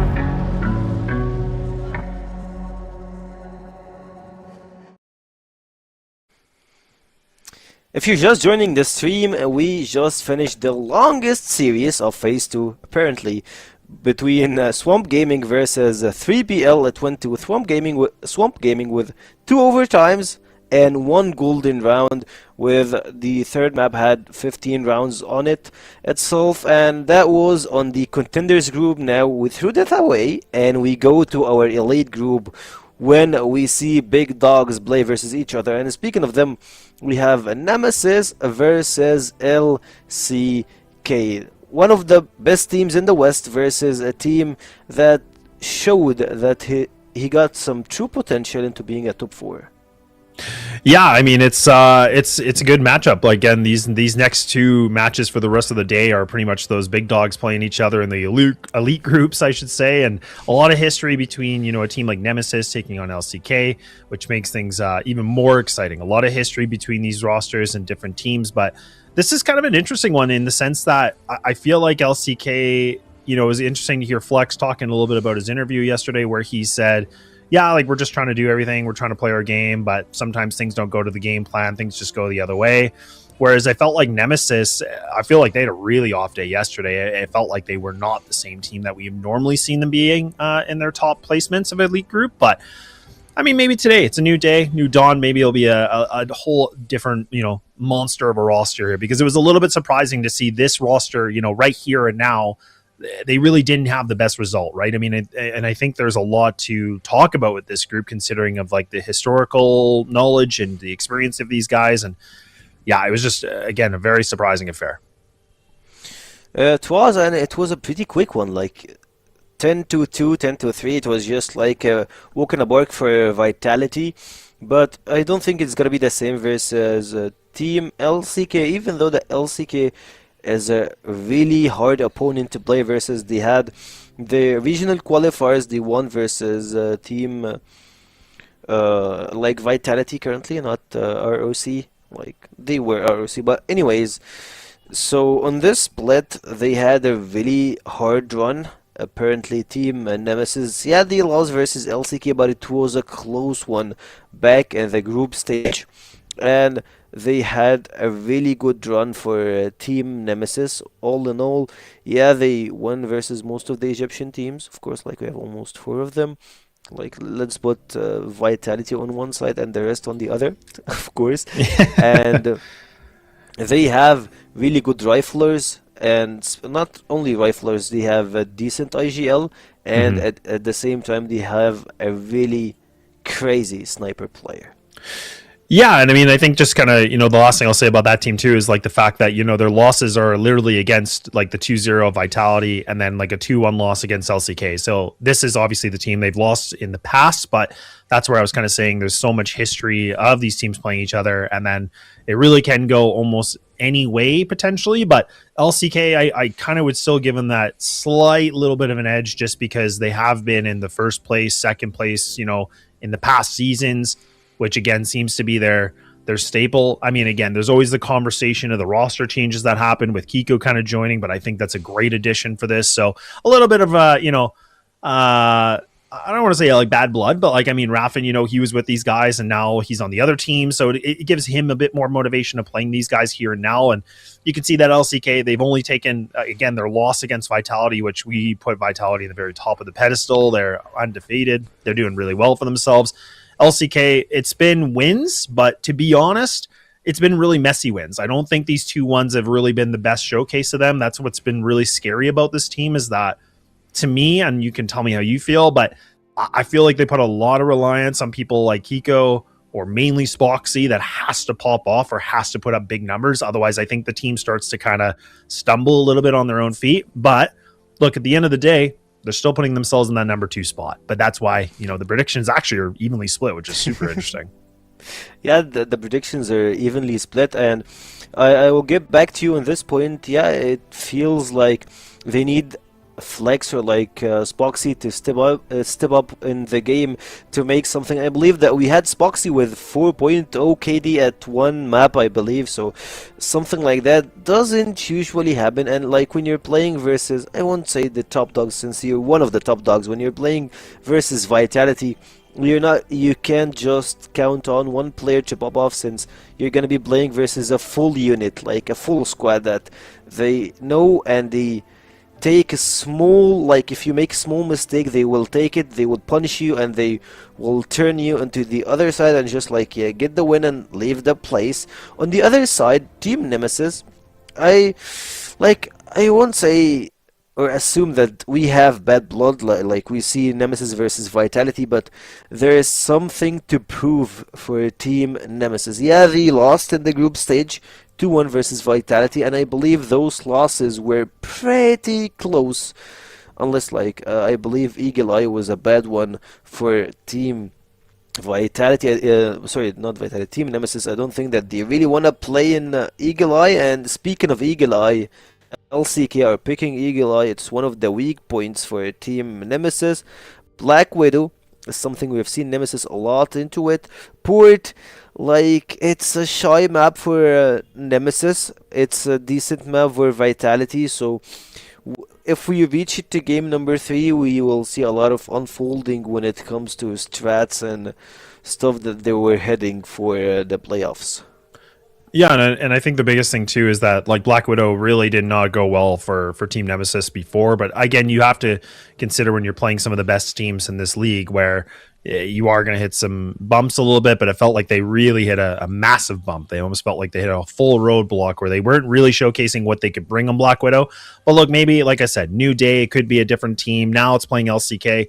So it does kind of create a little bit of an opening. I mean, honestly, the thing that I'm a little bit not surprised, but a little bit surprised about, I guess, is the fact that LCK get this Eagle Eye pick to go through, because we know they love playing this map. They have the international competition under this. So I feel like for Nemesis, a little bit interesting that they let it kind of slip through, and then Port being a decider. That I feel like both these teams are a coin toss on that.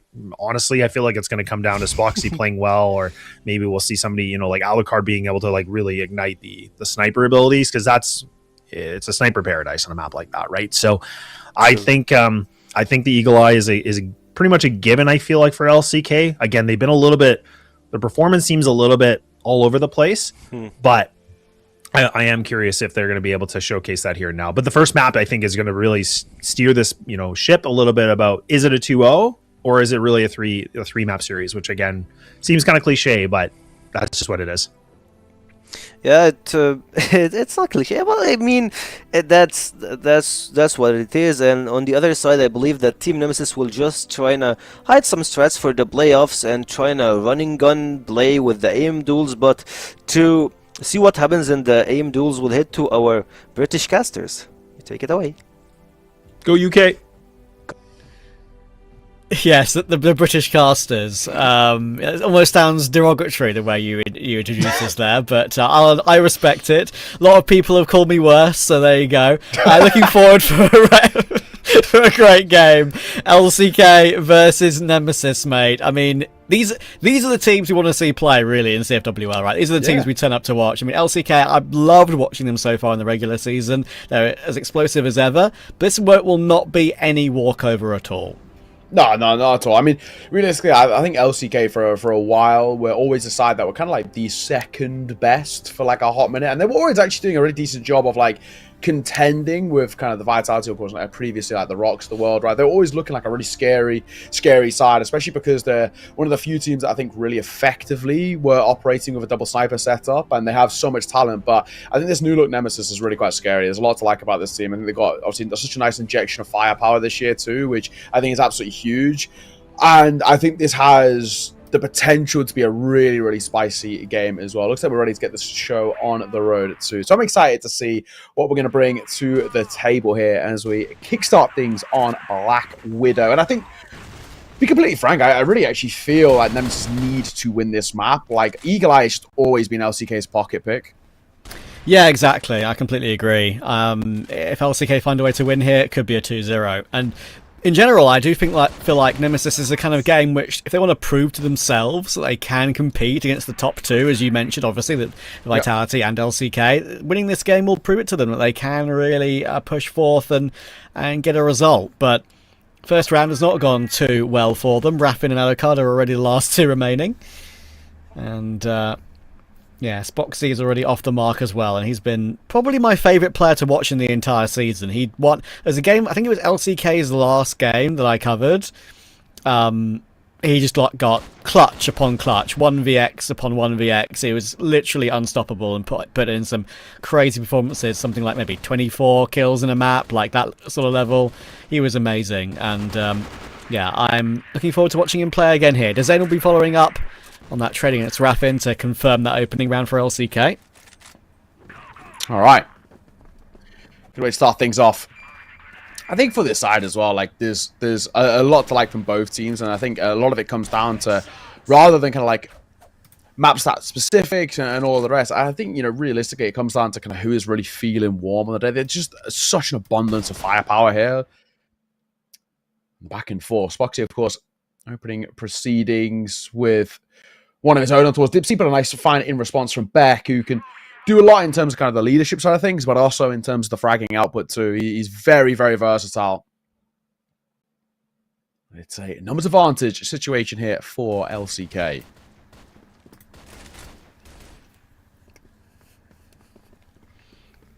pushing their way forward now, and that's a great pick again from Spoxy, giving Raffin no chance. Comics is trying to tap back in return. He'd love one more, but Dezane ever reliable. And Dezane in particular, I mean, I'm talking up Spoxy for obvious reasons. He's been a stalwart of playing so good in this league for so long. Yeah. But Dezane too, I mean, I think he's probably one of my favourite reliable players in the entirety of the league for sure. Yes. Can really do a lot. Well, speaking of, I want to see it off as well on that quick trade. Beck found because of that flash up close. With that being said, 2-0 LCK.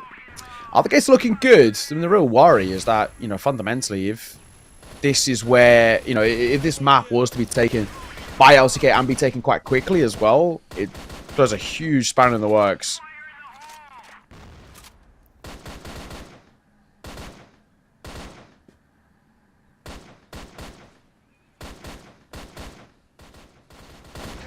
Tipsy dancing around at the back of long there, back and forth. Will eventually manage to tap down to Zane. So Nemesis have an opening to a round, which they should be able to convert now in a 5v2, finally.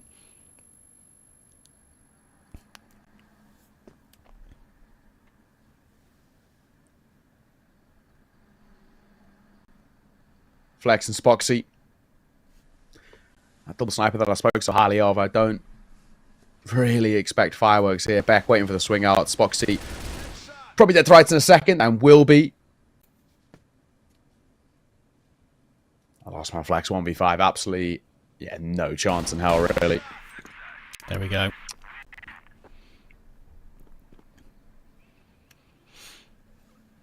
Yeah, I think early sort of rebuttal is important because don't forget these teams relatively evenly matched, right? I mean, you have to look at the regular season of how well they both did. LCK finished 6-1, Nemesis finished 5-2, so pretty close really for both these two. I just saw a little bit more, I guess you could say, clean work from LCK over the course of the season, even if there's only one win difference. Yeah. And now, of course, in this group stage, in the elite group, with Nemesis, unKnights and Vitality around them, they're going to have to really try and play up a level a tiny bit. They know they're pretty much guaranteed to be in those playoffs, obviously. They want to try and get that upper bracket semi-finals to skip around to get in through those quarterfinals without even having to play that round. And keeping hold of that second place is what they need. Yeah, that's it.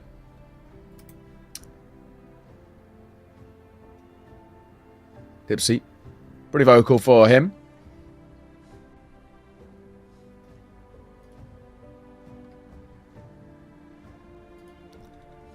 For the time being, though.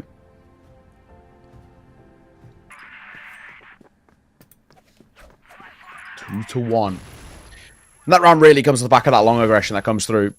Very solidly taken. Opening double comes through that fight, and in doing so, they just play off the back of each other, play that they can trade effectively, and they do.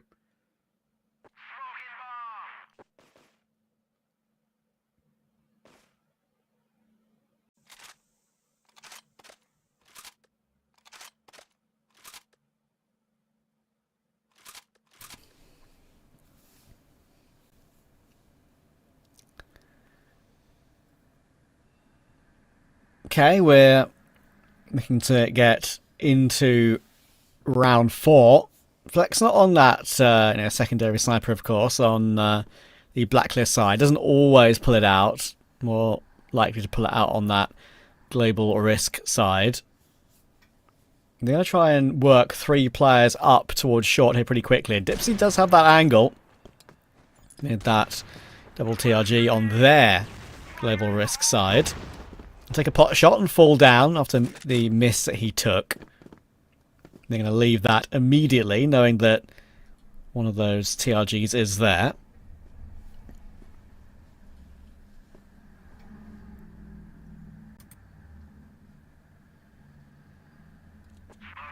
"55 seconds.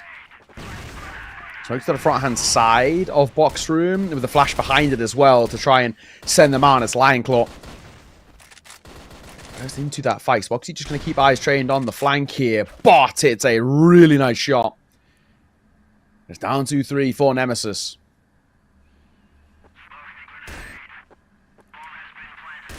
Bomb will come through.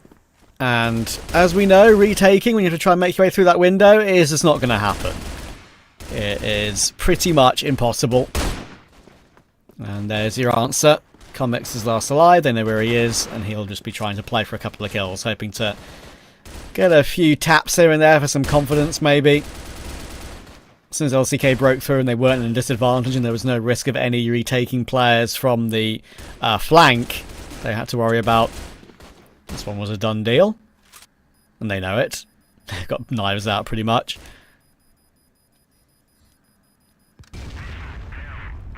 Bosh. There we go. 3-1. So far, not a lot to complain about for LCK and Flex will open up proceedings. My, oh my. Looking really quite sharp, a few of these players on towards LCK, which is a really, really good sign. And there is Flex taking that secondary sniper out.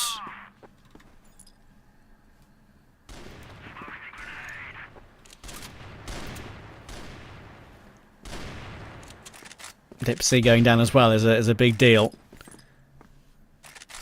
And Alucard, of course, one of the players that I've always loved watching in CFWL over the course of my time watching this league. But there's as I've said before, and I've covered a Nemesis versus LCK game in the past, Alucard is a very, very different sniper player to Spoxy, right? Yes. Spoxy's very aggressive, really gets in your face, very flashy. Alucard's a lot more sort of sit back, play as a turret, nothing too flashy, nothing too crazy. Very often he's one of the clutch players, as being the last player alive. For that reason, he can be very good in the clutch. But, you know, we need to maybe see a little bit more from him in rounds like this. And they're already a man down, and now they want to try and recover things. But we're not going to see it here. Exactly the demonstration that I was or the explanation, sorry, I was trying to describe with Alucard. Just didn't really get into the action in this round whatsoever, and by this point he's out of it already unless something crazy happens. So, yeah, it's a big difference in playstyle between the two. Yeah, absolutely. That goes Flex. It's only just a quick one. But you're right, though. I think, you know, they are vastly different. They also both have the kind of the benefits. I mean, we kind of something we touched on. Alucard coming in towards the series highest KD. He's very good at kind of the multi-frags. I think he's very good at keeping himself alive in a lot of situations. And I think he's also one of those players who doesn't take risks, which is a good thing and a bad thing. You know, sometimes you can kind of see individuals like your Spoxies, who's a bit more that combat style sniper, where with those risks, there's obviously going to be times where it just doesn't pay off.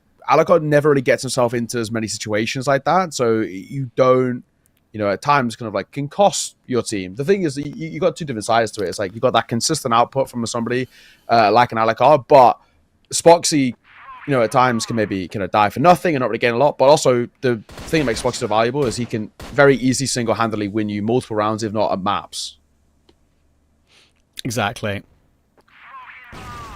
I think, you know, maybe you could argue Alucard is one of the most reliable snipers the CFWL has ever seen, but Spoxy is one of the most explosive. So, yeah, there's a big difference between the two of them. It works both ways in certain games, of course. Oh, Kiko manages to catch Dipsy there. Maybe a bit unawares that he could still be playing behind that angle, and Comics behind the smoke. Lucky, maybe, to be alive. Great reaction. Raffin was about to flank Spoxy there, and it felt like it was a guarantee.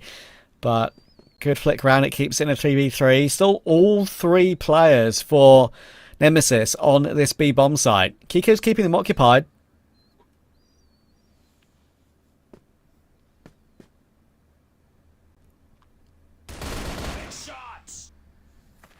A shot. And a big kill. Yeah, Beck's an important one to find as well.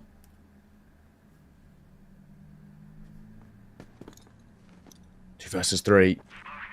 Feels never possible really to let this one slip from a spot like this with the controller they've got, and Spoxy's making sure of it. Simple work. About to be a 5th for LCK. The last man of comics. Not a lot he can do. That'll be that. 5-1. LCK are kind of running away with this right at the moment. Yeah, Nemesis need this tack. Right now, there's just a big difference in the way they're going about things.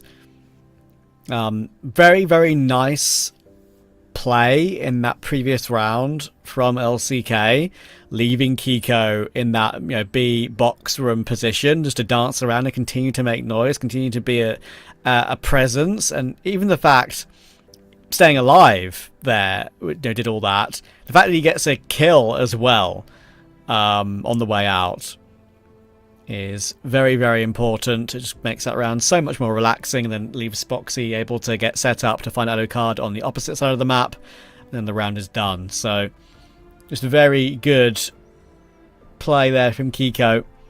I think he's definitely one of the things that really adds a massive I guess you could say percentage of expertise to LCK too, ever since he joined.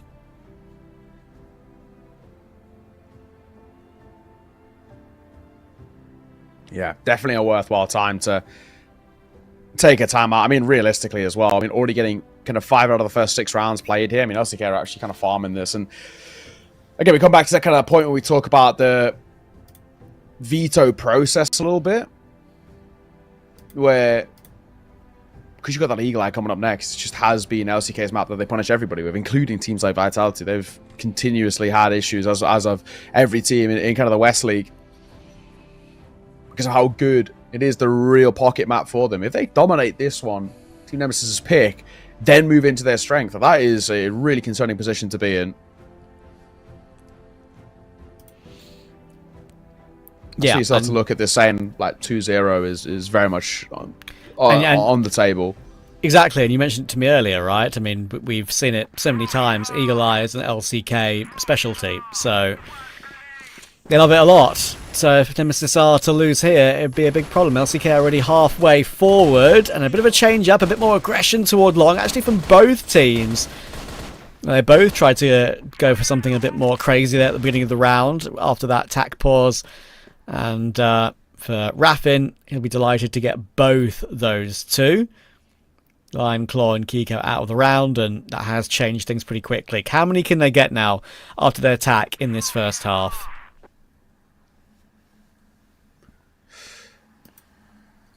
That's a big question. Raffin, 1 for 1, quick trade coming through from Flex. 2 versus 4, though. A very difficult round to lose here for Nemesis.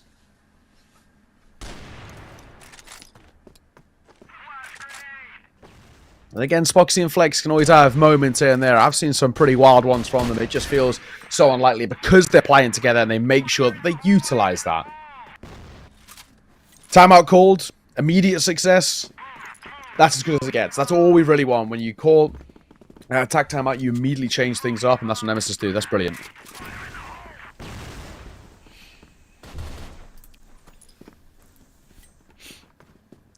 They have taken long again here, but they also this time get absolutely no resistance whatsoever. So I think this time they don't want to keep hold of it for too long for kind of no reason. Let's try and take middle instead.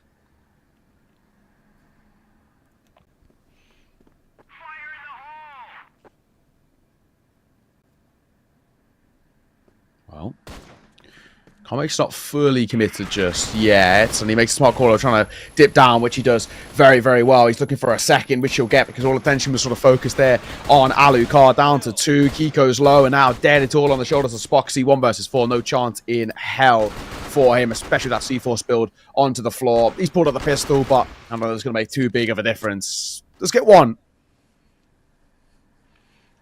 Oh, Dipsy.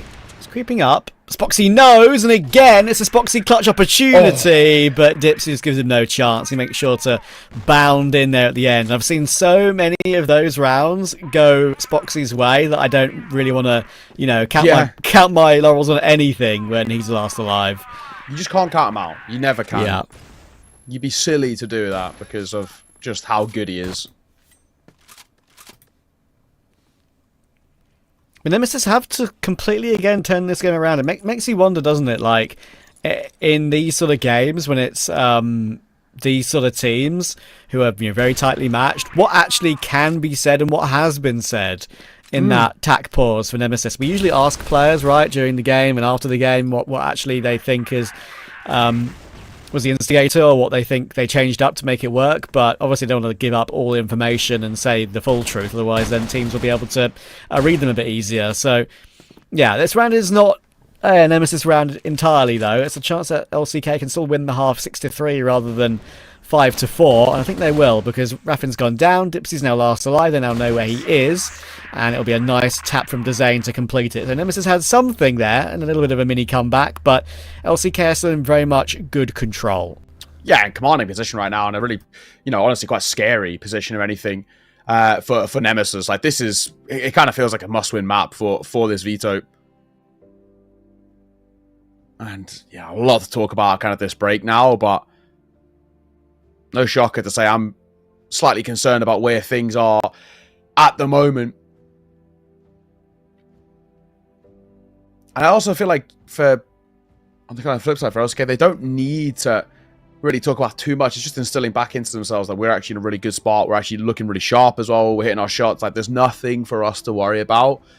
Keep to the game. You're obviously looking at somebody like Flex as well, who's, as you can see, being very, very vocal. But there's so much talent, there's so much experience you can lean back on with this LCK side.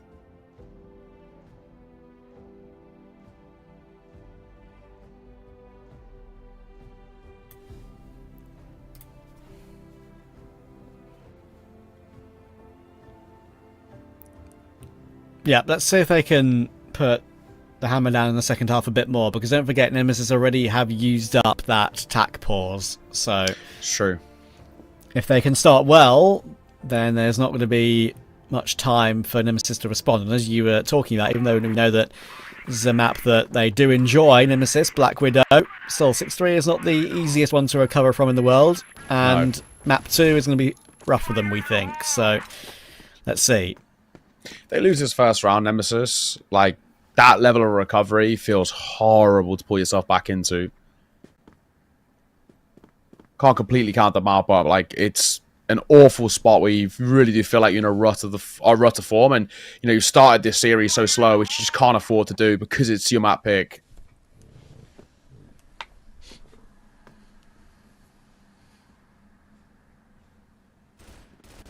Quite tempered here though, from both sides.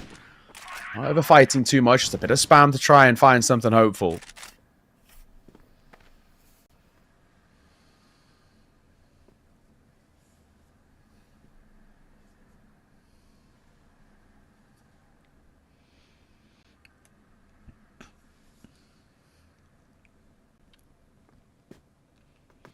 They're going to make their way up towards short now. Alucard and Raffin and Beck all together. The bridge is about to see a lot of action. Flashing toward the drop, and Dezane, he will get caught. It's a very nice call from Nemesis to get that opening kill. Now the bomb can be planted, and I think with Kiko all the way in long, I wonder if they've even seen him at all yet. He's worried about being flanked, obviously. Makes his way through now. He needs an immediate tap, and unfortunately it doesn't really work out too well, but it is the 3v3. Couple of kills in return, and now Nemesis is struggling because Dipsy's not in position to help yet. They're getting run down, and because Dipsy went all the way around the world, he's now in a very difficult 1v3 and should be cleared, will be cleared. Oh, wow. That is an incredible retake for LCK, and it comes with Dipsy thinking he had the time and space to go for that long con play. It didn't work. In situations like that, we kind of call it a bit of an overcook, right? Because actually, the start of the round and the idea behind it actually feels really quite good for Nemesis. Like, they don't fight too early. They're not too kind of aggressive in their stance. But essentially what they're doing is they're sticking together. They get their opening kill and they take the space off the back of it. If they don't overcook that round and just play it a little bit more defaulty, they walk away with it. But now is where panic starts to set in. You can already see it. Beck dead, calling from the grave, and in a very immediate number disadvantage situation. They're losing a grip on this map rapidly. Yeah,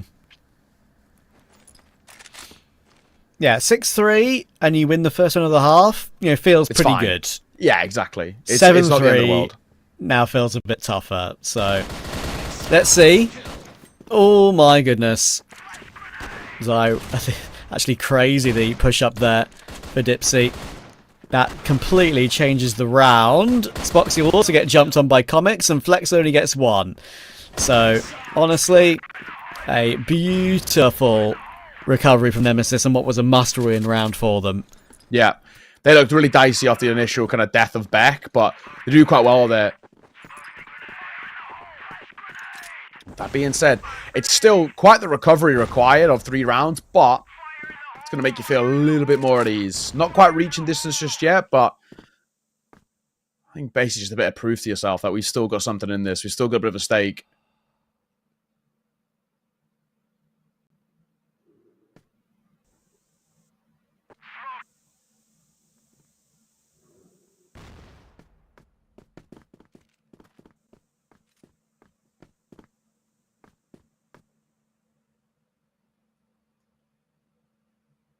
It was quiet though for Nemesis. They had a quicker start until that previous round, which worked for them. They're going to slow things down once again. Didn't work out for them a couple of rounds ago, so worth keeping an eye out.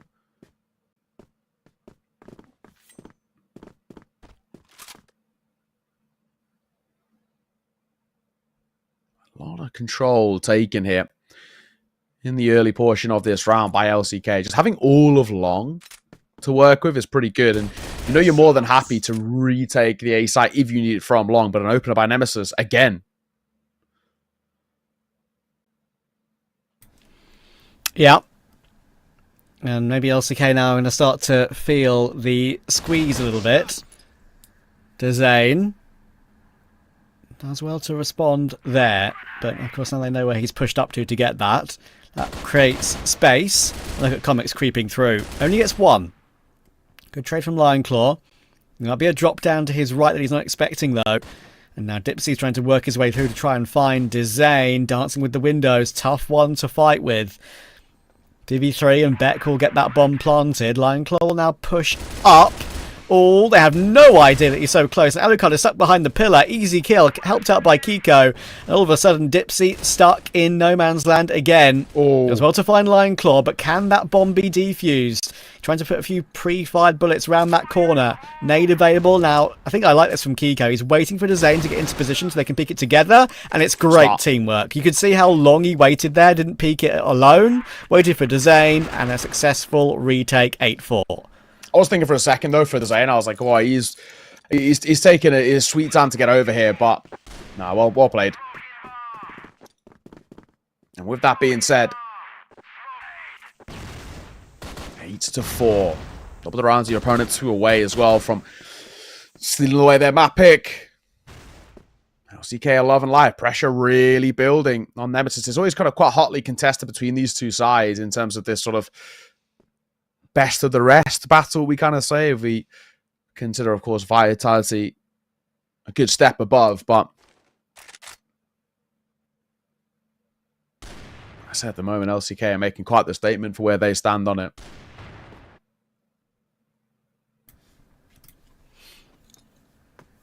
Yeah. And good to not get caught multiple rounds in a row either. They'd be happily taking a back and forth to the end of the game now to get it done 10-6 or something like that. Nemesis are finding gaps and they're finding ways to get the bomb planted and maybe get into like winnable positions, but yeah, just these important kills mid-round, pre-bomb plant not going their way. Beck is waiting for Kika to push forward. That'll be 1 freebie, and it's a great pre-fire. He knows that Lionclaw is coming as well. That's a bit of a change-up, and with Flex missing that shot, he has to follow up with the pistol. Does do a good job at that, but now they know that maybe the A-bomb site is a little less populated, and they get the important kill that I think matters for that plant to come through. So this one, 4v2, probably a bit of a step too far this time for LCK. Yeah, I think so. This one may be a bit of a write-off. Dipsy. On he goes, but it's all on Flex. He's just low is the only issue. Maybe with a bit of HP you could fathom that. He's also got to try and get through window as well. Flex next to impossible. He's off by an 8. They'd kind of cleared every other angle, so there's only really one place he could have been, and Yeah. just like that, that'll be that. Within 3, but we kind of said it a few times. 3 doesn't really feel enough at the moment. And there, Dipsy just launched himself out long, and it was kind of solo. Doesn't matter as much now, because Raffin's done a good job to at least trade Flex, but he was kind of in no man's land, really. He's done well to get the kill, to make it, again, a very doable round. Kiko needs to make sure he doesn't get caught from long, and he just manages to strafe back behind the APC. And the bomb is heading his way, actually, to be fair. But the thing is, LCK haven't budged, and that's the biggest issue for Nemesis. There are still 2 players here. Sure, they're now very tagged up, and Comex can easily run a couple of them down here. That's a good job onto Kiko. And Alucard, I think, has seen Spoxy long range. So he'll wait for that smoke to go up properly, cross safely, which he has done. Now has a smoke on the line and an angle to work with, a better angle than it was before. That was very smart from Alucard. That's what he's all about, and Comex will catch Lion Claw too. So now, Nemesis, I think they're in this one. Yes, I think they actually are. 2 rounds is reaching distance. Also, really decently recover there as well on that 2 versus 3. A nice pre-firing towards back truck. Like, the simple things being done right by Nemesis to once again kind of recover what feels like a slightly dicier situation. Raffin will open up proceedings. LCK needs to be a little careful. They're quite rapidly losing a stakehold in some of these rounds, which is not what we want to see from a side that we were just mere moments ago really lumping on the praise for.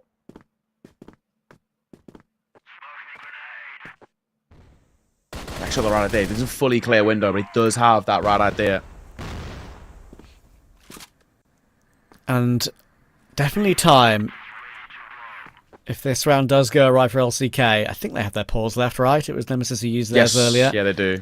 Like I said, if they lose this one, I'd be calling it, to be honest. Yes, 100%. Zane and Lion Claw 2v4. Impossible when you've got these angles being held by Nemesis. And Lion Claw knows where Beck is, but it's not an angle that can really be wall-banged by that M14, unfortunately. So that's why he played it. And that, exactly as I said, it's the time for it. So they're worried. They're getting a much closer game than maybe they bargained for. And they know if they win the map, they've got a great chance of that 2-0. So they'll be putting all their efforts into finding the answers here. And Loons will be helping out from that coach position.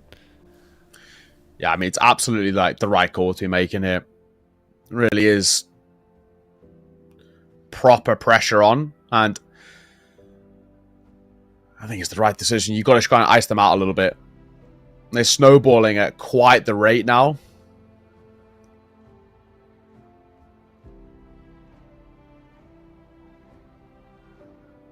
Let's see. His Flex also getting very involved as well, which is exactly what you'd expect. Integral part of course, the leadership of this team. That's basically what he's seen so far as well, which does feel like Nemesis, more than anything for me. I don't think they're specifically doing anything like super crazy. I just think they've actually finally woken up. Like they didn't come out the gates play into the level that we know that they can, and they looked a little bit, I mean, asleep, to be honest.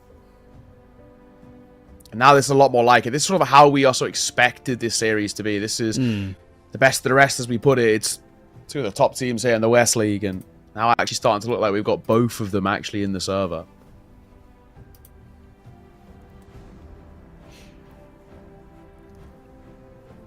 Yeah, you can see Flex getting a little bit I can't speak English. Animated. Yeah. Aminals. Yeah. Been there. It's that like Finding Nemo clip of Nemo going anemone. Yeah. Anemone. Yeah. But yeah, they need to get a bit animated, really, I think, at this point, because they don't want to lose from the position they're in. We've already seen an 8-4 lead go begging today. Yeah. And you kind of like can maybe say, like, at the level of the previous game, like, it's like, you know, a bit more common, so to say, but for these two sides, it very much isn't. Much cleaner, of course, do have international experience. And will be getting international space this year. It's not worked. Pause has not worked. They tried to go pretty aggressive as you saw that out through B, but Nemesis were very ready for that. Spoxy needs multiple, and honestly, he's done good damage, and Flex is on the site too. It's now only a 1v2 though. Can he manage to run down Dipsy? He does. That's the bomb dropped, but an immediate trade from Alucard, who switches to the rifle to try and get the job done a little bit more easily. And it's worked out for them. 8-all. Blink and you'll have missed it. A very, very quick round, and now anyone's map again. Where have LCK gone?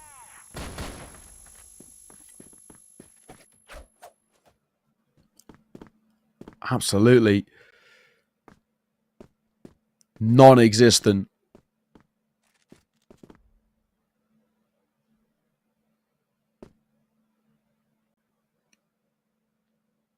This round gets back underway.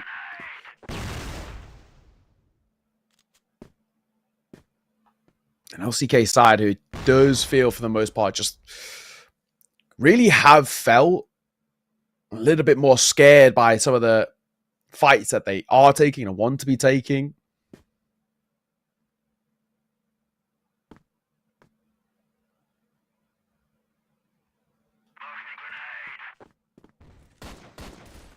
One minute 25. I think really found so far, and you can see again, this is where Nemesis are slowing that tempo right down.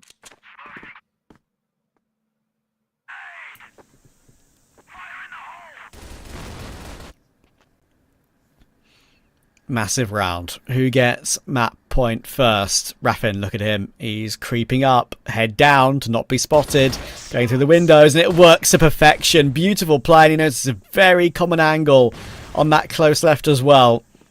Zane did not know where that came from because he couldn't see it at all. And that could be a big opener. Flex goes looking, but Raffin's holding for that too. Lion Claw's in the corner with nothing to be done. He's getting lower and lower by the second. If he gets a kill, it would be a miracle, and he doesn't.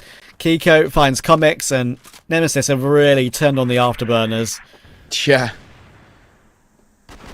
Honestly, with how things are panning out at the moment, it would be very surprising if they don't just clearly walk away with this map.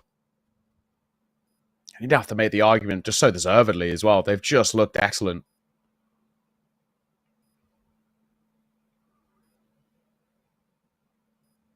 Nonetheless,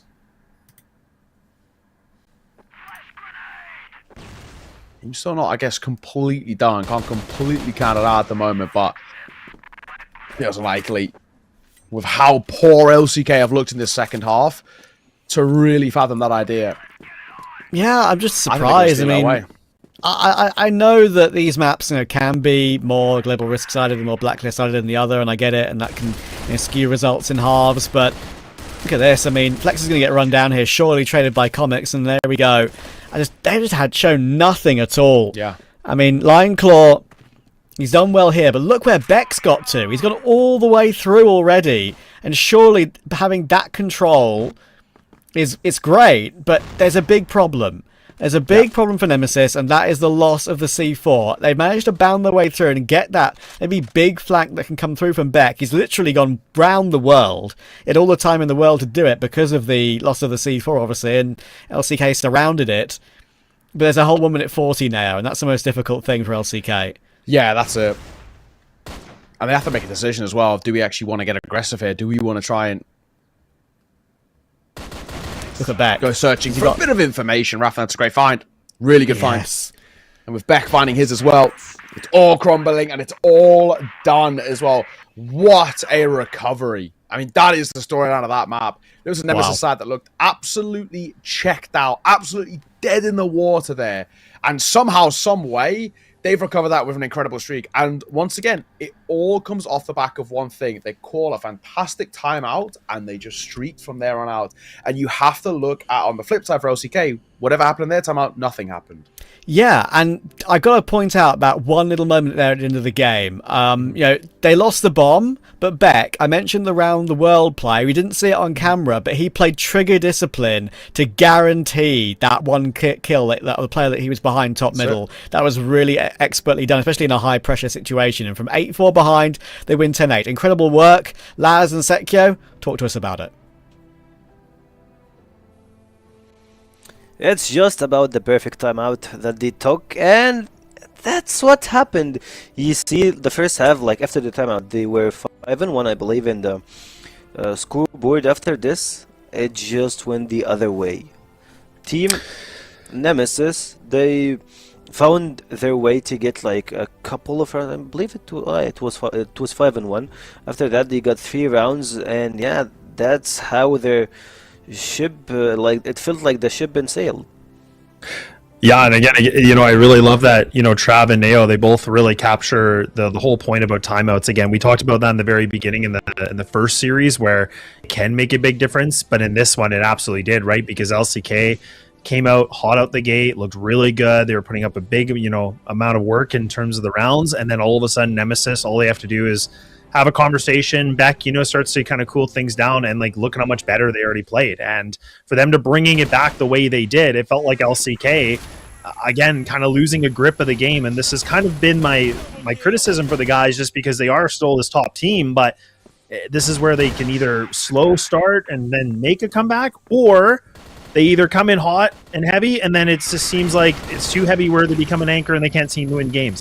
So it is a little bit disappointing to see, but also it's really great to see for Nemesis to, find a W on a map like this for them, considering all it took was a timeout, and it felt like it was right back to an equal playing field. And it felt like Raf is having a really good and a good environment with his teammates. It felt pretty personal sometimes for the game itself. At round number 9, if you remember him going for the 1v1 versus Kiku, no one was even trying to help him. No, it's a 1v1, Kiku beating down, and Nemesis getting a step closer to the W. Other than this, first half, once we saw the final result, we all know that this map is defender-sided. So I just said, yeah guys, they won the game. No way that they're losing after getting to 5-4 on the first half. Team LCK got the better half, or like the better side of the map, and they didn't close the 6-3 or 7-2. So it felt like Team Nemesis, if they can just find the right angles and play the game correctly by book, they are going to win the game. And looking at what happened in the game, you can see 1, 2, 3, 4, 6 rounds in a row. It's just like that. Yeah, exactly. It's the fact that you can put up 6 rounds in a row and pretty much close it out with full dominance is a nice thing. And considering too, like the fact of just for Nemesis, like everybody, I mean, Raffin had himself, like you said, I'm glad you brought it up, because he really did have himself a really good game. And that's what I made this little bit of a cheeky comment in the beginning saying, like, look, like, I don't know if there's any hard feelings with him, getting out of LCK and stuff, but it's like him proving a point too. Like, look, like, I am a good player, I'm a good rifler, and he clearly proved it here, right? I mean, putting a 1.75, easily going to be the MVP of this first map, but it's like, that's again where he put up some very, very big numbers, and Spoxy only with a 1.15. And I say only, but that's where, again, LCK, they need to figure out another game plan than just relying on the old Spoxy trick, right? That's where, again, he's, they can't rely on him solely to be able to bring these wins. But Raffin, does prevail. He does really well to putting himself in the MVP, as we talked about, and overall great stats and overall really good performance for Nemesis. For sure, a really good performance from Nemesis, but for the upcoming map, I believe they're gonna count on him to have the A side fully closed by his sniper, and we've always seen that from LCK, or at least recently they use him on his sniper. They used. Okay. Anyways, they used their sniper player to close A side and just have it fully cleared, and it feels like that might be the case for Eagle Eye. For Nemesis, it will be a bit hard to play this map, since it's like LCK's playground. They have played pretty good in it on internationally. They've been known to play it in the CFWL, and we always ban it for for of course LCK. So would love to see how it goes. Yeah, no, for sure. And I think the one point I think you were getting to too is like for yesterday, like especially because I was here, it's like for LCK, like yeah, they got a 10-8 vote versus unKnights, but again, like Sploxy was the player that put up a 2.0 KD, and Dezane, he was actually having himself a really good performance where he put up a 1.83. So that's what I was saying about it wasn't just Sploxy, you know, get off the leash and go and, you know, go hunt and kill, do whatever you need to do. Like Dezane was able to bring in the rifle, he was able to play really, really well. Even though that's a map they typically play all the time, they kind of scraped by that with a 10-8. Like that was still a very, very close game, considering that I think on paper, unKnights, respectfully, are probably the weaker team versus a team like LCK. So that's where I'm still kind of wondering what's going on for LCK, or if they're still kind of preserving strategies, or they're doing something maybe to save for the playoffs. I have no idea, but this is where they have to kind of focus up, and you know, if they can, they got to have to get this win, push it to a 3. Otherwise, I mean, Nemesis are in a prime position. They actually could cause a bit of an upset, and they probably were able to watch yesterday's game to know a little bit of tricks that, you know, LCK want to do on this map. Yeah, of course. And for LCK, it feels like a different team that we have seen in Phase 1. They always had this crappy opening to the games. They lost 3-4 rounds, and then boom, you see a different team playing against you, and they just get the win. I believe they were just like testing waters back in Phase 1, but Phase 2, it's pretty different. Yes, they close games hardly, like they face a lot of troubles, but keep in mind they're playing in the elite group. They're facing the best of the best in the West, and in NA they have Famous. So yeah, we have an NA soul in Elite League. And yeah, for Nemesis, it's hard to I believe they have never won Eagle Eye, like I mean versus elite teams, of course. Okay. Through the course of Phase 1. So it's gonna be quite interesting to see both team clashes. Plus we have Wrath on Fire, so that's something to keep an eye on. Yeah, for sure. And I know for, you know, for a team like Nemesis, I remember last season too when they were under a different banner. I mean, they actually had some very close games on this map before. So this is where I think for someone like Beck, I have a lot of respect for him and Flex as two different IGLs, but I think that's where this could be a bit of a mind game, right? This is where Nemesis maybe create a bit of an opportunity to anti-strat or kind of know against some gimmicks, but this is where Flex is going to have to be very creative of what he wants to do for this map. And this is like, again, their bread and butter. This is the home cooked meal. This is beans on toast for the UK casters, right? This is what he loves right now of a map like this. But it's just, we have to see if it's actually going to be the favorite meal, because like I said, I feel like their performance has been, and again, I mean it in the nicest way possible, but it has been a little bit more rocky for LCK, considering they are that number 2 team in the whole league. So that's where I'm kind of wondering, like, you know, what has Flex got up his sleeve? But I also don't go far away from Beck, because I think he's a phenomenal caller too. He is a phenomenal caller, and we're seeing Beck Nemesis versus LCK. Those games should be always entertaining as the first one. I won't say that I don't wish to watch 3 games, like you always want to see full set or like full series when you're seeing 2 incredible teams like those two. But I believe for Nemesis, they really want to hijack this win and leave from the like big doors, trying to get into closely, like trying to get closely to be the second seed. I still see it's a bit hard, but to have almost the same wins as LCK, they need to have extra wins. Like still, after, even if they won this game, they will need one more win to be toe-to-toe with LCK. So otherwise, like anyways, it doesn't feel like being in the second place is an easy thing for them. But at the same time, LCK, they're just like, yeah guys, we're about to secure our second seed or like second place. We need to win versus LCK, of course, versus Vitality, to get our revenge, or to get our redemption. So we will see, still have a lot to unfold in this series. Yeah, definitely. And I think, like you said, it's one of those things where I kind of hate putting them on, the Vitality on this pedestal, but it's kind of hard not to because they have just been so dominant in the last 2 years.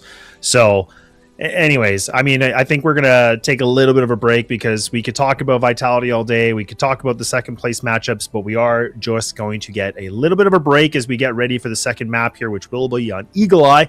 So don't go too far. We'll be back in just a few minutes.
This is exactly the kind of game and performance I wanted to see. This is the Hail Mary.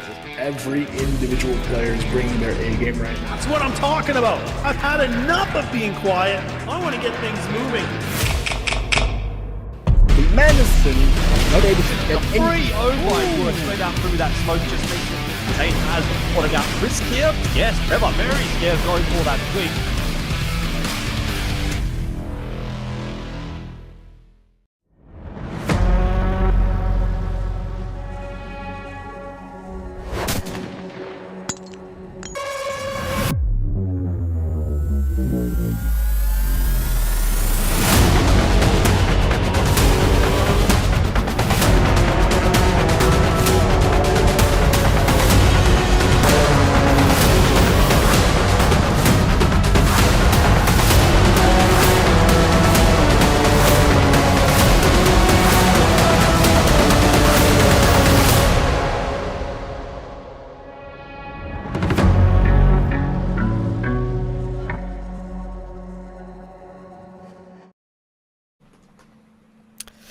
Let's go, see if LCK can recover. I think the one thing going for them, if it's one map that we'd want to see them play on to recover a series after throwing away an 8-4 lead, it would be Eagle Eye, right? So hopefully they can get Spoxy and Flex going and we can see what they're made of. Yeah, and I think realistically as well, it's on the flip side for Nemesis, they've really want to kind of stake this claim and kind of saying that like they are better than LCK, and there's like, you know, there's no doubt in it. Obviously, because it's always been that kind of conversation between these two, and it chops and changes as kind of the seasons come by and every single split that we've had kind of throughout the years, or kind of these cores of teams, right?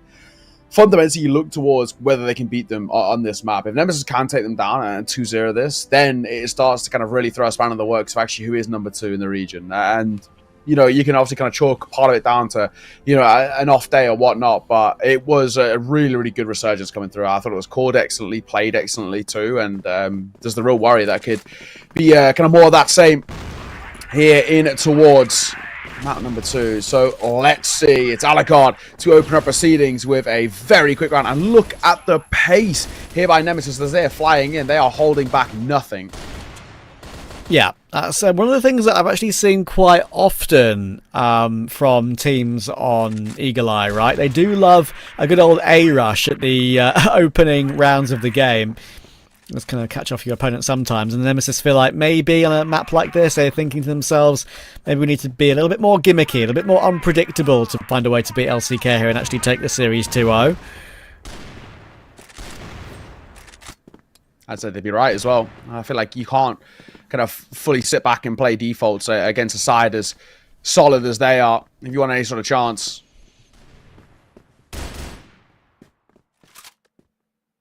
So for Nemesis, out the gates, something as good as that. Very positive signs, and I think for LCK, maybe still a little bit shell-shocked off the back of that previous map and the crumble that we saw happen there.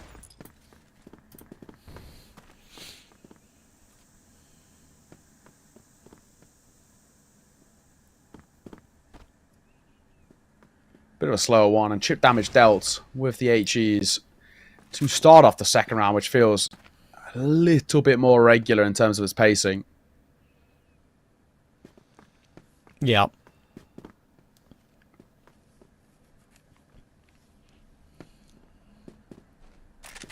Beck will now wander through, all 5 players actually grouped up near the tower. Looking to make their way through the doors now and break through. LCK do have a very good setup over toward the A side of the map. B, maybe not so much. You can see how far Lion Claw is pushed up. And he has got a 1v1 really up against Beck while all this other commotion's going on. And right now they're making the right call on Nemesis, and it's a very good sort of split through. Dipsy's also seen the fallback of Flex. He should now be a dead man walking, but Flex is doing a great job. Somehow he's found Beck as well. Dipsy's not there to trade him yet, and he's so nervous about going for this kill that Spoxy comes in and takes him down. No idea why he was so hesitant there. Maybe it's because he was carrying the C4. I'm not so sure. There's Alucard, not being hesitant, as he so should be. No idea how he's missed that shot onto Zane, though. That's whizzed past his earlobe. It's a 2v3 that should not be winnable with their HP, and Spoxy will confirm it, and Alucard will get leapt on. So, very good start with how Nemesis got into the position they did. Then they kind of threw it away with some unsureties. Yeah, a little bit close for comfort that though. I think that's maybe where like still the worry is set in with this side. I've also again not always kind of like I'm not fully sold just yet. I need to see. I mean, for me, quite a dominant first half to really have that belief.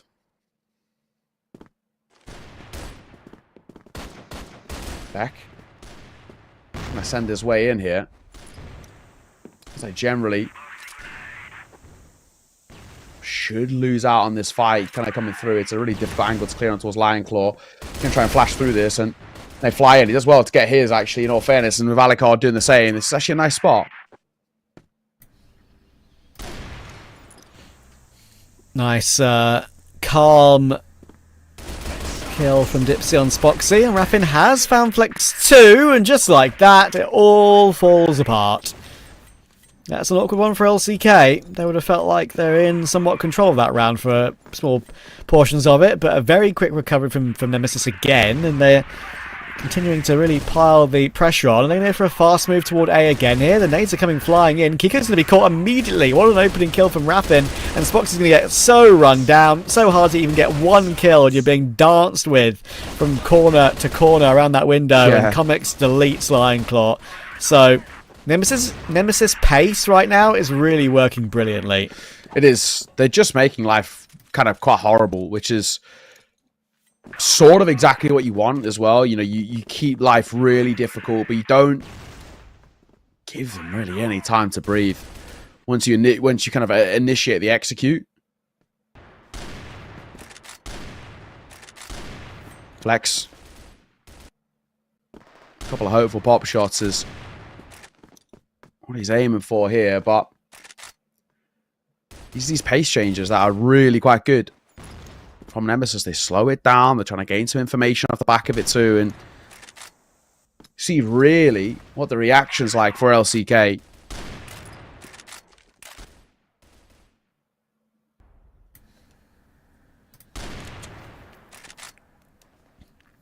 Flex usually dominates this position.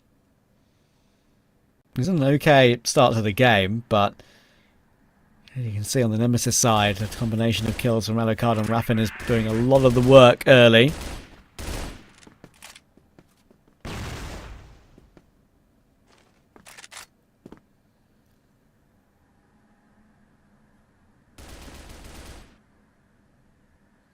Flex still holding. Now we just have a minute to work with.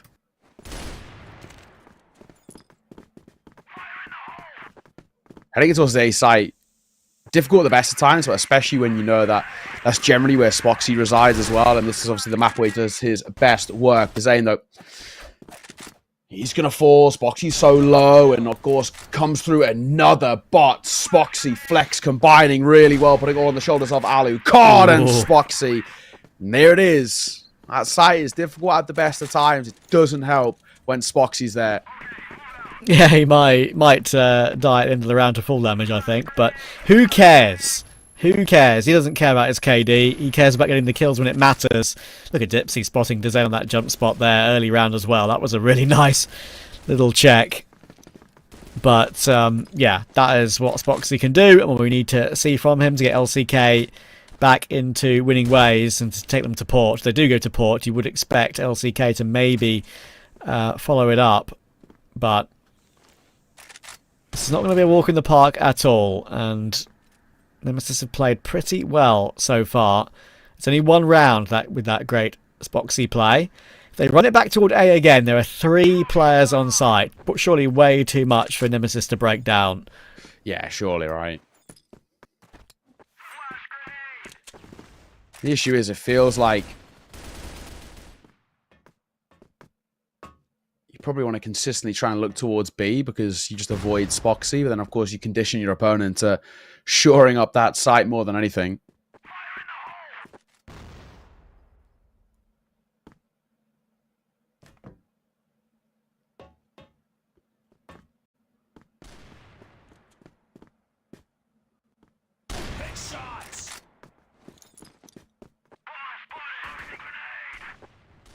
Don't see Beck with the sniper all too often. Dipsy's got one, Alucard's got one, and Beck has got one in this round. It's definitely a massive change up. A rare one.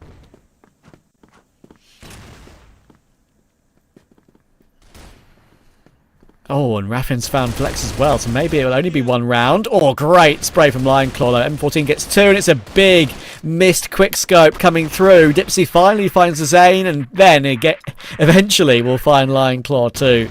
That was almost a little bit spooky considering Lion Claw did all that work, but Nemesis will not lie down. It's 4-2. Just positive signs. If Nemesis can take...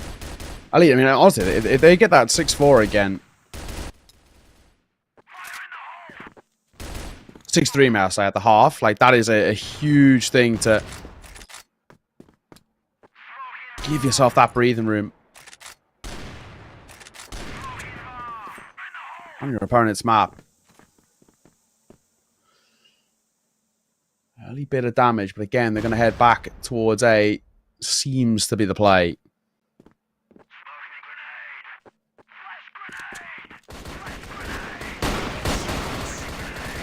Oh, what a burst. We're going in. Kiko Comics, Dipsy and Lion Claw all on the kill feed, but again an important kill from Beck. Spoxy in his favourite position, trying to stay alive and doing a great job at it.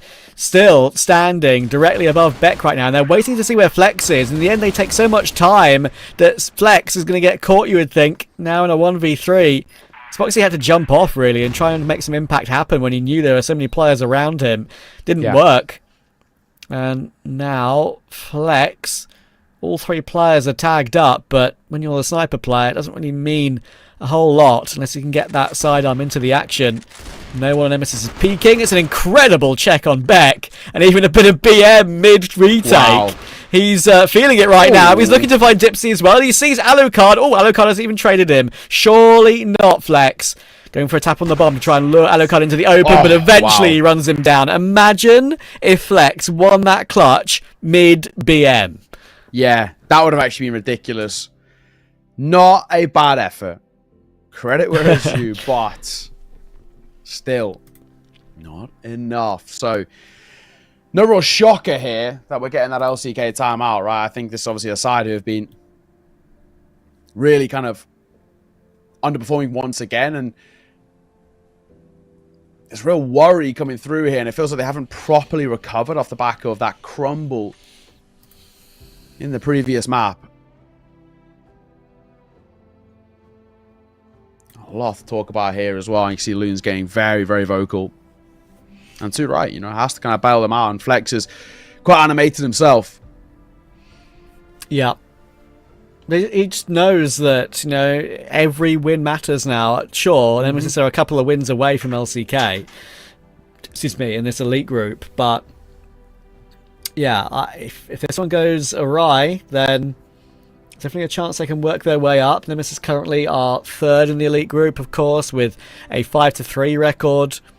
LCK are 7-1, kind of actually snapping at the heels of Vitality. But Vitality haven't lost a game in what? 24 BO3s or something now. BO3s and BO5s in the CFWL.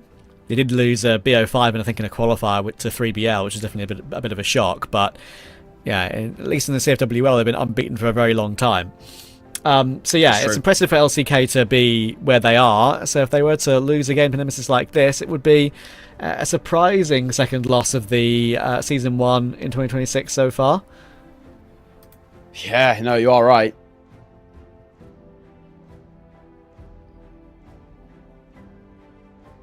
Seems pretty chill towards Team Nemesis. I guess there's not loads you need to discuss.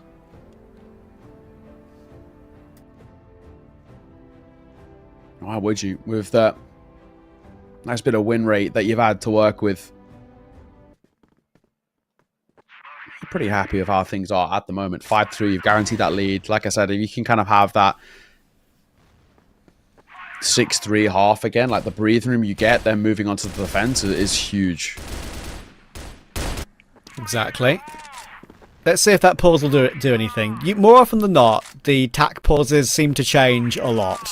Whenever they get thrown in, I'm telling you, like so many previous seasons, I think there was maybe an entire season where it just didn't really seem to change a whole lot. This season, nearly every single attack pause that I have seen thrown in seems to work in a round victory for the team who did call attack pause. It might not win them the game. It might only win them one round, but it wins them the following round more often than not, from what I've seen. So I agree. Yeah, let's see if it works here. They really need it too, being 5-2 behind. So it's a necessity. They can't lose the half by more than a 5-4, but they might. Yeah, and that's the real kind of worry and concern and whatnot.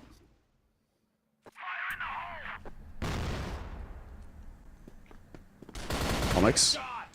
Oh, making a move up. That's a great shot. Flex just completely caught off guard. He likes playing quite aggro there, Flex. He likes to kind of take these sort of pop shots to kind of keep them at bay, but that time he just didn't have time to react at all. That was fantastic. Look at the change up. Look at the pressure LCK are putting on. Immediately they lose that opening kill. They lose that entire side of the map, and they're like, okay, we have to make a move here. And they decide to push all the way through. Beck does go back looking for what is a triple flank here by Kiko, Lion Claw, and Zane. He goes for the swing and actually gets almost two. It's 1.5 in the end. But the bomb plant can come through. Comics is now in a very good position. Are they going to be expecting him to be so close after he'd already got onto the site? And the answer is no. The immediate fallback from Comics works out to perfection. He gets both. And the pause has not worked for LCK. Spoxy is a great clutch player. You see it over and over again. But this one is so damn difficult. Raffin is very much stuck in the corner, but he's wasting time by just staying alive for that long. Now, Alucard, oh my goodness, it's a great kill actually on Comics, but Alucard knew he could easily swing and trade. So, 6-2, wow, what a lead. They're absolutely flying at the moment, Nemesis. They look so unbelievably confident. And also at the same time, kind of so calm while doing it. They're not really getting stressed out by the situation around them. It's fun to watch. It's really quite punchy style, and you can seriously see how this LCK side are drifting. Kiko's stuck now. He really can't get out of here, so he has to fight his way through. 1-for-1 is okay, because thankfully you have Spoxy behind as well. He's looking for a second with that pistol, and of course he's going to get it because it's him. Leaving it all on the shoulders of Beck. But we two turn 1 versus 2 very quickly, and still plenty of time. Yeah, it has to be the third for LCK. If they lose a clutch to Beck and it makes it a 7-2 half, it would be a nightmare. But thankfully, Lion Claw's got a very good position to hold on to that C4. So he'll grab it and get a very important kill. That is 6-3. And sure, you can argue all you want about this map and how it's some maps are blacklist sided, some are global risk sided. I do think, even though there's a great chance for LCK to come back here, that Nemesis have looked the better of the two all day so far, and LCK really are up against it. Yeah, I agree. Wow, this is a horrible kind of recovery required. And what a showing as well. Nemesis loving life at the moment for this side, and it's really positive. We were kind of saying, this is the kind of map that changes the narrative, and I think the conversation around kind of the best of the rest within this league. Of if Nemesis can kind of come through, and from what we've seen so far, basically dismantle LCK on what has always been their pocket map. I mean, this is the map in which, in kind of previous years and stuff, they were able to go kind of toe-to-toe with Vitality, of course, previously, then like Rock, for example, but like go toe-to-toe with this side. And so far, so good for Nemesis, and an opener as well as Flex will hit the deck. So has to then call from the grave. This is curious, because Dipsy gets that opening kill. It's a brilliant pick, by the way, and for a second there it looked like Nemesis were wanting to push with a couple of players down and toward this alleyway, and they are, but I think that's a little bit too much. It is just too much. I don't agree with that at all. Dipsy may get that one kill back, but now Raffin's stuck. He's exposed in the middle of no man's land to Lion Claw. Now Dipsy has to force the issue. He should find the one, and does. So they have managed to wrestle back the 2v2, but they could have played a lot safer there and got a much better result. Might still keep the result they want, though. Dipsy's found another on Kiko, and Spoxy's not been in the action the entire round. He's been watching over toward A and middle, thinking, okay, surely there's one player over toward the other side of the map. There wasn't. So, can Alucard and Dipsy figure out a way to stop the Clutch King? He's found the C4. The 1v2 can now play out. Yeah, the real issue as well, and it's kind of spots of this. It's kind of similar to what we were saying about when you're trying to execute on towards the A site. Like, these moments where Spox does a lot of his best work. He's so calm under the pressure. Despite, maybe another performance in this series thus far by his standards. Like, we kind of spoke about it at the, I guess, the break in between the maps where the devs were talking about it. Like, it was like a 1.15, I think was his rating. But like by his standards, that is actually low. Always expect him to really be able to bring a lot more to the table, but Clutch is a normally way does his best work, and it won't be the case here. He moves forward straight into the both of them. Dipsy will see it off, and just like that, 7-3. I know in many of those clutch attempts, like in Crossfire, I understand, very common to go looking for a kill before you get the bomb planted, but Spoxy's so talented that I feel like in those close range fights where you might have two players retaking, running at you, he can find a way to get both. I would love for him to actually just go for the bomb plant there and settle himself on site, get an opening kill, and then play the 1v1, but unfortunately just didn't get into that position at all, didn't make that decision in general for himself. Raffin, always pushed up, always found both. That's huge, great control, and look at the health advantage they've got right now. Nemesis are running riot. LCK have not turned up today. It's about to be 8-3. Yeah, unless something crazy happens here, but doesn't feel very likely. They're saying to Kiko, with Kiko being 1 foot in the grave, they need a miracle here.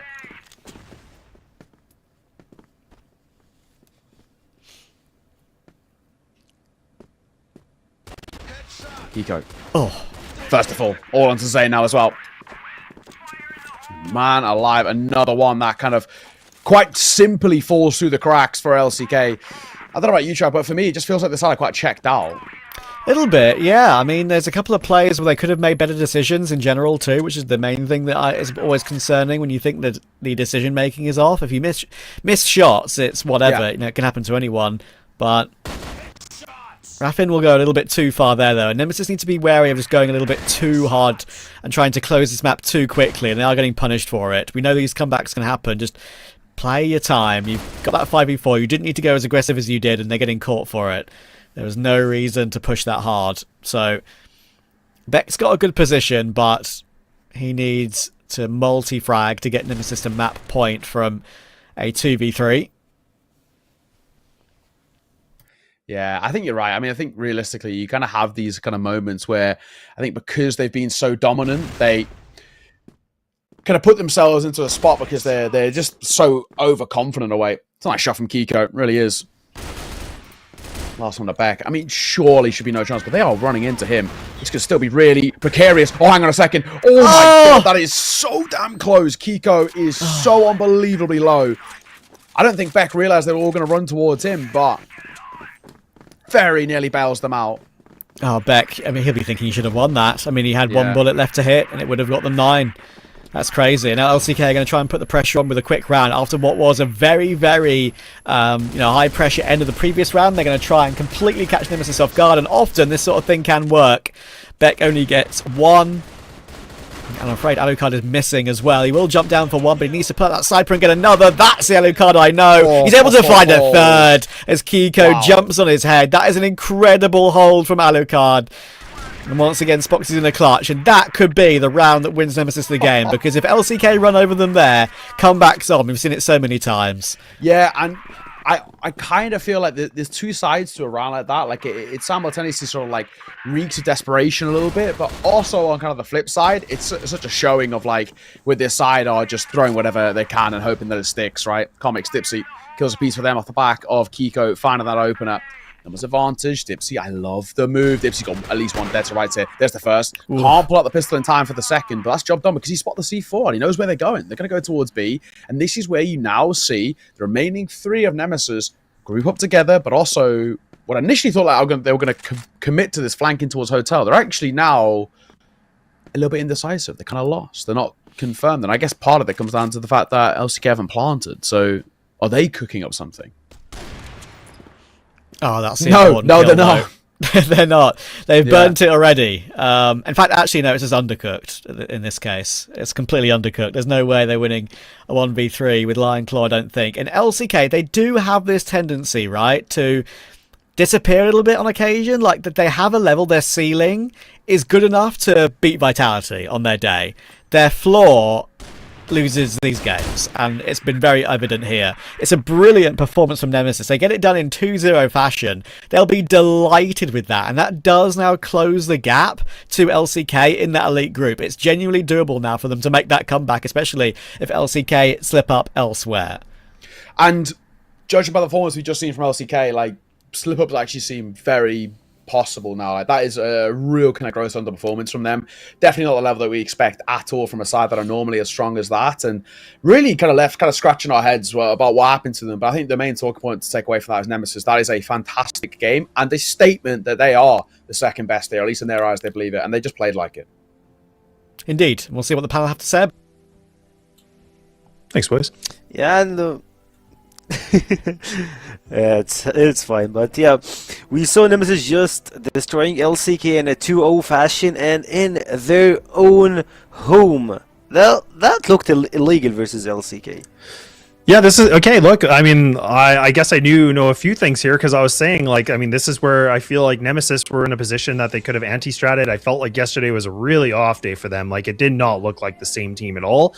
Granted, I know they played Vitality, but even today now, it looks like, you know, that beating they took yesterday, they turned this thing around, and look at what they were able to do against LCK, putting up a 2-0, being able to convincingly win this whole thing. Not a bad day in the office for these guys, because again, I felt like maybe this could be a 3-map series, just considering how LCK typically can play on a map like Eagle Eye, but it just seems like Nemesis, they came in with a really good game plan.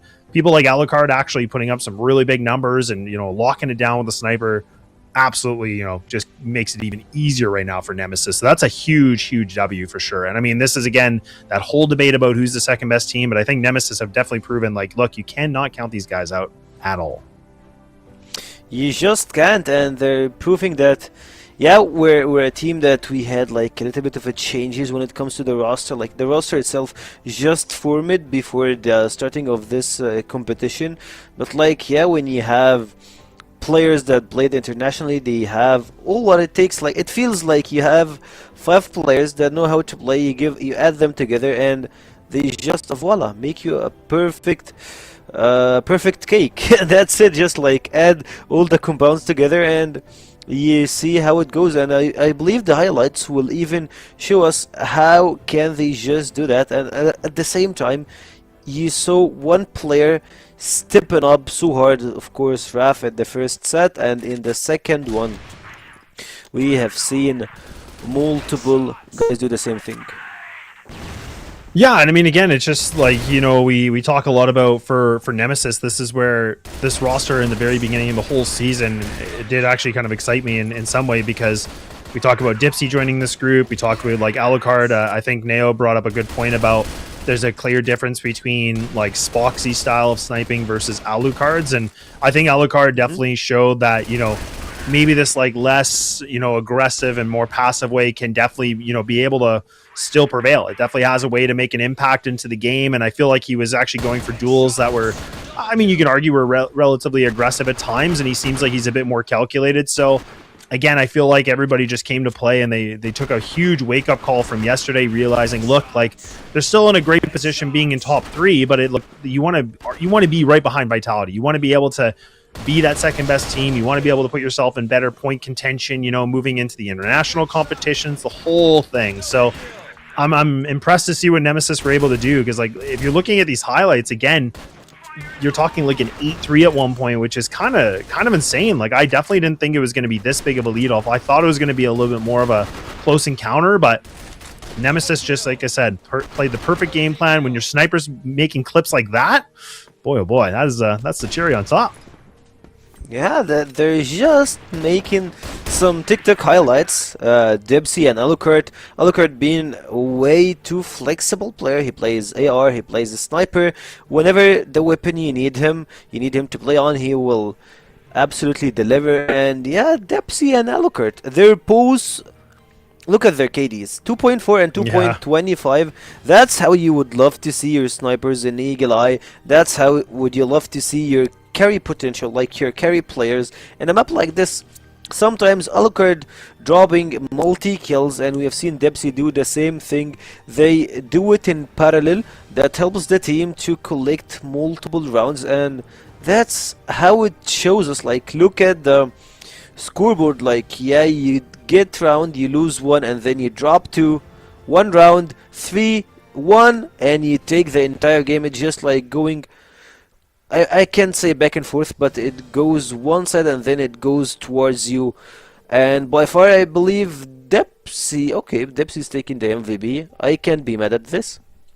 No, nothing to be. No, I don't think there's anything to be upset about that at all. Like, I mean, I think, you know, statistically, the KD ratio, you could say that, you know, Alucard was better. I mean, it was a 2.40 against a 2.25, but I think at the same breath, though, like, Dipsy was able to put, like, again, a lot of good impact in that match and pretty much the series, which is not a bad stake at all. So with a 10-8 win, a 10-4, again, I thought it was going to maybe be the opposite score lines for these maps, where I thought maybe, you know, it'd be like a little bit closer in the affair for Eagle Eye, but again, very impressive to see from Nemesis. And that's where I was saying, like, both these teams, again, has a ton of history playing each other, but I think the game plan, obviously, for LCK just wasn't really up to snuff. And then it looks like the match MVP as well is going to be Mr. Raffin, actually, too. So, okay. Look at that. A little redemption. Redemption arc is now. Yeah. The best way to close this series for Nemesis is, or like I would say for Raf to have the match MVP, like he's firing at his old squad, old teammates, like, yeah, you changed me with Kiko, that's my revenge. Yeah, on the phase 1 it was pretty hard for Nemesis to play versus LCK. They lost 2-1, but at the same time you saw the potential back in phase 1, and they are just scaling the synergy, everything. And I will add up something that LCK doesn't have: the gaming house. When you have the 5 players at one room, like they eat lunch, they do everything together, they have some kind of like they are attached to each other in real life, that helps you to give more in game. And it felt like, yeah, Team Nemesis, give them time and we might see a second Vitality on our league.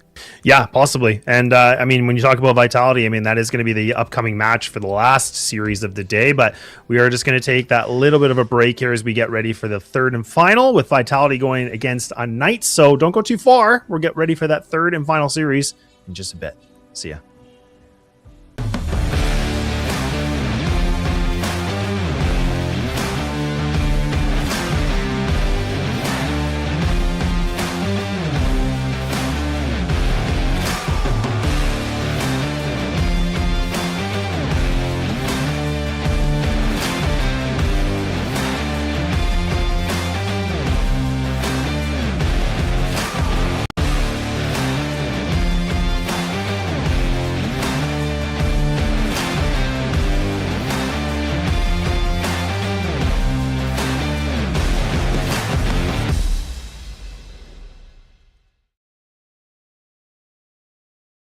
Welcome to the first season of CrossFire West League 2026. See this year's start of the Western League as 8 participating teams from all over the CrossFire West region battle it out in March to May in order to claim the throne and compete over a total prize pool of $228,000. For the first season of 2026, get treated to 3 months of high-stakes action, as the season consists of 2 regular season phases and a double elimination playoffs where legends are created. In the regular season, Phase 1, all 8 teams are included in a single group where they all play best of 3 matches in a single round-robin format. Support your favorite teams, as every match counts here. Every performance in Phase 1 will determine which 4 teams will be part of the Elite group, where they are guaranteed playoffs, while the other 4 teams in the Contender group will either fight for playoffs or relegation. Expect no resets, as results accumulated in Phase 1 are carried over in the next phase of the competition. In the regular season Phase 2, Witness teams from both groups compete in a single round-robin format within their same group. For the elites, this is their chance to secure advancement to the upper bracket round 2 of the playoffs. As for the contenders, be ready to see some of them say their goodbyes. In the playoffs, the 6 remaining teams will brawl in 10 total grueling best-of-5 blood fights in a double elimination bracket. 3 consecutive victories will result in a chance for royalty, while 2 defeats mean the end of a valiant journey. Legacies either move forward or are cut short. Here in the finals, experience a grand bout between a challenger from a victorious path and an adversary that has once tasted setbacks to determine who will be crowned champion of the CrossFire West League Season 1. Not a memory, a movie. Every round, every map, every series is a mark of a continuous history.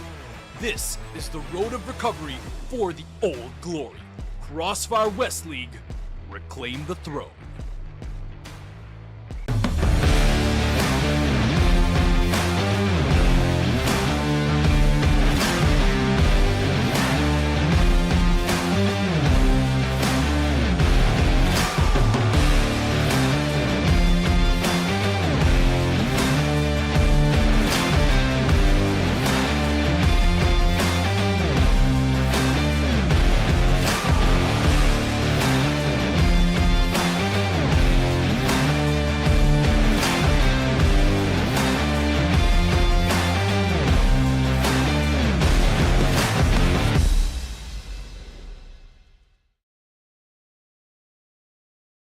Welcome to the first season of CrossFire West League 2026. See this year's start of the Western League as 8 participating teams from all over the CrossFire West region battle it out in March to May in order to claim the throne and compete over a total prize pool of $228,000. For the first season of 2026, get treated to 3 months of high-stakes action, as the season consists of 2 regular season phases and a double elimination playoffs where legends are created. In the regular season, Phase 1, all 8 teams are included in a single group where they all play best of 3 matches in a single round-robin format. Support your favorite teams as every match counts here. Every performance in Phase 1 will determine which 4 teams will be part of the Elite group, where they are guaranteed playoffs, while the other 4 teams in the Contender group will either fight for playoffs or relegation. Expect no resets, as results accumulated in Phase 1 are carried over in the next phase of the competition. In the regular season Phase 2, witness teams from both groups compete in a single round-robin format within their same group. For the elites, this is their chance to secure advancement to the upper bracket round 2 of the playoffs. As for the contenders, be ready to see some of them say their goodbyes. In the playoffs, the 6 remaining teams will brawl in 10 total grueling best-of-5 blood fights in a double elimination bracket. 3 consecutive victories will result in a chance for royalty, while 2 defeats mean the end of a valiant journey. Legacies either move forward or are cut short. Here in the finals, experience a grand bout between a challenger from a victorious path and an adversary that has once tasted setbacks to determine who will be crowned champion of the CrossFire West League Season 1. Not a memory, a movie. Every round, every map, every series is a mark of a continuous history. This is the road of recovery for the old glory. CrossFire West League, reclaim the throne.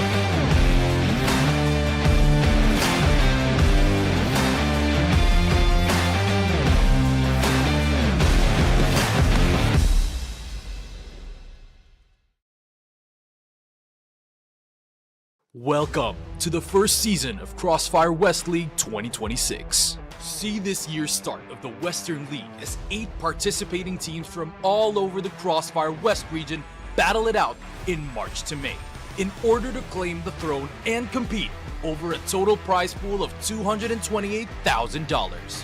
For the first season of 2026, get treated to 3 months of high-stakes action, as the season consists of 2 regular season phases and a double elimination playoffs where legends are created. In the regular season, Phase 1, all 8 teams are included in a single group where they all play best of 3 matches in a single round-robin format. Support your favorite teams as every match counts here. Every performance in Phase 1 will determine which 4 teams will be part of the Elite group, where they are guaranteed playoffs, while the other 4 teams in the Contender group will either fight for playoffs or relegation. Expect no resets, as results accumulated in Phase 1 are carried over in the next phase of the competition. In the regular season Phase 2, witness teams from both groups compete in a single round-robin format within their same group. For the elites, this is their chance to secure advancement to the upper bracket round 2 of the playoffs. As for the contenders, be ready to see some of them say their goodbyes. In the playoffs, the 6 remaining teams will brawl in 10 total grueling best-of-5 blood fights in a double elimination bracket. 3 consecutive victories will result in a chance for royalty, while 2 defeats mean the end of a valiant journey. Legacies either move forward or are cut short. Here in the finals, experience a grand bout between a challenger from a victorious path and an adversary that has once tasted setbacks to determine who will be crowned champion of the CrossFire West League Season 1. Not a memory, a movie. Every round, every map, every series is a mark of a continuous history. This is the road of recovery for the old glory. CrossFire West League, reclaim the throne.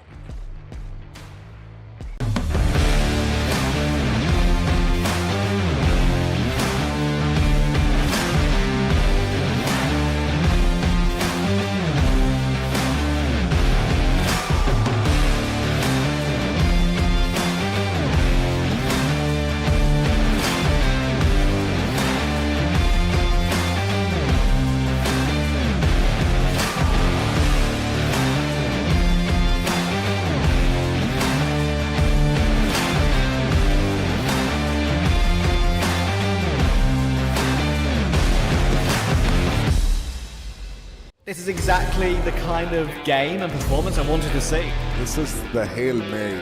Every individual player is bringing their A game right now. That's what I'm talking about. I've had enough of being quiet. I want to get things moving.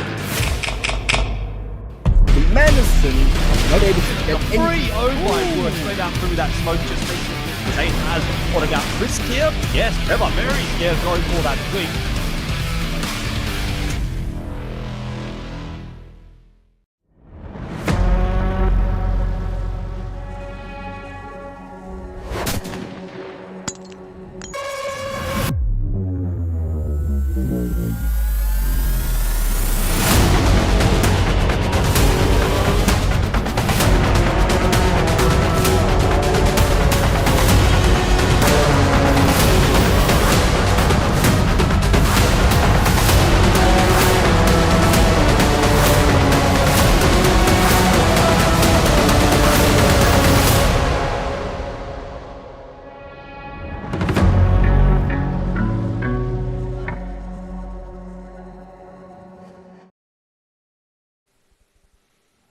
And we're back again with the last series on our schedule today. It's unKnights versus Vitality, and a really hard challenge for unKnights to play versus the team that's got almost 1.5 years without a single loss. Yeah, it's been a pretty good little bit of a streak they got going on, eh? I mean, just not being able to take a loss. A couple close encounters, I think, last year, but I mean, nonetheless, they've been able to put themselves in a pretty prime position for being undefeated and looking pretty good about it. But I mean, this is where, you know, again, different roster of unKnights, but I mean, in the history books for any of the classic, you know, CrossFire fans, is that this has been kind of a back and forth affair with these two teams. But honestly, I think just given what this roster is here and now, I just don't see it being that way unless Vitality have a very much an off day today. But I mean, I feel like this one's kind of, you know, written in stone a little bit already with the 2-0, in my opinion. Even if the vetoes go whatever way, it's just Vitality are absolutely on this big mission right now to be the best team in CFW.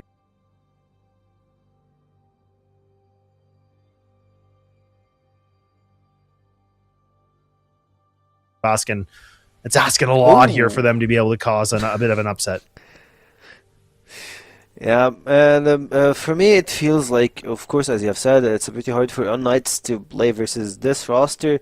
But on the other side, I have seen Pietro step up when it comes to kills. Like, even though we know that Pietro is a raw IGL in game, but at the last series in Phase 2, he made a really good comeback when it comes to kills. We've seen LSY stepping up. We have seen the team itself doing some really good work here. Yeah, they still have a hard road to go versus Vitality, but at the same time, like, if this team goes to his full potential, like if they are full-timers and doing the maximum that they can do, I believe that we can see a lot coming from them. Sometimes it feels that their games are a bit chaotic and they count on famous stepping up or like late game IGL skills from Pietro. Of course, it goes sometimes to those stuff.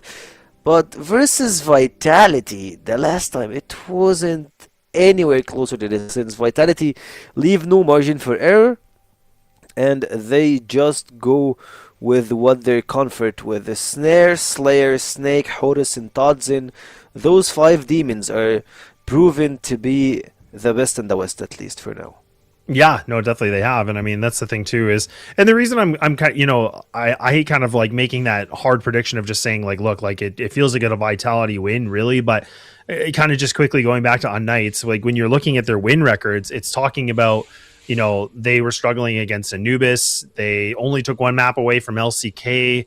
They lost, you know, 2-0 against, you know, Nemesis. So that's where I kind of say, like, I feel like it's going to be more of a tough task for these guys because they could cause maybe a map upset potentially, but I think that's where Vitality have really worked hard on their map pool. I think the maps we typically don't see them on is like New Mexico. I feel like I haven't seen them on port for a little while, but again, very experienced on it. But either way, like I don't think their map pool is overly weak. I think it's actually well balanced for the most part. I am curious about what's going on about Compound, because they always used to play Compound, and I personally haven't seen them play it yet very much this season. So we'll have to find out. But I mean, all of us on the prediction, you know, is Vitality, which is, I don't think, much of a shocker. Like, how do you ignore somebody that, or a team that has just been undefeated for over a year and a half? Like, they have just been on tear so far in the West. We just can't. And looking at the prediction, as I've said, like, no one goes to unKnights, and I believe that Vitality also, they have been doing something I would say really good for them, that they always pick the first map on each game to do it as a practice map. We have seen that they have played New Mexico, and I'm not sure if they're going to do that on Phase 2, but like, yeah, why not? They can just drop another New Mexico, or like one of those maps that we regularly don't see them play on, and then like we go with the other 2 maps that they're confident about it. And when it comes to maps that they're confident about, like, we have a long list of those Yeah. for Team Vitality. And when you're facing a team like Vitality, they have international appearance, like they got top 4 once they were with 3BL back in 2024 or 2023, I'm not sure, on CFS Summer. I'm not sure which version of the tournament, and they were the opposite of the entire tournament, and that was the thing that put the highlight on Team Vitality this time, or like that back then. So for Vitality, we can say we have high expectations, since they are the expectation itself. But like, they are the guys that you should just like be expecting to win the whole thing. Yeah, it is kind of that expectation of them to hopefully win the whole thing, I guess, right, for Vitality fans. And I mean, unKnights actually surprisingly go for the Black Widow pick. And I mean, I think we've already seen Vitality. Yeah, again, they made a bit of a session yesterday, playing on this before and the past teams as well in the previous weeks. But yeah, Black Widow to sub base, the fact that sub base makes it through, I'm not a huge fan of that from unKnights. I kind of wish they went for that ban like almost instantly. I think if I'm not mistaken, they've actually banned New Mexico right away, which I feel like, why wouldn't you ban like the stronger maps for Vitality and just like not even bother? But maybe they're thinking they can throw a bit of a Black Widow win. I'm not too sure. I'd be curious on that thought process. But yeah, this veto is very much a Vitality veto. Like this I feel like was a bit of a misplay from unKnights in my personal opinion, but we'll have to see. I mean, maybe they've been able to pick up on something we're not aware about. And also, like, if Famous is able to play the way he is, right, with the most headshots or, just putting up some of the highest KD in the league, yeah, then maybe there is an opportunity on a map like Black Widow where there's a lot of, opening battle for duels. Yeah, maybe good. He definitely can go toe-to-toe with Vitality. Like, and it's not to say those guys can't, but if I'm looking at a player to step up, it's definitely going to be Famous. It should be Famous. Like, Famous all the way. He's the one with games with 100% kill shots, headshots, not kill shots, with 100% headshots. He's the guy he's the GOAT. Like, he's the GOAT of NA. He's one of the best players that we have in CrossFire. So having him on your team on Black Widow, I believe that's a good plus. But at the same time, we have seen like an intro, like a small bit, a tiny thing from Black Widow yesterday from Vitality versus Nemesis, and it didn't look good at all. Not sure if it's a Nemesis thing or like it's Vitality on Black Widow on this split, or like after on phase 2, are they trying to play Black Widow? But for me, we will see how it goes for those big teams in this clash. Also, keep in mind that unKnights, they are not a full-timers at the same time, so they have a different time zones, different stuff, and that might lead to stuff that they're not comfortable with. Yeah, that's where I was kind of thinking, like, really it's like I was saying, the writing's on the wall a little bit, I feel like, for Vitality, unless they very much have an off day. And like I mean this in the best way possible, but unKnights have a game of their life, because I feel like yesterday's demonstration against Vitality versus Nemesis was pretty big. Like, that was a big presentation of saying, like, this is why we're the best team in the West. This is why we're number one. This is why we don't lose. Like, they absolutely squashed them. Like, let's not forget, that was a 10-2, and Slayer put himself at a 4.0 KD. You had Snake as a 2.6, and then you have Totson that was just clutching like no other. So that's what I mean. The whole team just has every single player that can just do something different, or they can just have their moments to shine. Whereas on Knights, to be honest, I feel like there's only like maybe 2 strong players that put up big numbers, but that's asking them to put up big numbers. And I know Famous has given us some little highlights and things here and there, but I haven't really seen the full Famous show yet. Like, I feel like we're still waiting for him to get his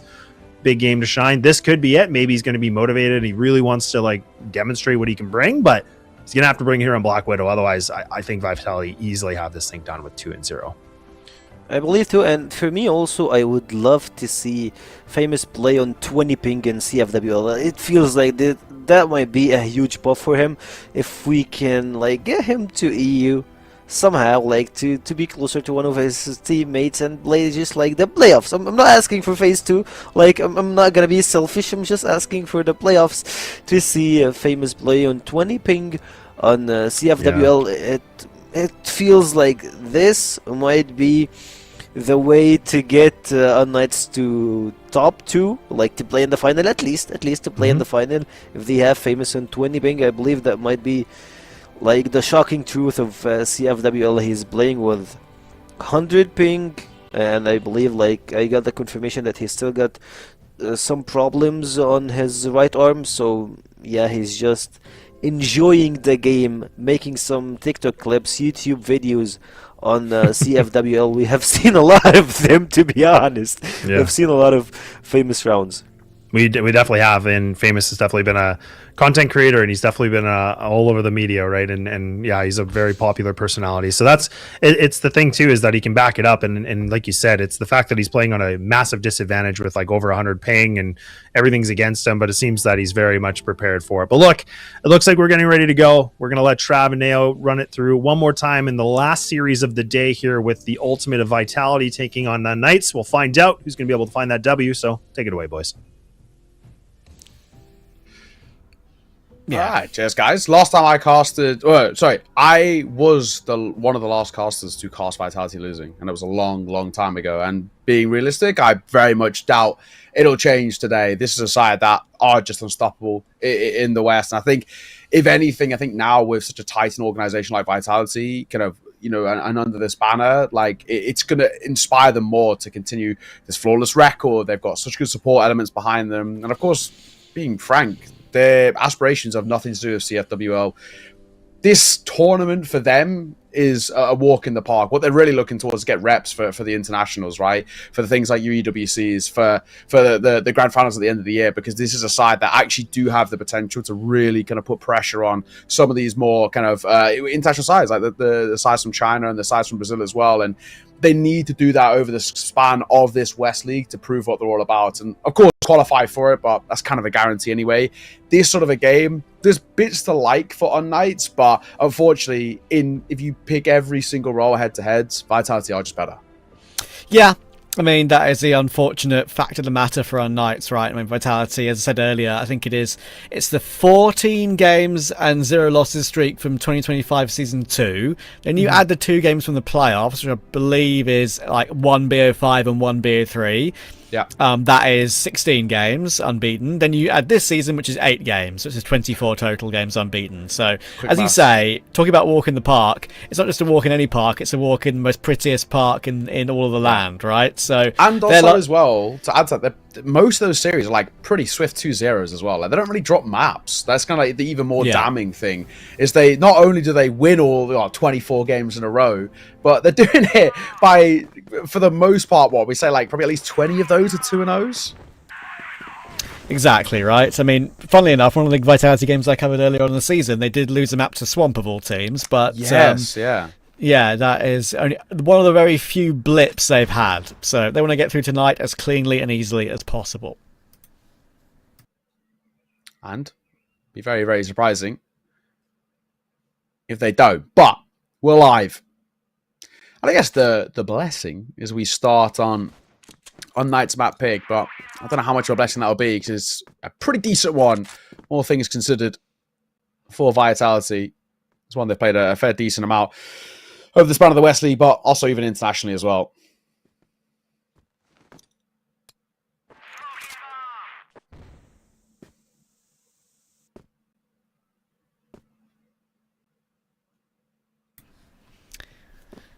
Let's see if unKnights can start well. Black Widow is a map that Vitality, not completely infallible on. I think it was a map I saw Swamp beat on. I can't remember. It might have been. It's either this or Eagle Eye. I can't remember. But I have to check Eagle Eye. Later. If I had to guess, it might be that. I've seen some somewhat spotty performances on Eagle Eye from Vitality in the past, but generally speaking, a lot of them have come against like LCK, for example, which you wouldn't be like too surprised by, not including our previous series performance. Very quick 2 for 2 early. Snare finding an SY brings it back into that even standpoint, but that 2 for 2 does give Vitality the bomb site and the bomb plant, and it's a great pick from Snake using the corner and looking to try and find Famous 2. And as he forces his way up, Snake holds on very easily with that M14. HGZ will finally take him down, but Snare now has put himself in that very hard to kill angle, but his arm will stick out. So that does give HGZ a chance here. Totsen's going to swing into the open. And now it's a battle of the jiggle. Can he find the frag and defuse that bomb, HGZ? It would be a crazy clutch to win so early in the game, but Totsen is just better, as he so often is, and Vitality start well. Yeah. There was a moment there that was looking potentially a little dicey, but yeah, in the end, nothing really to worry about. So, want to know for Vitality. And And the real question is sign of things to come. It was actually, you know, at least a somewhat competitive round. That's kind of the real worry, is that sometimes they can fight this Vitality side, just run over opponents, bring it down into 1 versus 1, having a chance there. unKnights, they've got to really prove to us what they're all about, how deep things really go for this side. Snock's going to do exactly that. He'll find the first.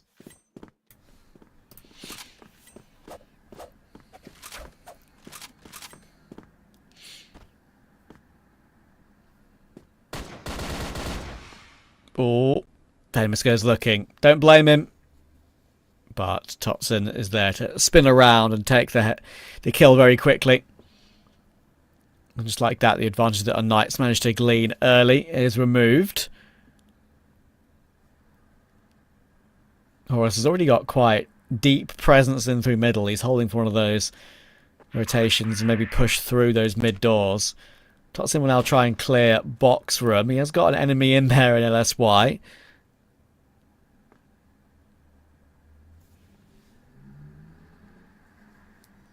It's a good angle. And he is. The only thing is a decent pop flash can really make life awkward for him, but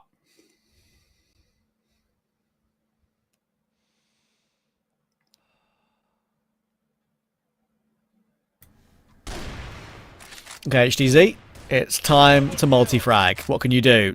That is the answer. 2 very nice kills. Horus and Snake will go down. Totson has finally worked his way out middle, but Snox knows he doesn't need to peek from this corner. He just needs to be a nuisance and waste time. Force Slayer to kind of play a 1v2 on his side of the map. And in the end, it is working the way that unKnights would want it to work. HDZ will just about stay alive until right then. But with only 13 seconds, there should be no way Slayer can force his way through, and Snox will put an end to it. So, already an immediate hit back from unKnights, and a well dealt with round. yeah, good response. I think in doing so as well, we're kind of looking at really for unKnights. I think you just got to kind of approach this sort of a game and just not show Vitality kind of too much respect. Don't be scared of them, right? You got to take the kind of fights to them. This round, not being as good as they probably would have hoped for. Now a 1 versus 3, but HCZ, no real chance. An immediate kind of pop that comes through, Vitality set the pace right to them, and completely disregarded the fences. It's such an immediate shutdown, and there's so much time left in this round, but I don't expect loads here. 1 versus 3 with 20 seconds on that C4.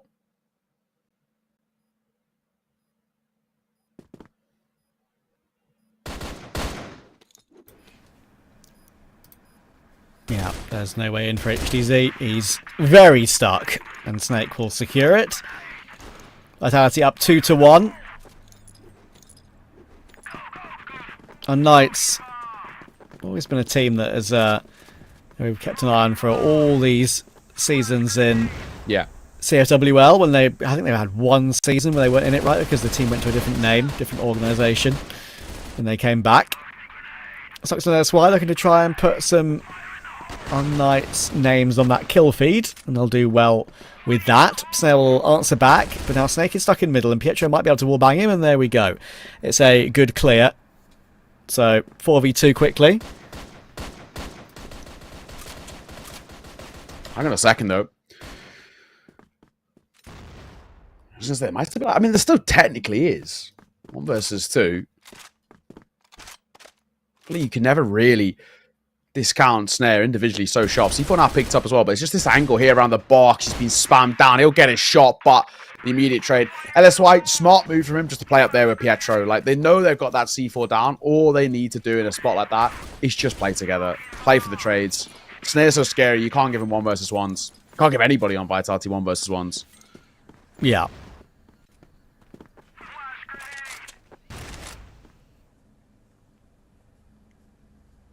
Well, they're keeping the game close early, which is the most important thing for unKnights. It's not just getting completely run over, as Vitality often do to you in the beginnings of games, just to really assert their confidence and dominance. So with the most advanced and elevated angle he could possibly get in spawn.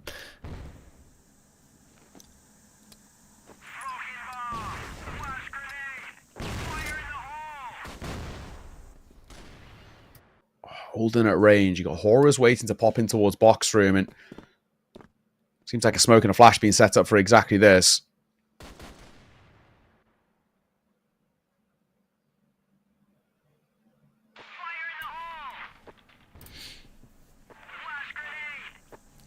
Pietro about to jump in. Should catch Snare. Great timing on that little strafe out the window. And now Snake, Slayer and Totsin, they might have control of box room, but look how many unKnights players there are around them. It's going to be very hard to break through that, and they're not going to be able to. Pietro's having himself a good round here. Slayer will get caught by HDZ. Round done. unKnights now have a lead to work with.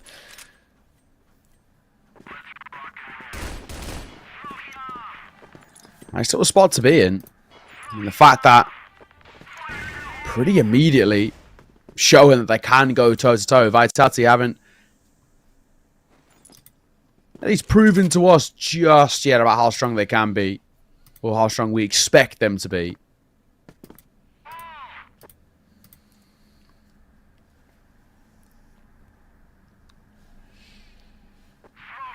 So just waiting for the swing outs, giving them that space as well.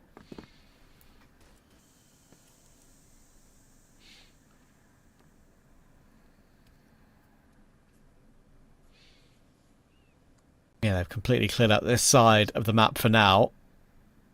Famous has had a quiet start to the game. But as we said, of course, playing on the high ping, it can forgive him sometimes. Often he just makes it look like he's not playing on a high ping at all because he's so good. But let's see how he does here, because he's got 4 players about to come his way and make that 5 when Totsin throws his utility. In comes a jump through. Lovely opening tap. He's got a bit of support from LSY on the site as well. Actually works out for a kill for LSY, as Famous did go down to Snare in the end. They get a 2 for 1, which is totally fine. In come the reinforcements. Very quick reinforcements as well. Totsin's done well to find 1 though, and now it's stuck in the corner. You'd think he'd be run down, but he was not. He holds on for 3, and unKnights have 4. Yeah, they're actually looking okay at the moment.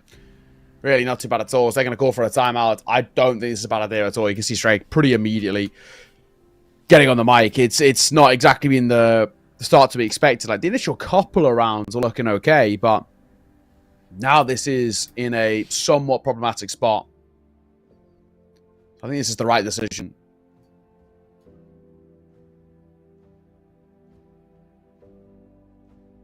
Stray, of course, such a vet. A hell of a lot of insight, but it's just the side that, more than anything, in terms of like insight, in terms of how these rounds be playing, it really just feels like they're not hitting their shots. Like, they're losing a lot of 50s. A lot of the control that we normally expected them, they're just not getting. It's been quite brilliant from unKnights, who, again, like, they're just not showing respect to this side, which is what we want to see. And I think that's the issue that a lot of teams have, is that when they play up against Vitality, they're actually a little bit scared of, you know, kind of the name value of this team.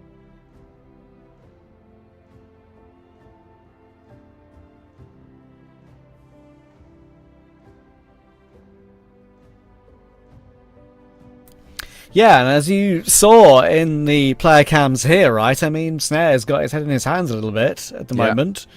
Not feeling too strong. Maybe, you know, we saw earlier on in the season, Awesome wasn't feeling great when they had to play a game. Maybe there's a couple of players not feeling amazing, or they're just frustrated. Obviously, it's likely to be only frustration, but, you know, you never know. And for Snare, known as probably the best player in the league, up there with likes of Spoxy and those sort of talented sniper players, he's going to need to lock in to make sure Vitality recover this one, because unKnights have come to play today. Yeah, they have. They look great.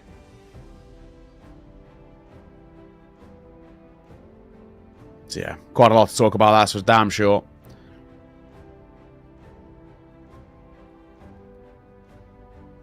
Sake, of course. LJ on the side, a lot for him. And he wants to kind of reinstall on the side. We've spoken quite a bit about it throughout this day, in a way, of just like how important these timeouts have been, and how much of a change they've really felt like they've made.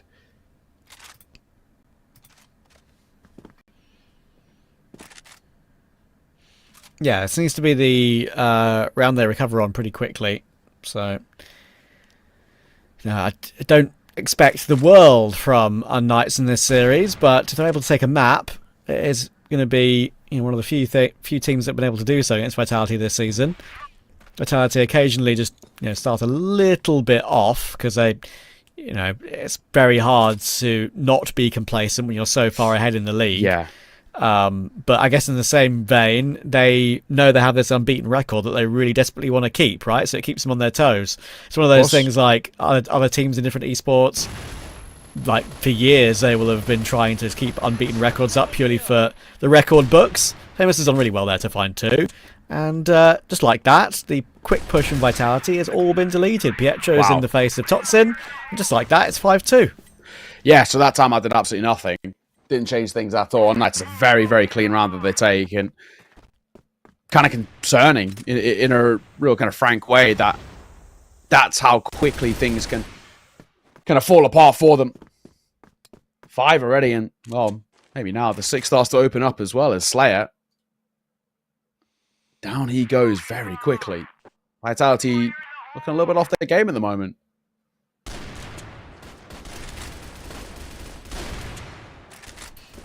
Indeed.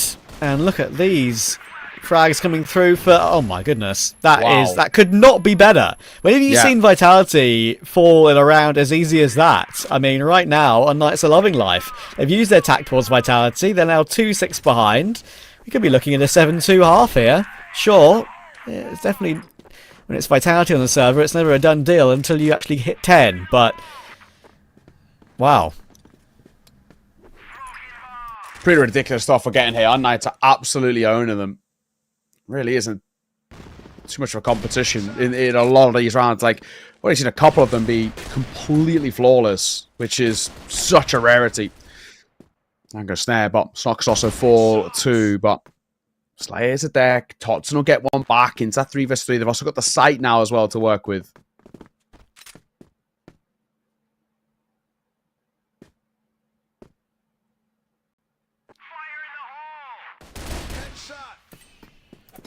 Oh, Pietro again grabs an advantage.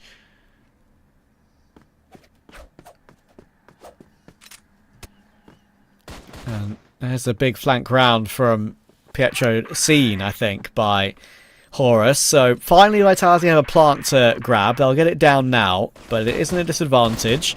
Pietro now has a fight against Horus to go for, and Horus wants to go looking for it because he wants to make it a 2v2, wants to make it even. But LSY,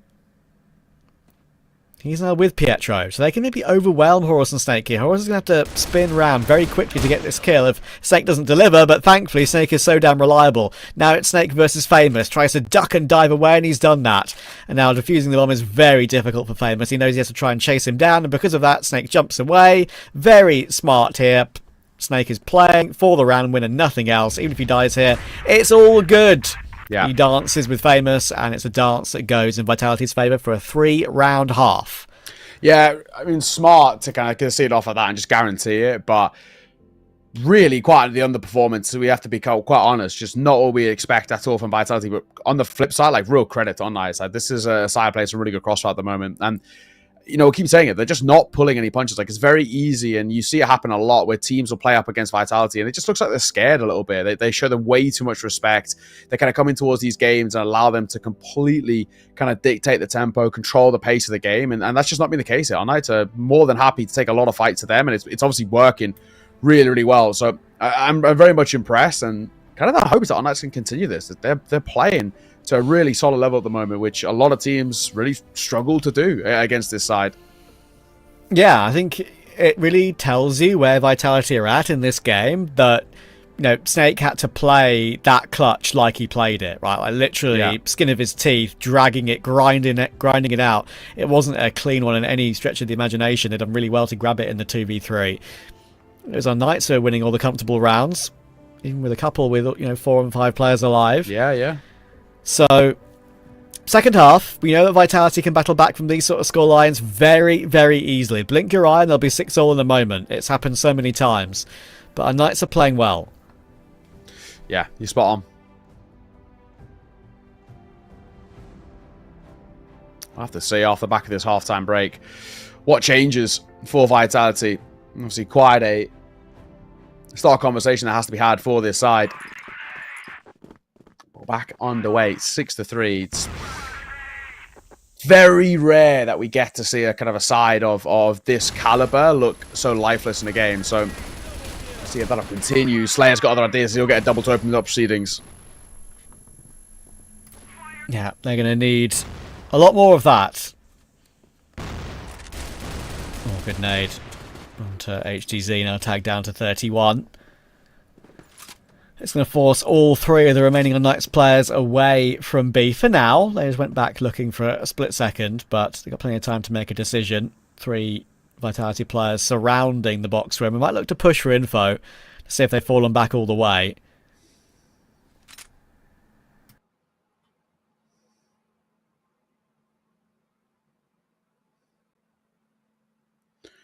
With HCZ as well being so low, for Vitality, you really just need to play together here in a spot like this, or play essentially a buddy system, right? In pairs, know for the trade that you'll be fine. And sure, fundamentally speaking, if they go for any sort of set execute, they're all going to have the numbers advantage there. But just like that, Snare's going to get caught. Now it's back into a 3 versus 3. And now, once again, this round becomes really vulnerable. And all it takes is just a bit of patience.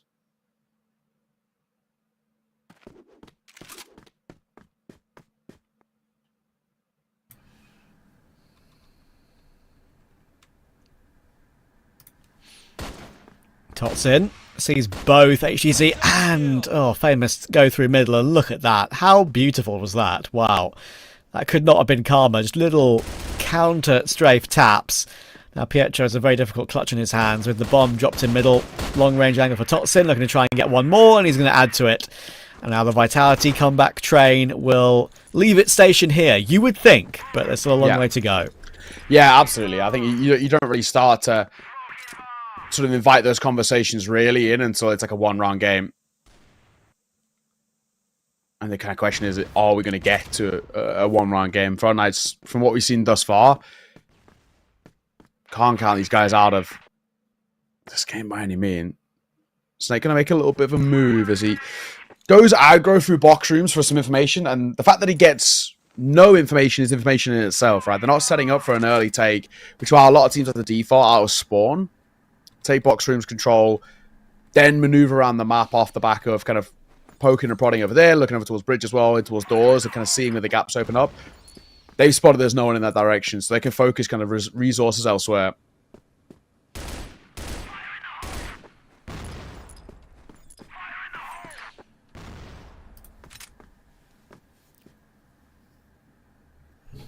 How long are Vitality going to stick in the positions they're in?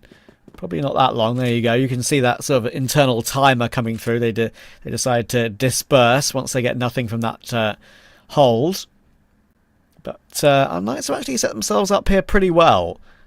All 4 toward long. Sure, the Vitality aren't in a bad position, but Totsin's going to need to be careful.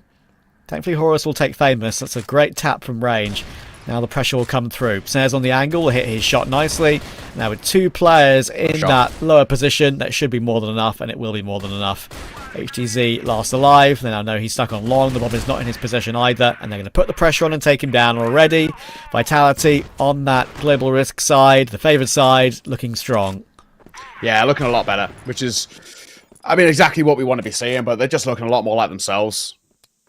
Felt like when they were the ones setting the tone, kind of on that attack, and then the BL, they just couldn't really do a lot, but much more like it when they're sort of inviting the pressure in, because they're just forcing errors out of unKnights at the moment, and it's starting to open up.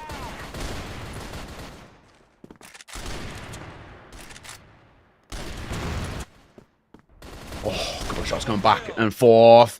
HDZ holding that angle, will deliver one of his own, but down he'll fall. It's on the shoulders of Snox now. Gets one, and it's actually, you can see Horus, who isn't too confident about backing himself in that head-to-head. Yeah, and now this could be just a critical moment for unKnights. If they have any hope of winning this map, When you have a chance like this, you've got to complete it. Horus is on the angle. Oh, it's so awkward. They're dancing back in between the windows. Oh my goodness. Now they're pretty much even HP between the two of them. Horus has a favourable angle, you would think. He sees an arm. Sox is faking it out. Does he know he's up close? He does now. Oh my word. The back and forth there was crazy in that 1v1. I was very worried that was going to crumble away. If it did, it would have been very concerning. unKnights going to call for a timeout. Definitely the right call. And with that being said, fair conversation that needs to be had over towards unKnights. And no coach, of course, you're looking to kind of slightly some of these more vet players within the server.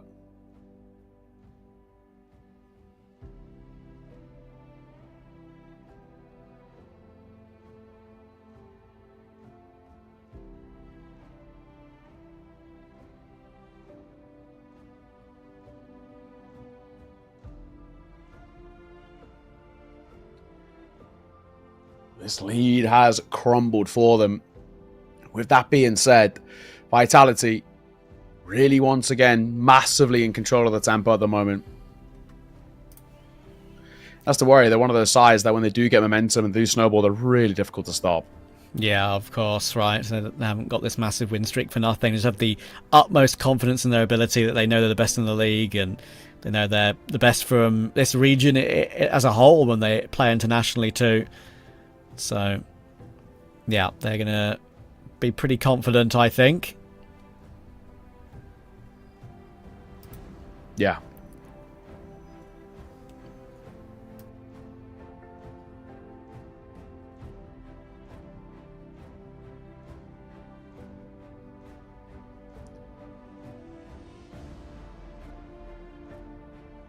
One final conclusion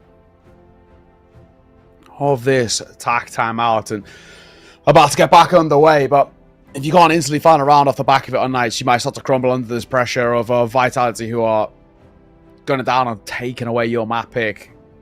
And off the back of such a strong first half, that would be quite heartbreaking for unKnights, because we were, really lumping on the praise for them off the back of that first half performance, and so deservedly.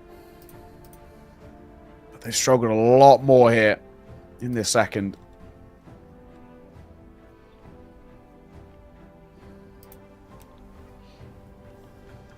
Let's see. So ready to hop back in. You can tell by the players leaning in a little bit more. They're ready. 6-6 it is. Oh, what a quick scope from Snare on long. That was very pacey.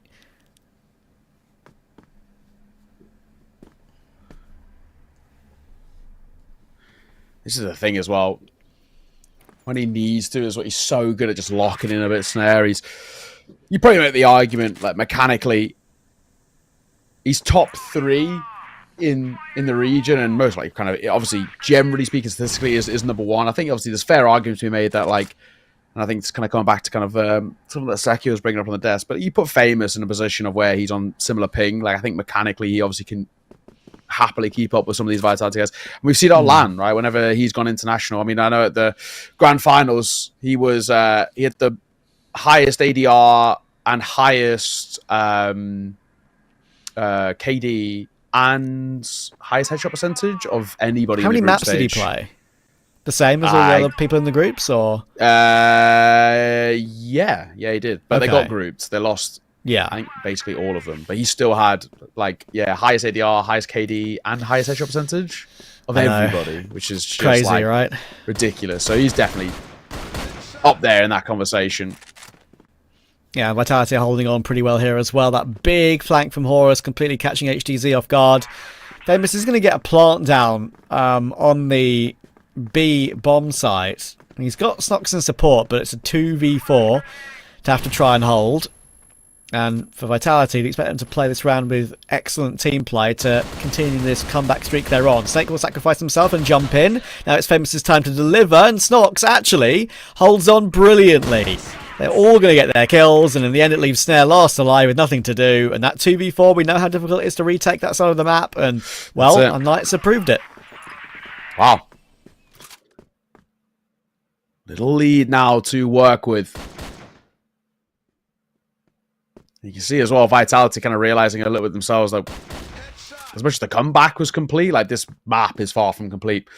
An opener, though. It's Famous with the deck. A very important person to find, really, just to put yourself into a spot where you feel a little bit more at ease. It's such a valuable part.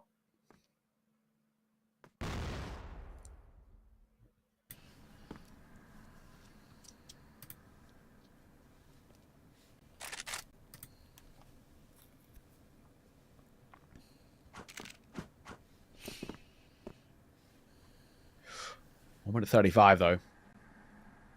Nothing really being offered up towards unKnights. They've got to find some way of making this work a little bit for them. Nice stayed over. Pietro going to take a fair, decent amount of damage there, actually. Yeah, and with Toxin and Horus playing this Crossfire, there should be no real way to break through. Pietro will go down, and now HDZ needs to make something happen on long.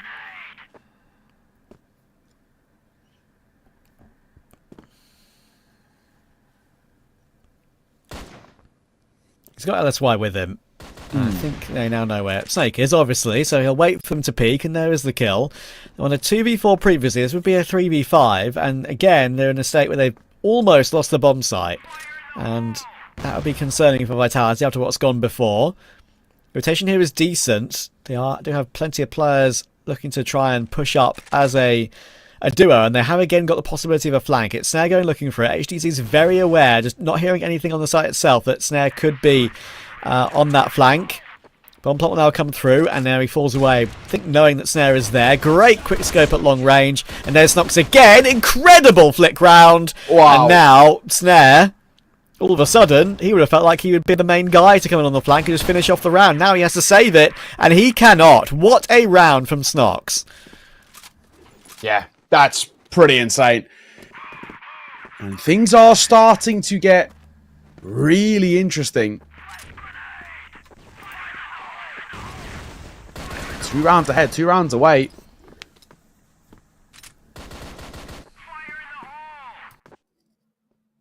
Vitality under a lot of pressure. This becomes quite a problem for this Vitality side.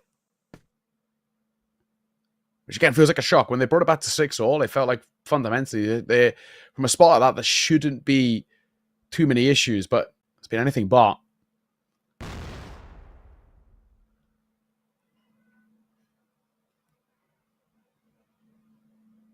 That's why I was just adjusting a seat there, so he just took himself into a corner. Well, he's getting his seat in the perfect position, so to not feel uncomfortable when they're in with a chance to beat Vitality on a map. I get it. Yeah, you gotta respect it. Slayer's in the corner, hard cleared by Famous. Beautifully nice done. That wide swing on high ping, maybe hard to track for Slayer. And now the force through from long. Vitality up against it.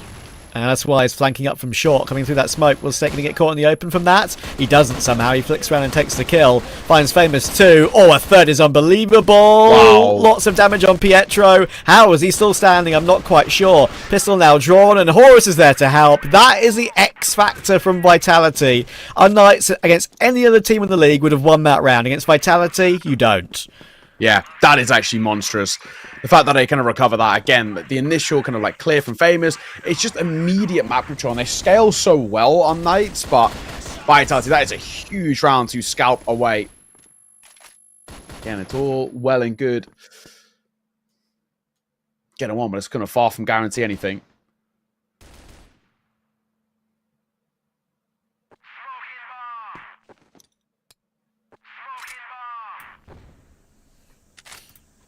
Yeah, and that's just a crazy hold from Snake, which completely changes things. Could have been map points for unKnights, as it is Vitality again are battling and showing their best level when they need to. And that's pure individual level too. It's not like for sure. tactics or anything. Obviously, it's just one player. And that's what they can fall back on, right? Which I think exactly. The issue is like some other teams kind of can't. Is that in moments of doom and gloom, they do have the individuals they can fall back on. But, so do unKnights with Famous, as he's going pretty crazy. Down to 3. Slayer's so low, and while now dead. 2 versus 4. Totson diving in. It's a bold choice, and that'll lose him his life. It's all on the shoulders of Snake, and well, let's be frank, nothing he can do in this one, so it is going to be unKnights finding map point.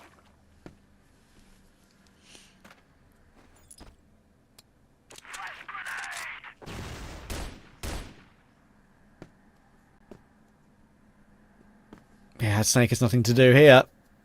Vitality will need a streak to recover it again. They'll leap on him. No heroics this time from Snake. 2 chances for unKnights to take their map pick. And we know, like, historically, Vitality have their occasional troubles on Black Widow.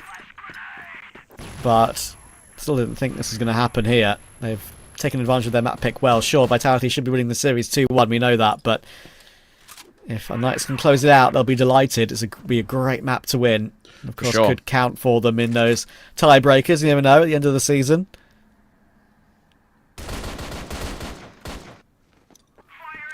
Fantastic. We've gone aggressive here.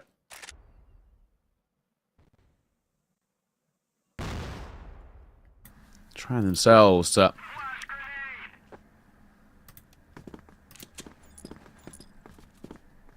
set some level of a tone of still being, in their mind, far from out of it.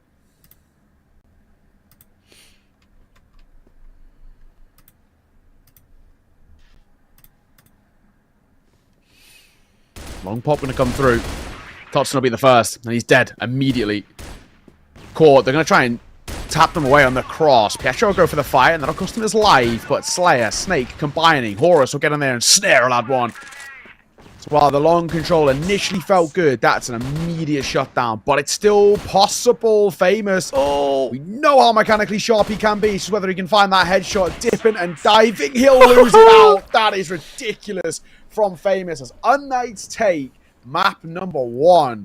What a shock that is, but so deservedly.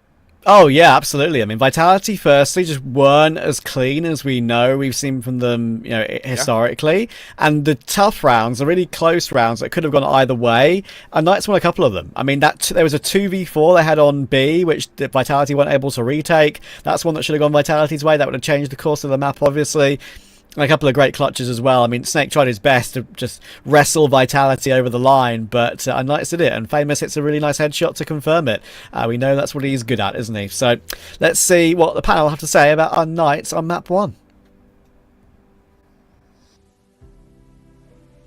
For me, I just want to say something. Hold up, let them cook. It looks like unKnights are cooking something delicious for us for this series, and I believe the first map went pretty well for them. Early on, we've seen their fully dominance first half, and after that, it just went a little bit chaotic. But I'm still scared of sub-base, but I'm happy to see unKnights seeing all of this progress and taking the first map out of Team Vitality. Yeah, I mean, this is where, you know, again, we were kind of talking about, like, if there's going to be a map that they could do it on, it really is this map. I was thinking that Vitality really had the preparation, and they've been working on their map pool, and they've been able to play some high-level teams on a map like this. So I was thinking, yeah, it could be close. I was thinking Vitality should be able to get it, but yeah, I mean, at the end of the day, this is a great win for unKnights to be able to get themselves a W. Now Vitality are going to have to take back a little bit of homework to figure out what they need to improve on for a map like this, and clearly that map pool is not as good as I thought it was, because, you know, losing to unKnights the way they did, yeah, a bit of an upset, I would say. So, but all in all, though, really good work from unKnights, and a lot of different players were able to contribute very, very well.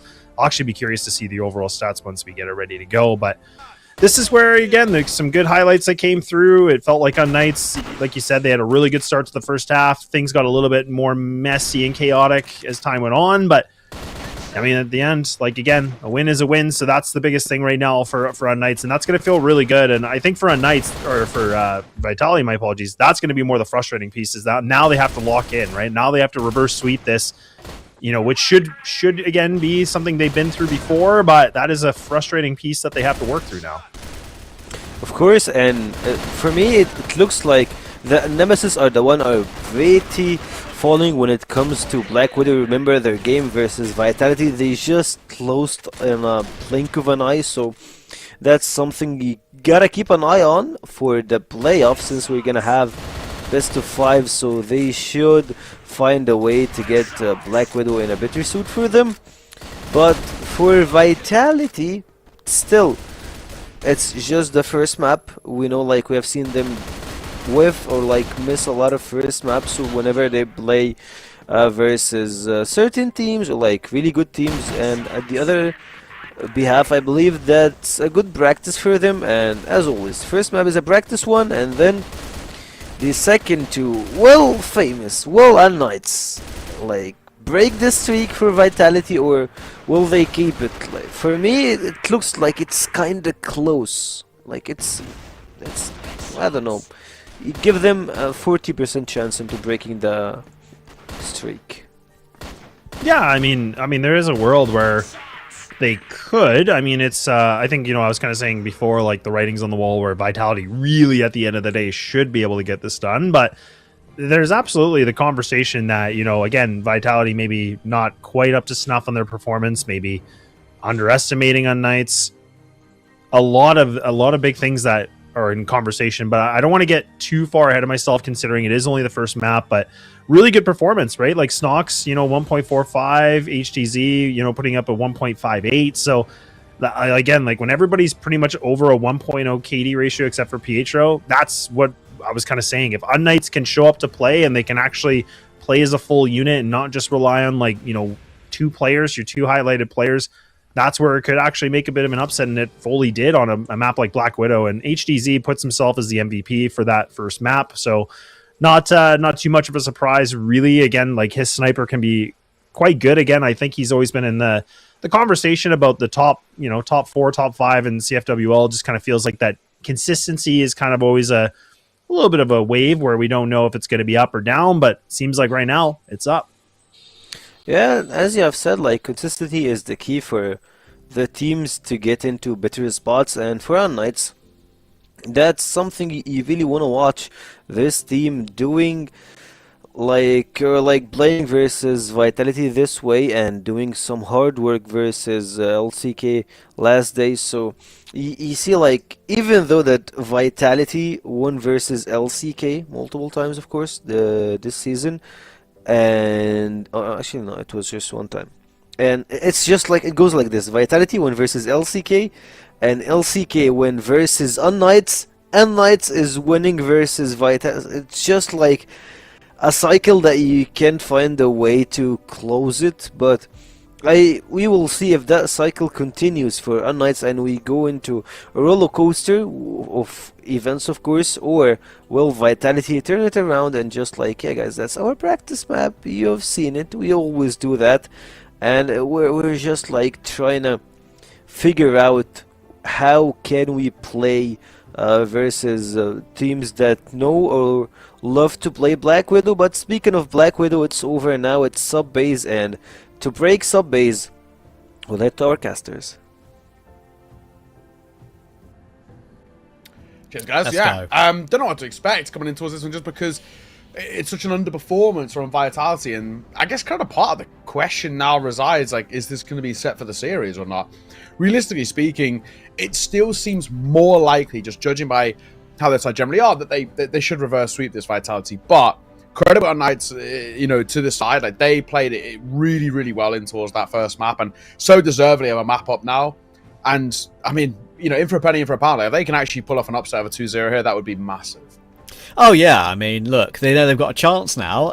I think for them, as I mentioned before, when I think Swamp got a map 1 win over Vitality earlier on in the season, it's like a free hit, right? I mean, like, unKnights are the lowest ranked, or sorry, the lowest positioned team in the league in the elite group, right?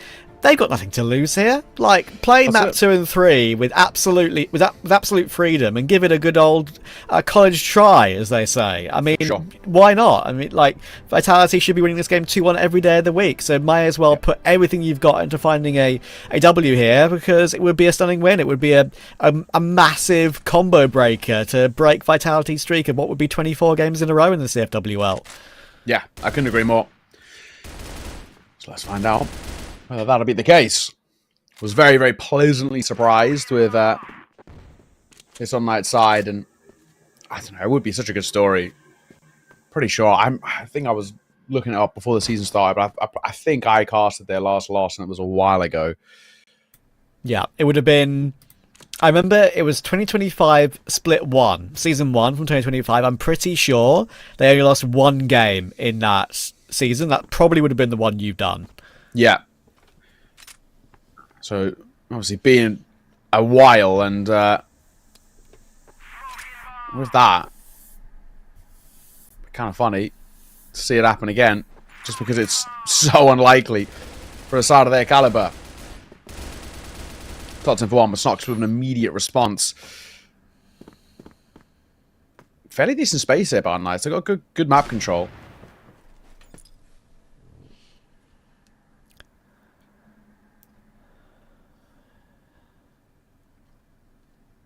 Yeah, Famous is going to drop down with Snox now. Horus playing close to the doors. Usually good for a 1 if you don't get hard cleared. But more than that is unlikely. You can see Famous looking to try and peek through now. And there we go. Immediate trade. Snox will give up his life to get Famous that kill. And he'll immediately put pressure on A. That little smoke to block off the cross angle to try and make it so Snare and Snake couldn't be able to see anything if they go down the stairs. Snake will go down the stairs though to battle against LSY and Famous. There's a bit of a grenade, a bit of damage on Famous coming in from that controller in position 2, and in the end I think Snake has done a good amount of damage here and he will line up both of them. So it's a good hold. HTZ now last alive, stuck behind the box, and Snake once again delivers. How consistent is he? Yeah, he is. He really is. Such a good understanding as well of what unKnights are trying to do in that round. Like, the map control is pretty good, but he just reads into kind of what the end goal is. Sets himself in a good spot, and Vitality start well, and especially considering, it's 1-for-1 trades to kind of start the round. Obviously, looks like unKnights are once again not pulling any punches. Good way to recover things, but still ultimately a lot more that needs to be done to convince us just yet. But a round like that will absolutely help. Only the one casualty, that's a bit more like it.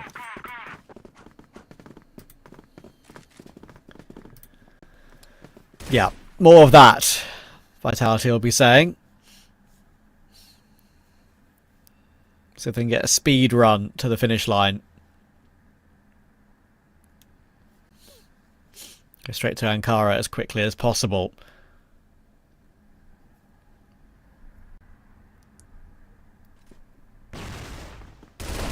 Flash through. Famous will get cleared this time as he went in first rather than second. Oh, what a clap. What a clap there from Snare. That's Pietro dropping straight down into his crosshair.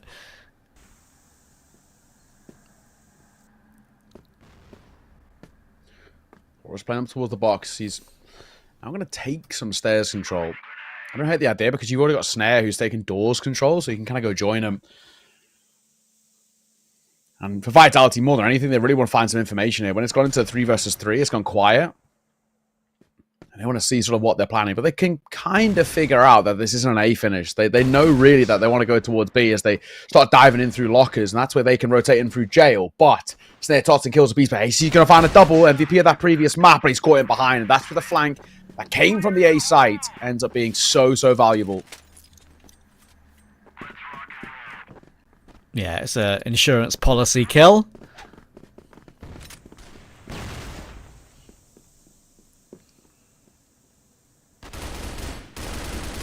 Already straight through the doors early in the following round, though, without any hesitation. Oh, Totsin needs to be careful. Pietro's on the line. In the end, Totsin will swing and take it. So that recovers it back into the 3v3. And look at the damage on Famous and HDZ. So it's going to be very hard for unKnights to convert still. They might have some of the A bomb site, but there's the nade. That was always going to be a touchdown on Famous. And a great clear from Totsin on HDZ as well as they tried to exit the position. So that's why it's stuck. We'll get double swung as well. Again, just classic Vitality teamwork. And they're speedrunning right now. Yeah, big time. Super efficient. Very immediate.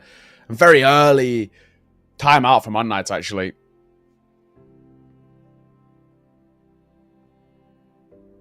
Yeah, quite a bold call to call it this early. But I guess maybe someone like Pietro has spotted something. And he wants to stamp it out as early as, and then probably can kind of see the control that's coming through from Vitality and the pace that they're trying to throw at this as well. And he's just worried that they can potentially run away with things a little bit.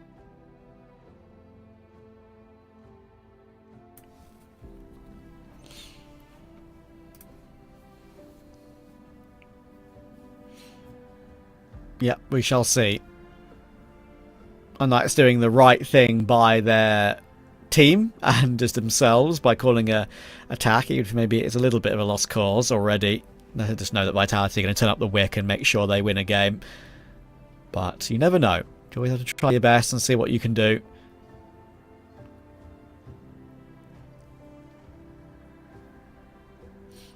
LSY still look like and he and Famous and Pietro are all having a great time, to be fair. I think they know what's ahead of them right now.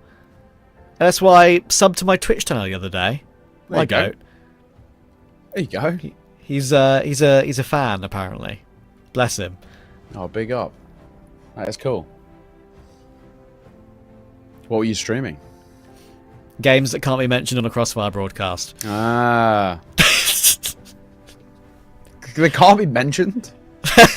I don't know. I don't know. Better safe than sorry, I guess. Better safe than sorry. Big up. Just a fan of esports in general. He is. He's an enjoyer. I will tell you that. He's been poking his head in every now and then. Nice. Well, back underway in just a second. Like we said, very early kind of time out. So the question is kind of essentially why and what are we going to utilize with it? What's the play off the back of such an early one call? What do you try and change things up? Could have very easy saved it maybe in towards that second half or a little bit deeper in towards the first, but you're 4-0 down at the gates. You can kind of see the ship's taking on quite a bit of water here, so let's try and plug those gaps.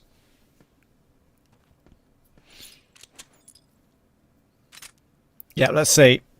unKnights are just battling for any sort of handle hold in the map again. They didn't really have any close rounds, really. They could have gone either way yet. Vitality have been kind of dominant. They've always had the extra player over, haven't they, to trade and get utility in the right place, to get nade kills when the players are low and all the above. Look at the angle being held by Snare. Very tight. Sees a few players crossing, I think. Oh, easy. Yeah, that's great work. He's looking very, very sharp. As are kind of everybody on Vitality at the moment, which is the really scary prospect. It kind of feels at the moment anybody can step up for this side.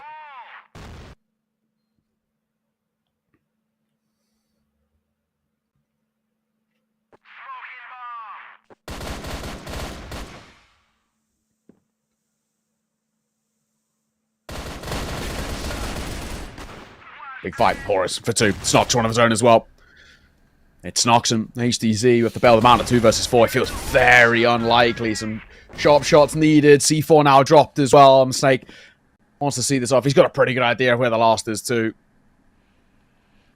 Yeah, he thinks it might be he's in that corner behind the stairs, but he knows that even if he's not, he can flick up and catch him anyway. And there's the peak. There is the swing. Vitality keep on trucking 5-0. They made the bees angry. Yeah.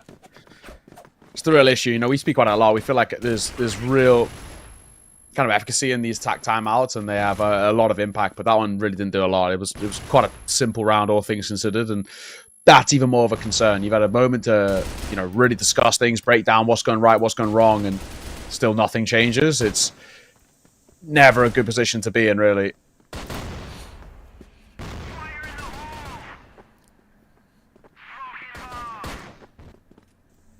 Look at the damage done to them early round here as well. Very rough.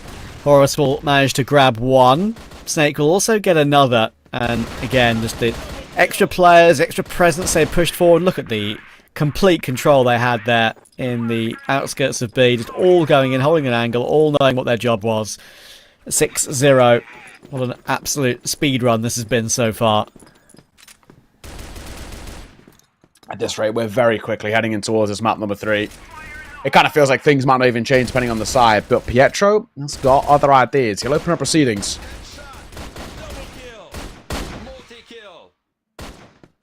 Wow. Slayer, he's been angry too, because he lost a map, and there's a massive quad kill hold for him. Beautifully done. Horus then will get caught by HDZ, and guess what? Even despite what was a quad kill from Slayer, would you believe it? That is the way unKnights win their first round of the map. Crazy. Yeah. The hope now is, can you make it the first of a couple or first of a few at the end of this half, right? If you can get up towards 3, it feels like it maybe gives you a bit of a chance to alleviate some of the pressure. We've already seen kind of the deficits of 6-3. I mean, even in this series alone recovered, right? We saw it happen by Vitality in the previous map, and that's maybe the thing you'd be kind of hoping for unKnights. You know, we can get up towards 3. That's at least foundations we can fall back on. But it's the if. Yeah, the if that is always the unknown. If it's going to take an HDZ round like that off the back of a Slayer quad kill, like, again, you spoke about it earlier, like, not replicable, really. Let's see if they can find anything here, but it takes them a while to trade Tots in. Famous will eventually get that one done, but 3 versus 4, and Snox, he finds Horus, and now with a bit of vent presence too, that could be an extra factor. Pietro could drop down and catch Snake in the back. He will do that exactly, but Famous goes down to Snare. So now Pietro, does he know where he is? Will he drop into the grasp? He will drop into the grasp, and Snare will live up to his name. Will manage to grab Pietro, and now Snox is known about. He's seen his push up toward the back of the site. Good nades coming through. Big damage. Wow, back and forth. Bomb plant is down, but Slayer and Snare should be closing in from both sides in a second. As you can see, Slayer will now throw a bit of utility. That forces Snox to the right, and Slayer will get the kill. So, quick 7th for Vitality. Yeah. Beautiful stuff. Really, really nice round to put on the board. I mean, the util alone is fantastic, but you can just see with kind of where we're at for this Vitality side, like, they are really kind of just running through the motions at the moment. Not breaking that much of a sweat. Not really having to kind of fight too hard for this. It's fantastic stuff. 7-1 scoreline. And one more at the tail end of the half would be lovely. That's a great move by Horus.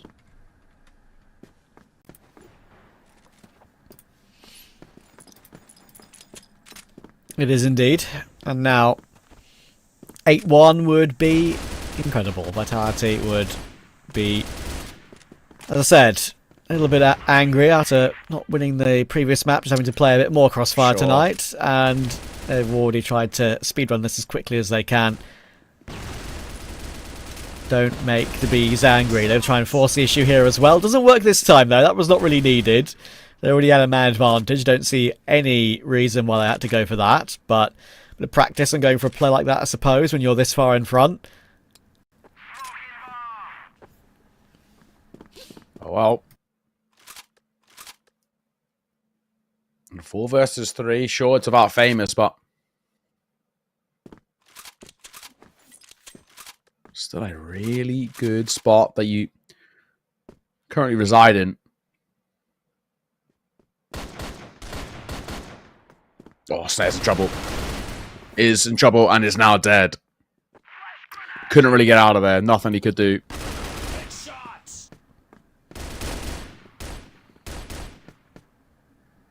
Impossible task here, unfortunately, for Slayer.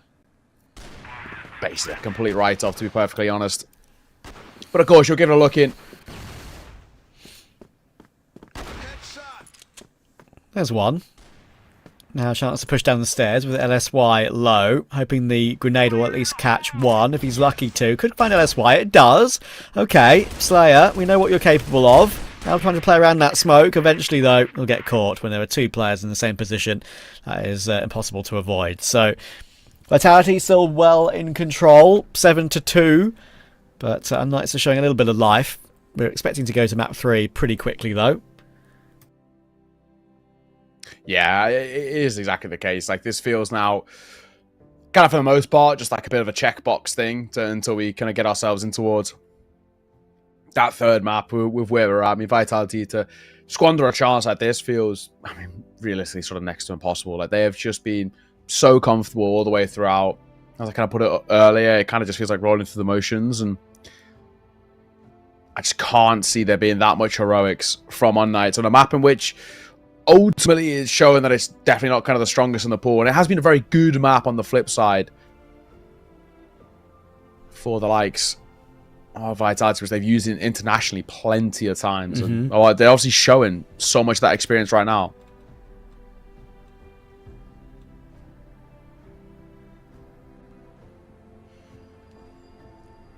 Yeah, exactly. And Vitality looking a little bit happier now, knowing where they are in this map, knowing that it's another case where if they don't make any errors, it should be a guaranteed map 3, and probably, in their minds, a 2-1 victory.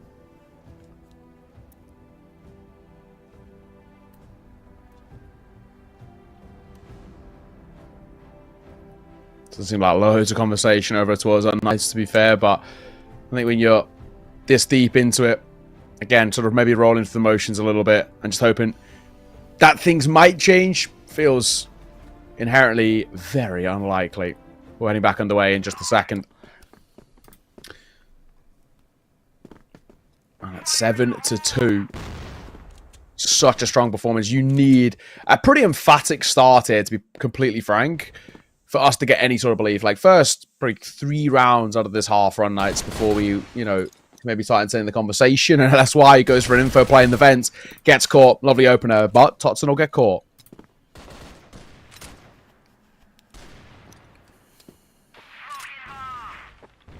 Snock's not wanting to give up too much here. Running back a little bit.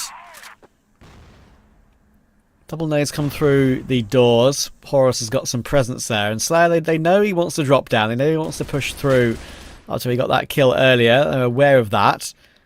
And again, playing close to the smoke. Oh, Snox taking a lot of damage there and will eventually get run down by Horus. There is Famous dropping to Slayer.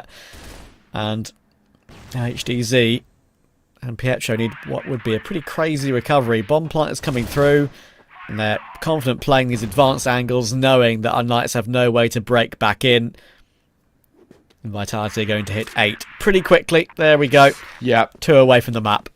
Just for, what I was saying coming into this half. Like, I need the first, maybe like 3 rounds out of this half to start believing. They don't even get the first. So, not a good sign for unKnights to have any chance in this one. But a very, very good sign for Vitality, who want to take this towards a third. Just 2 more rounds required. And unfortunately, it's just been a complete non-starter for unKnights. They're just not also getting the individuals looking sharp either, which is kind of the worst possible scenario. It's not even a case of, like, at times you could talk about maybe, like, the game plan not quite going there, which is obviously one thing, but they're really not looking that problematic in terms of those individuals. But it's nice to open up by Famous nonetheless.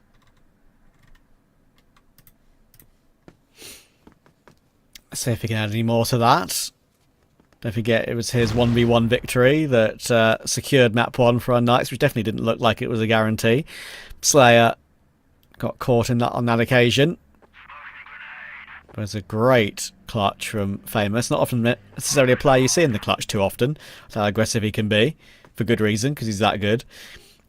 Slayer, surely he hears Pietro. Oh, I was going to say, surely he hears Pietro coming through. Almost quick switches to the wrong thing. And as you can see, the reaction of, okay, Pietro, you should have killed me. I should have killed you sooner. Bit of an awkward one, but back into a 4v4. Yeah, round kind of reset as well.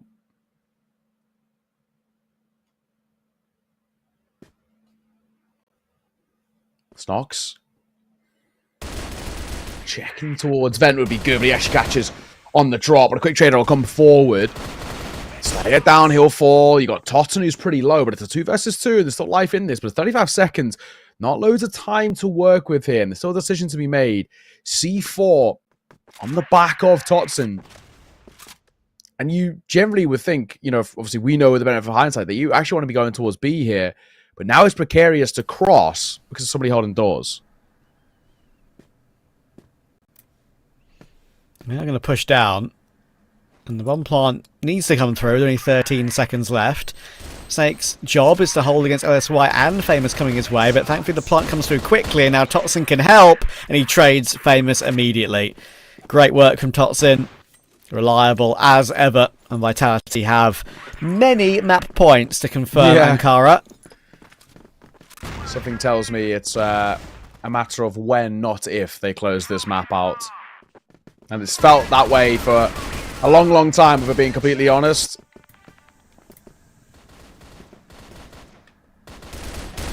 Can Totsin do it again? Not this time. Bit of a faster round from unKnights to try and, as I said earlier, may as well go for something, throwing caution to the wind when you're this far behind. Just take a gamble. You lose nothing. Why not? You know what I mean? Yeah. Have a bit of fun with it. It's kind of already a bit of a write-off anyway. And now it's over. yeah, very quickly. Very, very quickly. Remaining 2, remaining 1, may I say. It's just Famous left. The ace-out anchor. And, well, ace-out anchor, if they know about it, you just waltz towards B. And that is, of course, where that C4's going. It'll make his way through jail. Nice and simply. And the last man of Famous trying to move his way up towards stairs. He knows this has done a fair snip. Play with his food a little bit. He'll lose his life. He looks for a second, but he'll fall nonetheless to Horus. 10-3, an absolute statement of a sub-base there from Vitality. And that is a lot more like it from the best team in the West. And now, of course, they've got so much momentum, such a good feeling heading in towards that decider. Simple as that, right, for Vitality. They lose a map. Black Widow is one occasionally they can drop here and there. Yep. But sub-base, they're home. Look, they got angry. Don't anger the bees. That's what happens. They go a bit buzzy, they'll sting you. And more often than not, that's what happens. Even when Vitality do lose a map, they win the next one and then usually win it 2-1. We'll see if they win the series 2-1. But first, our panel to talk about map 2. Thanks, Travan. I loved what he said, like, don't anger the beast. That was Vitality in game number 2, and it felt like, yeah, they had their warm-up game, and they just, like, that some rounds you blink, you miss it, like, blink and you miss it, the round is over. And, yeah, Vitality just did their thing. Yeah, just again, another day in the office, right? I mean, that was what we kind of expected to see from them in a map like Subbase. I really was thinking, like, if this was going to be close, that's where I was starting to wonder, okay, what is going on? Like, what is Vitality doing? But no, they become the bulldozer, they clean things up. Yeah, demolition mode. They just don't leave a lot of room here for unKnights to breathe. So that's kind of what we were expecting. And now, you know, like Trav and Neo kind of both, you know, alluded to, is that we're going to go to the third and final, which gets to be a little bit more interesting, right? But I mean, again, Vitality in a pretty strong position now, especially getting warmed up and feeling a little bit better after map number 2. But, you know, yeah, it's not really much to take out of that game. It was kind of just like we all predicted that was going to be the thing. And I love how Vitality just was able to go swinging with, like, I think it was like 5-0 at one point, and then the timeout happens. Yeah. Like, it was just so quick and so reckless. But I mean, that's just what you expect from a team like that on that map. Especially, as you have mentioned, like, you don't expect less than this from Vitality on sub-basins. It's their hometown, and for a team like Vitality, you would expect a lot of understanding, especially when it comes to communication. When they were playing on the defender side, I love how they play on A, whether when it comes to after a plant fight or while they're holding the A site itself, like using the stair towards their side. They have always 2 players covering, or once they get someone on their radio and yeah, he's just a decoy or a guy to grab attention, and another one is going for the stairs doing the heavy lifting, shooting right and left, taking a lot of kills. And it felt like it's just their hometown, and you had your practice. Let's win this set. Let's win the entire thing. That's pretty much it. And Slayer just casually dropping multi-kills. Tadzin doing the same thing. Horus, I believe he did 1 multi-kill, since he's like the entry fragger, so like you don't have a lot of pressure on him when it comes to kills. And I believe somehow I have seen Famous holding a sniper this game. Like, it's been forever since I see that. Yeah, I mean, Slayer, oddly enough, has been kind of sniping a lot more on this team. Like, he doesn't always do it, but like it seems like he seems to be that secondary sniper player for For some reason. I always kind of felt like unKnights. Famous. Oh, okay, yeah, okay. I thought you meant like Slayer and Vitality, like in the sense of like- just like he likes to do it, but I don't really get it because I still think he's one of the best riflers. So yeah, I mean, but like as you can see here, like this is just round after round and like 9-2, and Vitality just any kind of path they took, it was just pretty much theirs for the taking, and it just felt that easy, right? But let's bring up the stats because this is to me the biggest question, right? Like I mean, it just kind of felt like everybody was having their moments. Everybody was able to find the shots. Everybody was able to just, again, showcase what we were talking about and why we were putting them on this pedestal. But yeah, 2.33 for Slayer, 1.88 for Totson. Horus, like you said, he had himself a lot better of a game considering he's normally the entry player. So stats are never really going to be his best friend, but in this case, absolutely was. Yeah, only one player of HDZ sitting at 1.0 here for unKnights, considering with a 10-3 loss. Yeah, not bad. At least he was still hitting some shots, I guess. Yeah, and they had their moments, and for Slayer, of course, he should be the set MVP with 57% headshots. That's, I mean, it's not something closer to famous stuff, but like 57% is it's impressive. It's fine for Slayer, and also he made, I believe, 4 or 5 multi kills just carrying some rounds, and at some points it felt like, yeah, you see unKnights playing in a 4v2 scenario, you look like on your left side and you get back, yeah, it's a 1v1, and I don't know, like we have seen those multiple times, and for me, I believe, and for you, for the audience, and for everyone, we really want to see game number 3, so we'll head to a small break, grab your popcorn, stay hydrated, and stick to your seats, because game number 3 is gonna be lit.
exactly the kind of game and performance I wanted to see. This is the Hail Mary. Every individual player is bringing their A game right now. That's what I'm talking about. I've had enough of being quiet. I want to get things moving. The Madison not able to get Free! Oh my word, straight out through that smoke just reaching. Zane has spotted out Risk here. Yes, Trevor very scared going for that quick.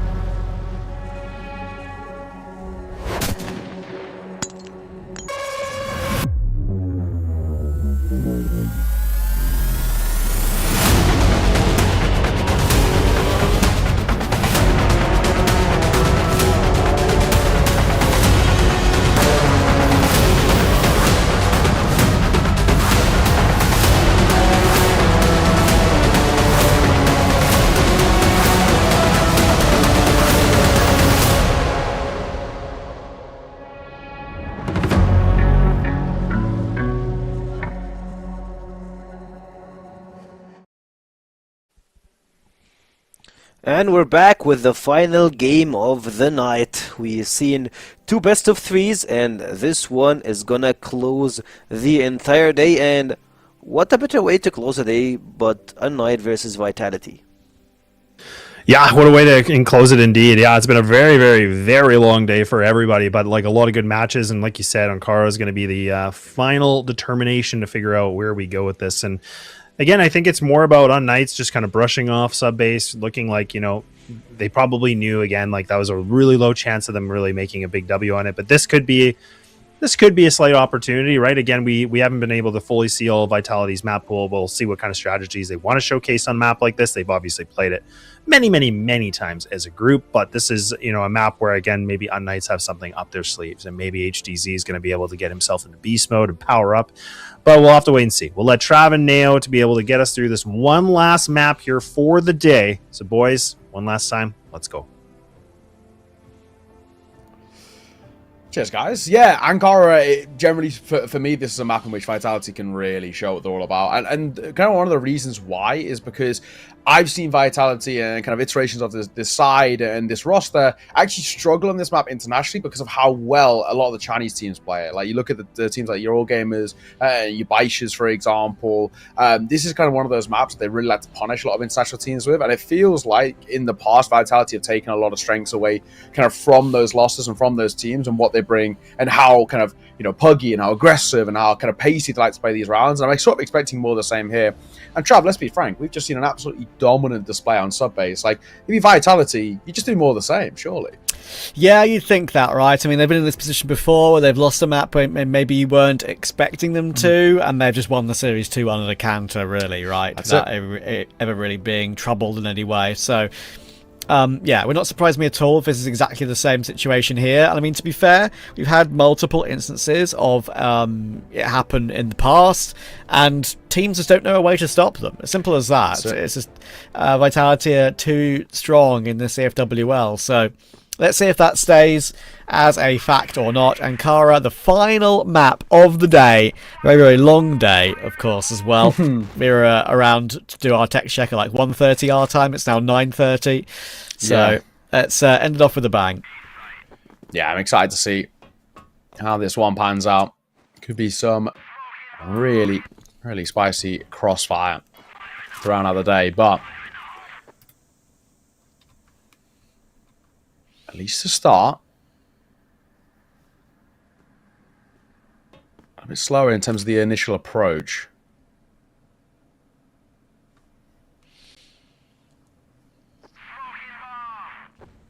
Another smoke that comes down. They're just, for now, keeping them kind of locked out of that A-pop. And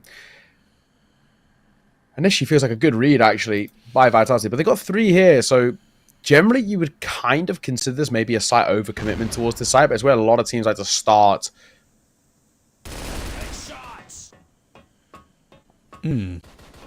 So it feels like he needs to go looking, and that means that Pietro will get the kill.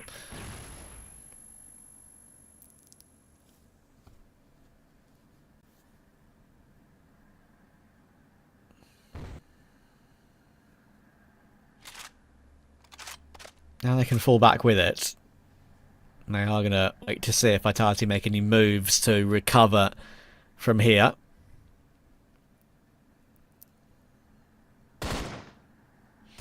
Does see Totson, I think, there, Snox, and he immediately pre-fired Snake, and I think he knows that Totson's on that left because he did see an arm, and there you go. So it's a very nice start to unKnights for unKnights. They completely run over Vitality with all 5 up. Yeah, that's huge. And even going into the site that initially felt like it was overstacked as well. Really well done. And for unKnights, it's, you know, a map in which a lot of teams would really kind of feel like you'd struggle against a side like Vitality, because it is one of those maps which you can really kind of flex the individual kind of mechanical muscles, as we've just seen there, for example. But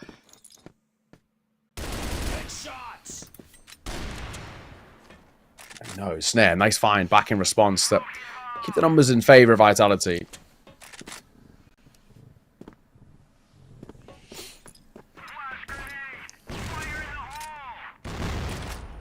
Snake. Oh, he can't do anything anymore. All the nades come piling in. So much utility back and forth, actually. And one of those nades does catch him from Famous. Snare is heard, I think, on that big flank. They wait for him, and they spin to catch him. And Totson and Slayer working their way into the site. They might be here, but they might be overwhelmed if they're not careful. Famous just waits for him, and he taps down the last as well. If Famous is online, then Vitality will be having issues. Wow, yeah, he looks really sharp. That's sick to see. 2 big rounds. The first one is just a kind of obviously a dominant kind of display of where it really is kind of unKnights looking good. But that second round, it's a really good recovery. Like, they, in 2 separate occasions, they lose a numbers advantage, and it's individual brilliance that bails them out.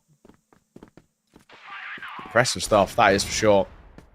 And maybe a really good sign as well for unKnights. Again, kind of similar to map number 1, where we talk about this side and we don't want them to show really any respect. That's the kind of performances that we're kind of hoping from them, and there we go. So, 2-0 out the gates.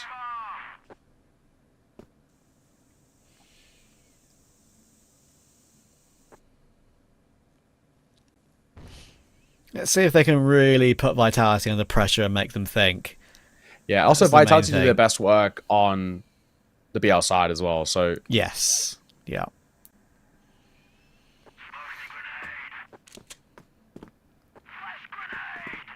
A little bit of body blocking there. Slightly awkward, but didn't cause any issues. No tripping over each other to lead to a Vitality opening.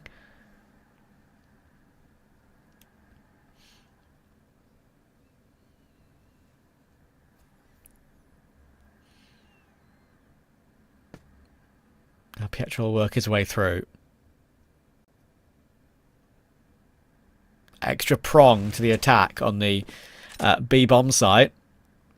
Let's see if Snake gets caught. He might get caught, you know. Lovely control from Pietro. And again, that puts Snare under pressure. He's going to try and force his way forward with utility, with a couple of teammates in tow as well. But he needs multiple. There is one. Needs to find LSY2 as he gets onto the angle. But HDZ will find Totson. Now Snare will have to try and elevate his position to find this kill. Might see a few shadows. He's trying to see LSY and eventually does find that pick. So 3v3. And once again, Vitality wants a big flank. They're going for a double big flank this time as the bomb goes down. Not a bad spot at all to be in. They spot Horror's coming out. They know about Slayer, but he's going to get one spammed through the box. And it's just 2 versus 2. They're playing quite spaced out here on unKnights, but I like it. And it will work for them. HTC and Famous combine really well. And it actually ends up being a really nice post plant. Fantastic work. 3v3 ends up being 2 staying alive for unKnights. They take the 3rd round on the board. This is great work. Great on Ankara. Yeah, surprise. And you'd imagine Vitality, if they lose this round, tack pause time. There's no reason for them not to. Down 4-0.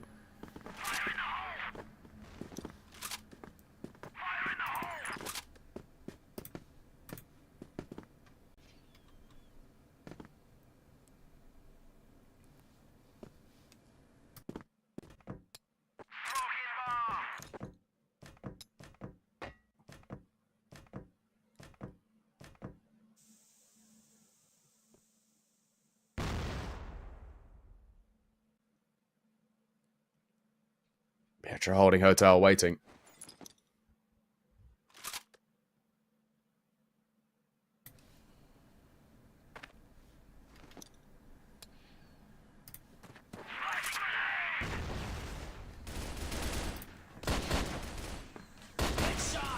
Slayer. Oh, lovely. Nice. A little jiggle peek onto Slayer as well. That's why Snox combining well. Vitality getting overran here. The last man of Snare, yeah, he's nothing he can do in this round. That's incredible. I mean, that was, again, just really good pacing, really good spacing, actually, as well as pacing, actually. Just really taking their time, and as soon as they were ready, they made sure no kill went untraded. Snare going for a crazy clutch, and now Snare, can he activate to get Vitality on the board? It's a 1v2, but they've got him pinned in the corner, and actually, it does get a little bit closer, but Famous closes it out. And now, as I said, time for the tack. Vitality 4-0 behind. You mentioned they do a lot of their good work on that BL side. Well, they need rounds to play with first. Yeah, that is pretty ridiculous. unKnights are looking so unbelievably strong right now. This is really sick to see. Yeah, no shocker. I mean, this Vitality side look quite nullified in terms of the early portion of this game. It's brilliant work.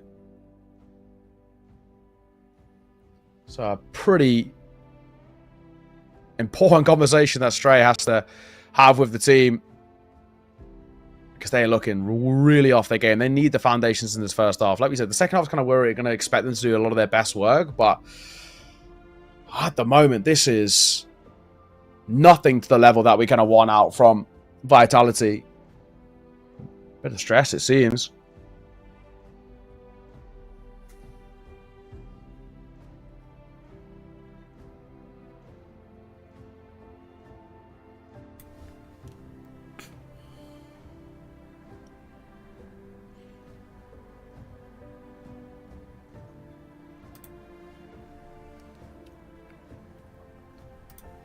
Yeah, and I don't blame them, because this is... I'm not going to say you're the curse or anything, because they've won games when you've been covering them, obviously. But yeah, it would be stunning if they're able, if they will bookend this streak of theirs with you covering both the games. Would be something crazy. This is definitely the closest game I've seen to a Vitality loss for a long time. I mean, 4-0 behind in map 3, it's unheard of. They were looking for 25 in a row in CFWL. Sure, look, something that Penguin mentioned the other day, they have lost a game in a different tournament, like a different qualifier. They lost a 3BL and a BO5, I believe, that Penguin mentioned to me. But in CFWL, as I said earlier, I mentioned it one last time in the broadcast, they went 14-0 in the regular season in the second split of 2025. Then they won both the playoff games, a BO3 and a BO5, so that's 16 in a row, and they've won 8 in a row here.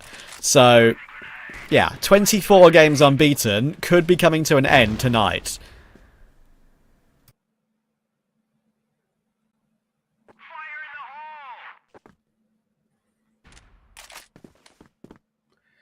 Would be wild if that's the case. It's just, you know, we've kind of become accustomed to just sort of coming into towards the games and writing off anybody who's against Vitality, just because naturally that feels like the smart call. But yeah, if unKnights pull off the impossible here, that would be so wild.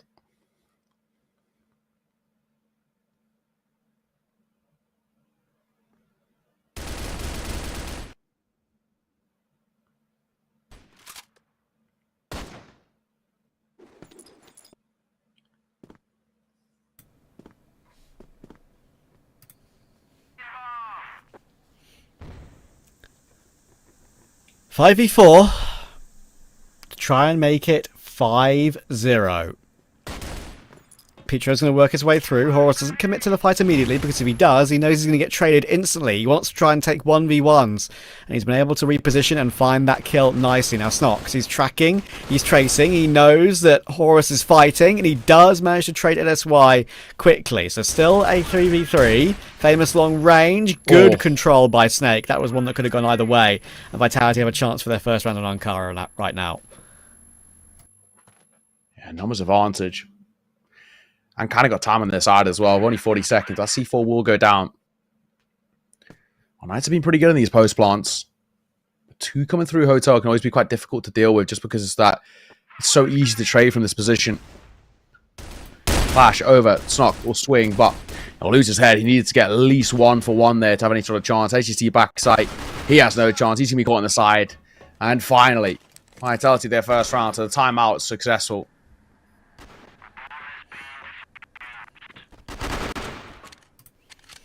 Yeah, about time. About time in their book. Now, chance to maybe string a few together and try and get unKnights to feel their wrath again, because they've already got more rounds on Knights than they got on sub base. So Yeah. let's see. Famous will manage to find Horus, taps him immediately, but Snare responds very quickly. So 4v4. But unKnights have lost one of their best players early. Would it matter? Yeah. It's kind of the question, isn't it?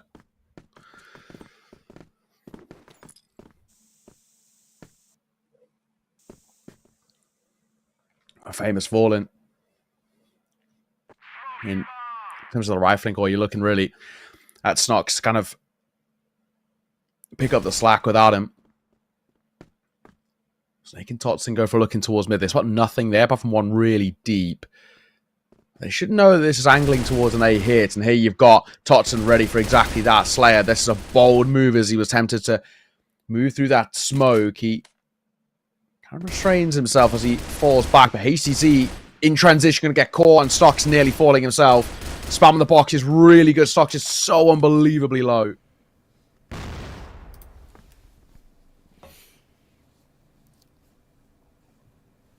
This would be these sort of rounds, if unKnights are able to drag a 2v2 over the line in a situation like this, these are the ones that, if you win them, you know you have a chance at winning the game, because any round that maybe is one you're not expecting to take makes such a big difference at the latter end when the scoreline gets closer to that magic number of 10.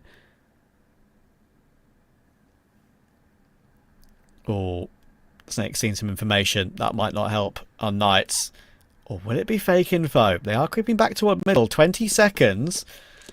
Slayer, rotate round now, but they are actually leaving A. They're convinced it's B because they saw LSY walk over toward that side of the map. As it is, it might have to be a 2v2 retake.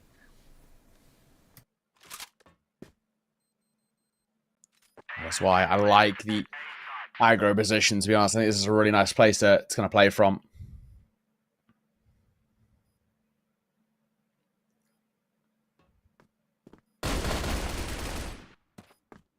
But 1-for-1 will give Snox the ability to go and play from stairs now. It's a very difficult angle to clear. Spotted.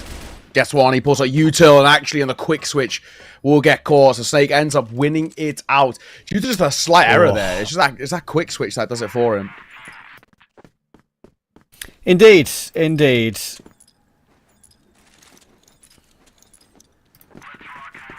And now they've closed the gap to 2. You feel like they're warming back up again to try and confirm the 2-1 we all thought would be coming. unKnights putting up a hell of a battle at the moment. Now Snare's the one going aggressive. Immediately gets his pick from the vent. And actually freezes a little bit, I think, in that corner of the vent for a split second before hopping back away again. But he's done his job. He gets his 1. And survives. Snare holding in towards vent. Good test in a second. It's on the cross. He's just so quick. Got no room for error on that peak, and it's such a strong position to hold as well. Having Vents control gives you so many options. Also gives you the option to be aggressive, which is now something that unKnights have to be really, really cautious of. Oh, there we go. Quick trade for Pietro. But I'm afraid I don't think it's going to mean a whole lot. Vitality starting to put the hammer down. And Pietro is probably not long for this world in middle. 12 HP only. 1 bullet anywhere will take him down. HDZ is now going to peek with him. And there's a flash, maybe try and set Pietro up. It works brilliantly. They're aware that Snake could be pushed up. And that is a great bit of utility usage to force him out of the round. Problem is, it probably won't change much.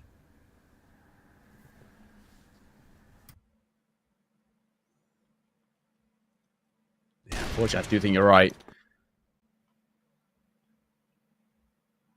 It's that low HP of Pietro, really. And, well, now the no HP of Pietro. Danny falls the Slayer. 25 seconds. No chance. I mean, HC does have the C4 on his back, but I don't think it's going to make any real difference in this. Has been spotted, Slayer. Pistol out. He's just buying time more than anything, but he'll see him off with a fight. And with that being said, Vitality up to a third now. 1 round game. So recovery. And since that tack time out, 3 rounds in a row. So you can see where, if you're unKnights, you do exactly the same.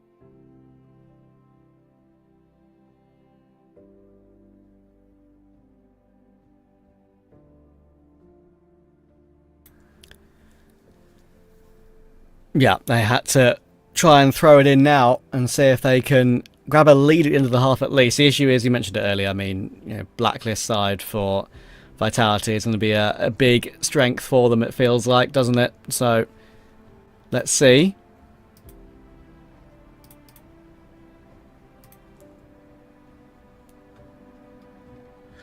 Yeah, they're just losing control here. And also, it really feels like, again, it's kind of one of those things of Vitality starting a little bit slow in towards the map, but they're really warming up. They're starting to look super, super sharp as well. We're not getting as many of those heroic moments out from the likes of unKnights. Like, Famous is being kind of kept at bay quite nicely, which is obviously quite a difficult thing in itself, but making life for him quite uncomfortable, dropping him out of the round pretty early. He's quite an aggressive guy generally, so obviously he's naturally in tune to take a lot of fights, but they're trying to nullify him as well as they can, and they're doing a fantastic job of it.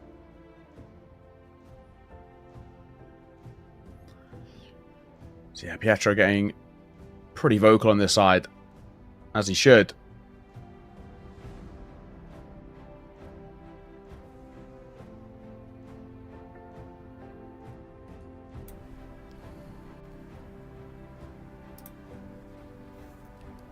Yeah, he knows he's in a position where Vitality have been put under pressure, and he doesn't want to let that go. As I said earlier, it's like kind of a free hit for unKnights, knowing that they should be losing the game anyway, and they can't really improve their position in the league all too well.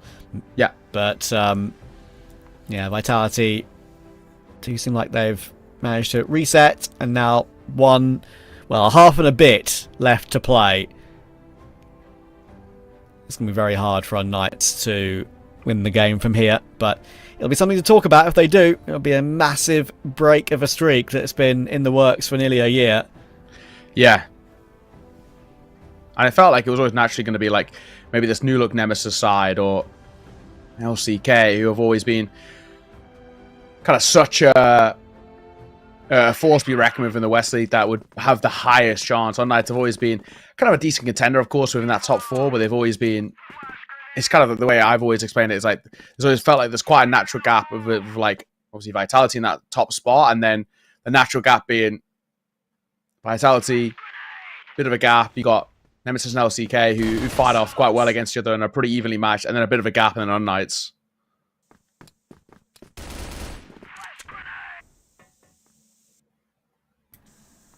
Exactly. Final few rounds of the first half. Who will grab the lead?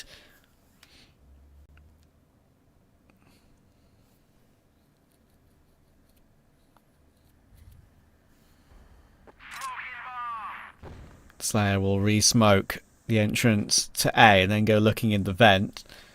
Currently LSY is waiting there, but Slayer could be catching him off. Pietro's now going to make some noise as well. Kind of a weird setup actually for Vitality, but Slayer's in a position where it could just go uncleared, and there you go, he swings at the right time. LSY tries to force the issue. Slayer is down in this round though, and now they can push onto that B-bomb site, so they have full control of it. Plant can come through, and actually a more rarer occasion in this game, a full 4v4 in the afterplant. Look how far Famous is pushing in. I like this. It's a really, really decent spot for Famous to hold. Maybe the argument, the only real difference might be the ping, but doesn't affect him on the first or the second. He is absolutely robotic when it comes to those headshots. Lovely double.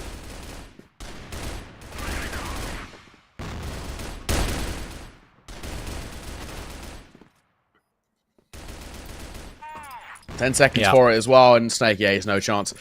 Saving the KD. Don't even blame him. Don't even blame him. Yeah, also an extra, 10 seconds to talk about the next round without having to call attack. So I'm sure that's what they would have been doing at that point. Anyway, unKnights will confirm at least a lead on the half. That's what they would have wanted, especially after starting 4-0 up. Yeah. They'd have known it's a guarantee that Vitality would have had something to talk about on this map. It was never going to be easy.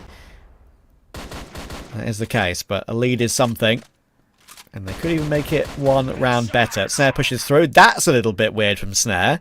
Surely he realises that LSY has already shot a few bullets from all the way back, and trying to run through it and then go to his right is not going to happen.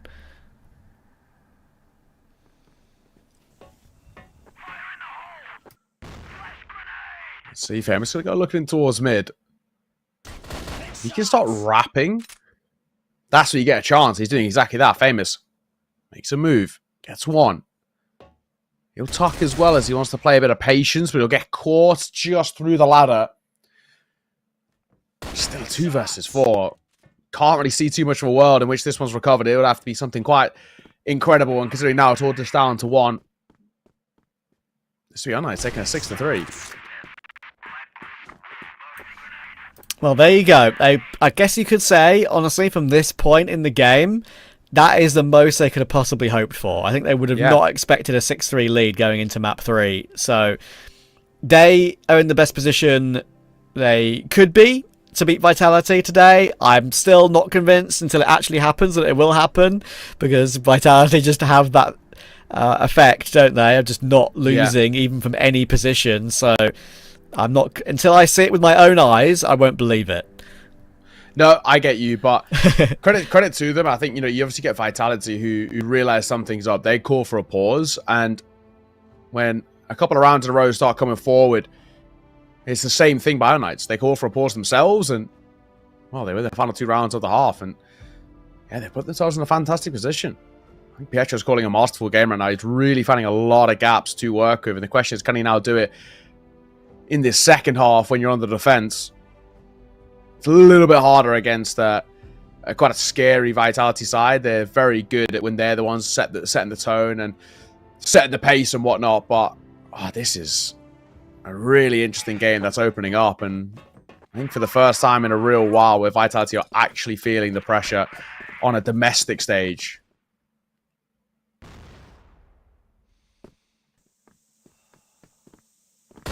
Yeah, it's been a while since we can say that. And if Famous has a great half here and plays as we know he can, then that might just be nothing Vitality can do about it. Let's see, though. Vitality will put their best foot forward here. They do not want to fall and lose their win streak. Famous and Snock still alive around... Oh, I was going to say both of them, but not anymore. Missed shot from Snare, though. He's been a little bit uncharacteristic so far, and a very good example of it there. I mean, that was very poor. Missed shot, jumped into the open, no way out. It gives them a chance to take B and plant the bomb over there, but again, it could have been a lot more comfortable for them. Yes, absolutely. Oh, nice find for Pietro. Nice find.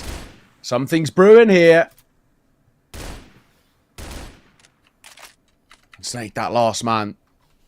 Waiting for these smokes to dissipate. They've got plenty of time. The defuse doesn't take long at all. They just need to play together here. Famous and Pietro's just ever so careful about the flank, but now they know exactly where he's coming from. Flash over, won't be too effective. And that nade was pretty good as well to soften them up. So they're moving forward. So they're trying to buy a bit of time. We're at the 10-second mark in this time, and they've got to swing for the fight here. And he's going to get both. That is masterfully played there by the captain. I mean, that is one of the things that I always say. I'm going to be talking about that round later as a difference maker. As one, if unKnights won, maybe they would have actually beaten Vitality. But even when you have an advantage, which it is, to be fair, is an advantage I don't think that Vitality should have given up with Snare missing his shot, you got to take advantage of it. And unKnights did not. Snake once again looking incredible, but the immediate round following is a quick 2-for-1. LSY on their secondary sniper. Great nade damage and an immediate kill on Horus. Playing it right, getting the kill, falling back. And they have a chance to take 7 here. The 2 remaining. Horrible predicament for you.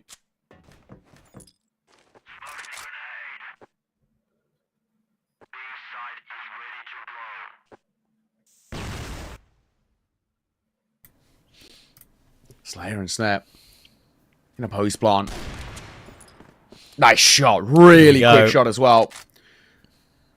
2 versus 4. Turn 2 versus 3. Turn 2 versus 2. Famous can't trade as well. Hang on a second. Snare might single-handedly bring them back in towards this game. There's life in this, and there's not a lot of time left on that defuser. Slayer's pulled off one of his own as well. It might be crumbling like this. I can't believe it, but this might be all but falling apart. 8 seconds. He's kind of got to stick this. He taps on towards it, looking for the fight, and it's Snare wins it off. In that 2 versus 4, he's walked away with 3 kills. That is beautiful. He's been so quiet. He's been so uncharacteristically poor in so many of these mid-round and early-round picks, Snare, and finally he shows up when he needs to. It's classic Vitality. As soon as they're under pressure, they elevate to another level. And look, unKnights are getting so many opening picks, so many good opening fights, but just can't complete it the round. I mean, at the moment, I'd be expecting Vitality to make a 1v5 look interesting, because they're just that difficult to beat in the clutch. A 1v2, now a 2v4, unKnights would be kicking themselves. Right now, in their world, in their mind, it should be 8-3. Yes, agreed. Oh, unKnights. This is where you really start to feel a lot of pressure.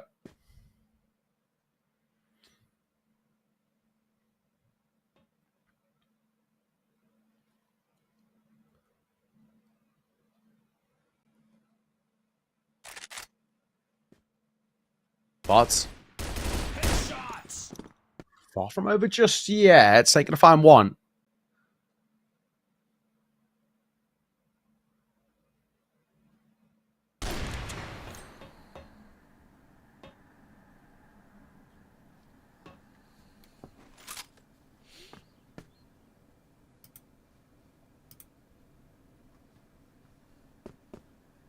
All right. Another chance for unKnights to win a round. Yeah. Another advantage to try and hold on to. Great tap from Famous. He's taking no prisoners. He wants it. He wants the W. He wants to end the Vitality reign. It's not going to change much. Vitality probably will still win the entire league, obviously. But just ending that streak of victories. And there we go. unKnights find their 7th eventually. It's overdue, but they do get it. So Famous stops them before they even get anywhere near a bomb site. Maybe that's the answer.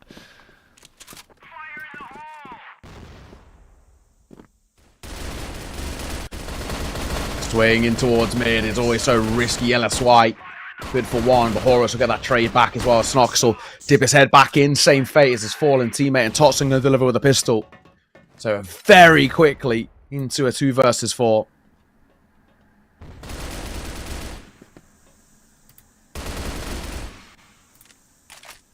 Pietro finding Totsin, but this is still a very difficult one to react to, especially now the A-bomb site's been taken. But Snare, again, just giving up so many free kills is Snare in this game. I mean, Vitality are, again, scraping through these recovery rounds, but Snare's had one incredible recovery in the 2v4. Other than that, very below par, unlike him.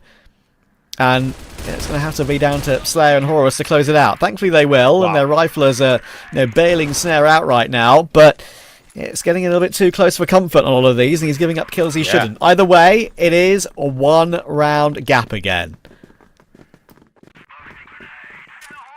Wild stuff.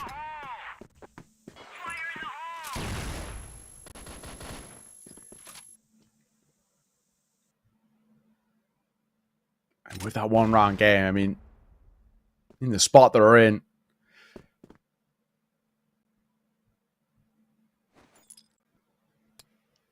still could be absolutely anybody's.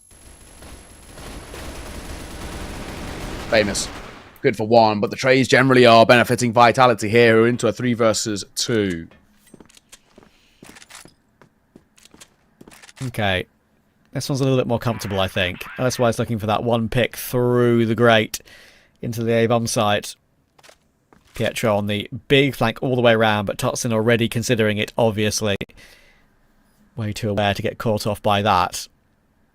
I'd like to see one of these crazy retakes to go their way. Considering they've lost advantages, they need to find one from an unwinnable position, but just don't think they'll ever make any mistakes in those situations. Vitality, and there we go. Now they're back even. 7 apiece. I would say anyone's game, but I think it's Vitality's game from here. Yeah. And it feels like, despite the scoreline being even, it does really feel like theirs to lose. Again, feels like you never fully know. Early little fight out towards A main behind that smoke.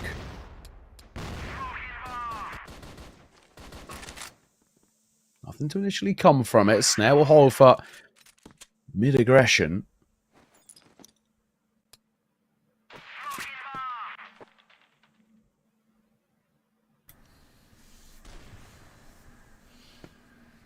A slower one by Vitality as they just grind the tempo to a bit of a hole as they're grouping up together and seeing what comes up for them.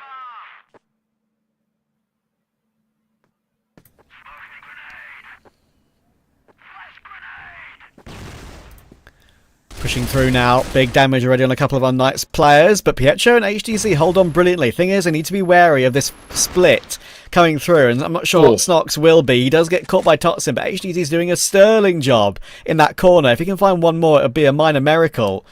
And Pietro's already trying to cut off Slayer, and Totson making a lot of noise there, not checking his behind. That's going to be the end of him, and that's a painful one, because he had no clue that Slayer was there. 2 versus 2 under a minute. Not got loads of time. Nice, fine. C4 dropped as well. Now Totson's recovery mission, but look how low HGZ is. This is sort of the big thing about this. HGZ cannot really afford to take a head-to-head fight. Now, C4 collected, and this is a free plant to come through.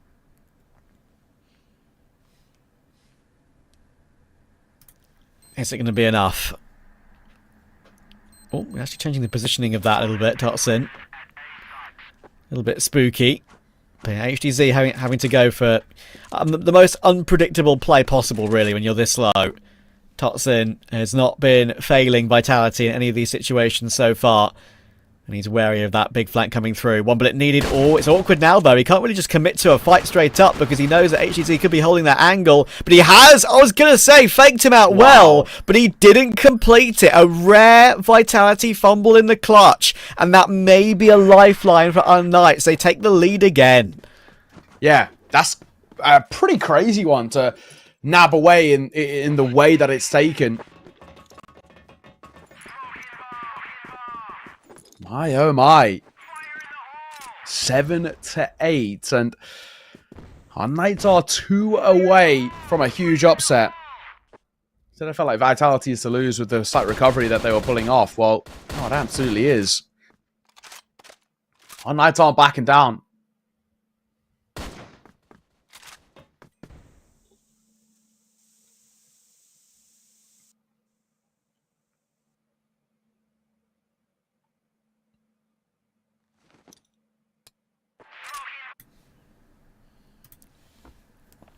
Yeah, not going down without a fight tonight. Got to respect that. Now they've got in a wonderful position to maybe get a crazy W. Pietro holding an off angle. If he gets wide swung, well, there you go, there's information. I was going to say if he gets peeked by 1 or 2, it could be a bit awkward.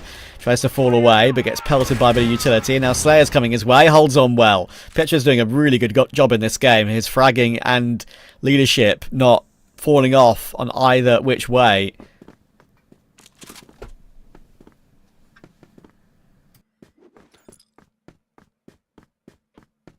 They go back towards 8. There's 2 to meet them here. Famous and Snox. And a third not too far away. They kind of change the positions. HCZ will host up with the sniper. It's the first to fall of Famous, but now leaves just one on the site. And unfortunately, there's nothing really Snox can do. This is a great executing towards the A site here by Vitality. It's a great pick from LSY, but it's only a consolation. Pietro, can he force the issue, though? There are very low HP players here. Look how close Pietro is. Is he going to get jumped on? He is going to get jumped on. It gives him a freebie. It's now all down to LSY. Horus, he knows where he's dropped to, does LSY. Needs one more bullet, and he's going to find it. Wow. All the close rounds that Vitality have had earlier, they managed to wrestle back. The 1v2, the 2v4. Now unKnights are doing that to them. They have 2 match points. Yeah, that's pretty insane. Well, well, well.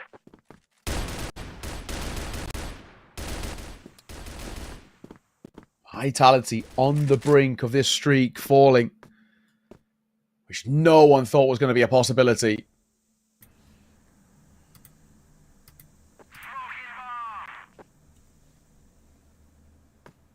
Snox tucked in the corner.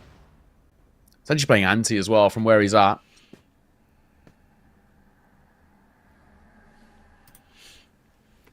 They've got 2 chances. Who would have thought it? Vitality. Is this where this incredible streak comes to an end? I'm still refusing to believe it until that number in the top right of the screen hits 10 for unKnights. I'm believing. I do think unKnights have done some really good work. Well, it feels like maybe you could actually chalk it up as like the individuals are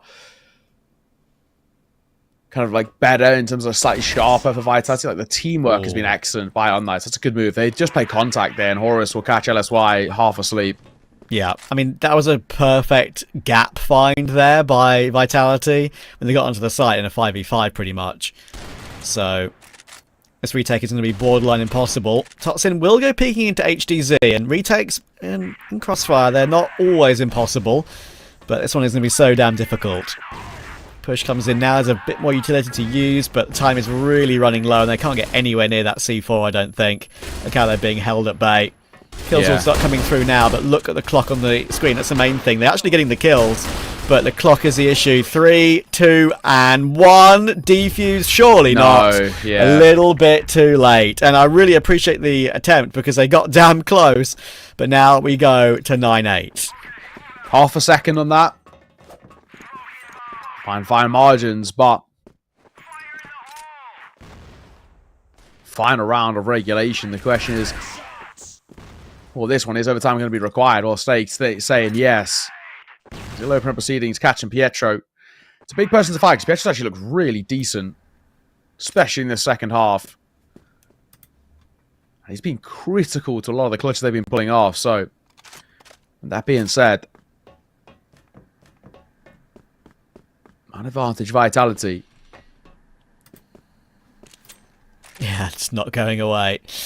unKnights going to gamble stack a site here. I mean, Vitality got a very clean path onto B in the previous round, and that is maybe why they decided to mainly gamble stack and now push A. They're going to push it though. They're going to see there's information that there's no one there. So HDZ, you, my friend, are in a bit of bother. Can you get more than one? There is the one. Can he fall back? Oh, it's so tight. Now wary of these elevated angles. Incredible flick up. Here we go, HDZ. Is he the man to put an end to the Vitality streak? He does really well to find 2. And now Famous streaking through. Horus jumping down for kind of no reason, I've got to say. Gifts Famous a freebie. Totsin's in the open. Famous will hit another snare 1v3 to save the game for Vitality. Who would have thought I'd be saying that? Famous now jumping up onto the box. He knows where snare is on that left corner, and there's the spray from Snox. 24 games in a row in CFWL, and it comes to an end at the hands of Famous's unKnights. That is absolutely brilliant. unKnights, what a series from them. So deservedly as well. They played excellent. And that third and final map in particular, you really saw the difference between individuals and between the kind of synergy, cohesion. That teamwork on towards unKnights, excellent. I think one guy that, for me, I have to give like my personal MVP of that, I think Pietro. Not only I think has he played excellently, he's called a brilliant game there. He's really pulled that side through some really tough rounds and some tough situations. You look even towards the start of that map as well, how dicey things were looking. Timeout called, they streak well. Pietro, for me, has done God's work in towards that third map, but across that series, that is a massive series to take away. For Vitality, that is a real wake-up call. But for myself and Trav, we're done, so we're going to throw it over towards the desk to see out the day. 24 games of non-stopping wins for Team Vitality, and it goes to like this. 2-1 to unKnights, and with the hands of Pietro, Famous, and I don't know, man. It's just mind-blowing. Yeah, it really is. I mean, like you guys said, everybody's kind of, I think, in so much awe right now and in shock because I mean, we were saying like there was this small chance of getting a map, right? I mean, in the very beginning of this, I was talking about like, oh yeah, Vitality all the way. Like it just makes sense. They're the best team. They haven't really shown a lot of weakness, unless, again, let's not forget, unless things don't go their way, or maybe there's a bit of an off day. I feel like today could have been that day, but you know, unKnights, they took full advantage of it. Everybody stepped up when they needed to. You had HDZ performing. I absolutely agree with Neo. The fact of saying like, look, Pietro, I've always kind of given a little bit of criticism against him. I feel like he does have value, but this whole series, he was able to prevail. He was able to get himself in the right positions, the right time, and working with his teammates. There was a lot of good coordination for this ragtag group that we didn't know what to expect, and that's a massive win here for unKnights, and that's going to catapult them right now in the rankings, which is going to be so big for the elite group right now. And for Vitality, it is absolutely nothing less than a wake-up call. Yeah, they need to wake up, and it felt like Vitality at some points, they had a lot of 1v1s, they had a lot of clutch points for them to close games, at least close rounds. And speaking of that, the round number 9 that Vitality almost were about to close, and it come down with 1 HP player. Todson got very furious and he just tried to rush him, and boom, you get what? HDZ goes with the sniper, dropping him down, and unKnights goes with it. And speaking of unKnights, they had a really incredible way of starting the map, starting the game itself, getting 4 rounds in a row versus Vitality, and it just went back and forth after this, but unKnights grab the win. I mean, yeah, again, it's like I'm just watching these replays and just kind of thinking the same thing you said, is the fact of like, you know, unKnights were able to get a bunch of rounds in a row. Then you see this timeout getting utilized right away. And that's where I was kind of thinking, like, is Vitality actually getting a little bit frustrated and nervous? And I think both casters of Trav and Neo, they captured it really well in the sense of saying, like, you could see the body language, even for Vitality, they looked stiff. Like, they looked very stressed, and you could tell there was a lot like going on in their minds. I mean, and this is the thing too, is that, I mean, we don't really get to talk about it as much with them, but this is a professional team, you know, with an organization backing them. There's all these things and all these extra external, you know, pressures and stressors that are there. So I think that's maybe caught up to them a little bit, right? I mean, and this is the thing, when you're undefeated for so long, eventually something's going to go down. Like it's just a matter of when, right? And it's going to be this case here where unKnights, they pull the, you know, Operation Hail Mary, and they pull it up with a 2-1 against the top dogs. Yeah, and it started with Famous just collecting kills. I remember on the first 4 rounds, he had almost 9 kills if I'm not mistaken. Then he stepped down a little bit at, like, I don't know, 3 or 4 rounds, and after that he just, like, he went as an explosion. He got multi kills, dropped multiple heads. LSY showed up a little bit in the game. HDZ clutched multiple rounds, and it was a key factor in the game itself. Yeah, it really was. Still in shock. I'm still in shock when Vitality's lose.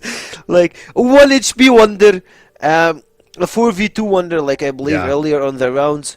And yeah, Vitality at the final round, you saw one player playing versus 3, and it was just like he was shaking.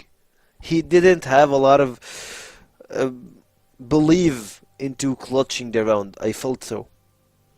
I couldn't agree more. And again, just looking at those stats, right? And, you know, I think Neo brought up a point about Vitality's game plan was, again, the man on the screen here was they were trying to find a way to how to shut him down. I think originally they were able to do that for a short amount of time, but Famous, again, he's been around the block. He's been able to do it. He puts himself as the set MVP, putting up himself great stats. It was a 1.73.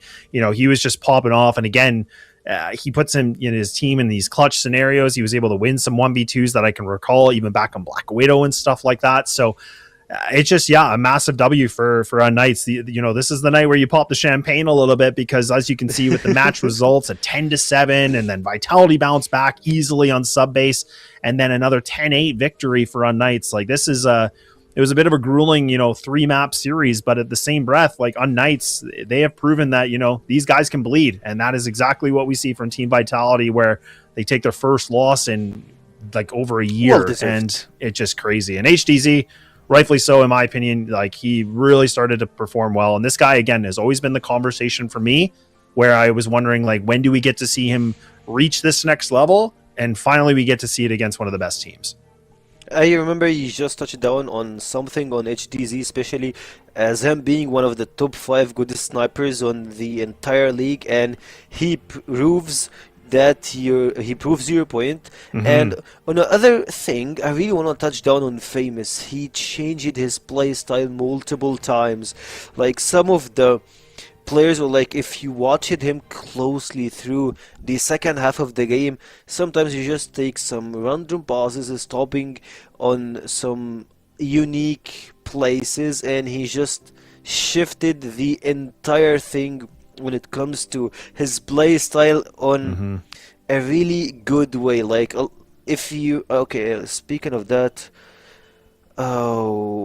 like, from the shock, I swear, like, I forget the places, but like, I had them on my head, but my brain just stopped working. I get it. When I see the shock, but it's a little bit scattered. I get it. I mean, I think there's a lot of people in the chat as well, just kind of thinking, like, look, like, again, the fact that it's funny because I did make this comment where I said, like, there's a lot of history of unKnights versus like the Vitality days or the 3BL days or the Rock days, where yes, the different iterations of rosters, they've gone a long way. They've gone back and forth. unKnights have been able to upset them. I remember back 2 years ago for the CFWL playoffs where unKnights came out of nowhere as the 4th place team, actually win the whole thing, beat them out. Like, it's things like that, right? Where you're just like, okay, anything could be possible.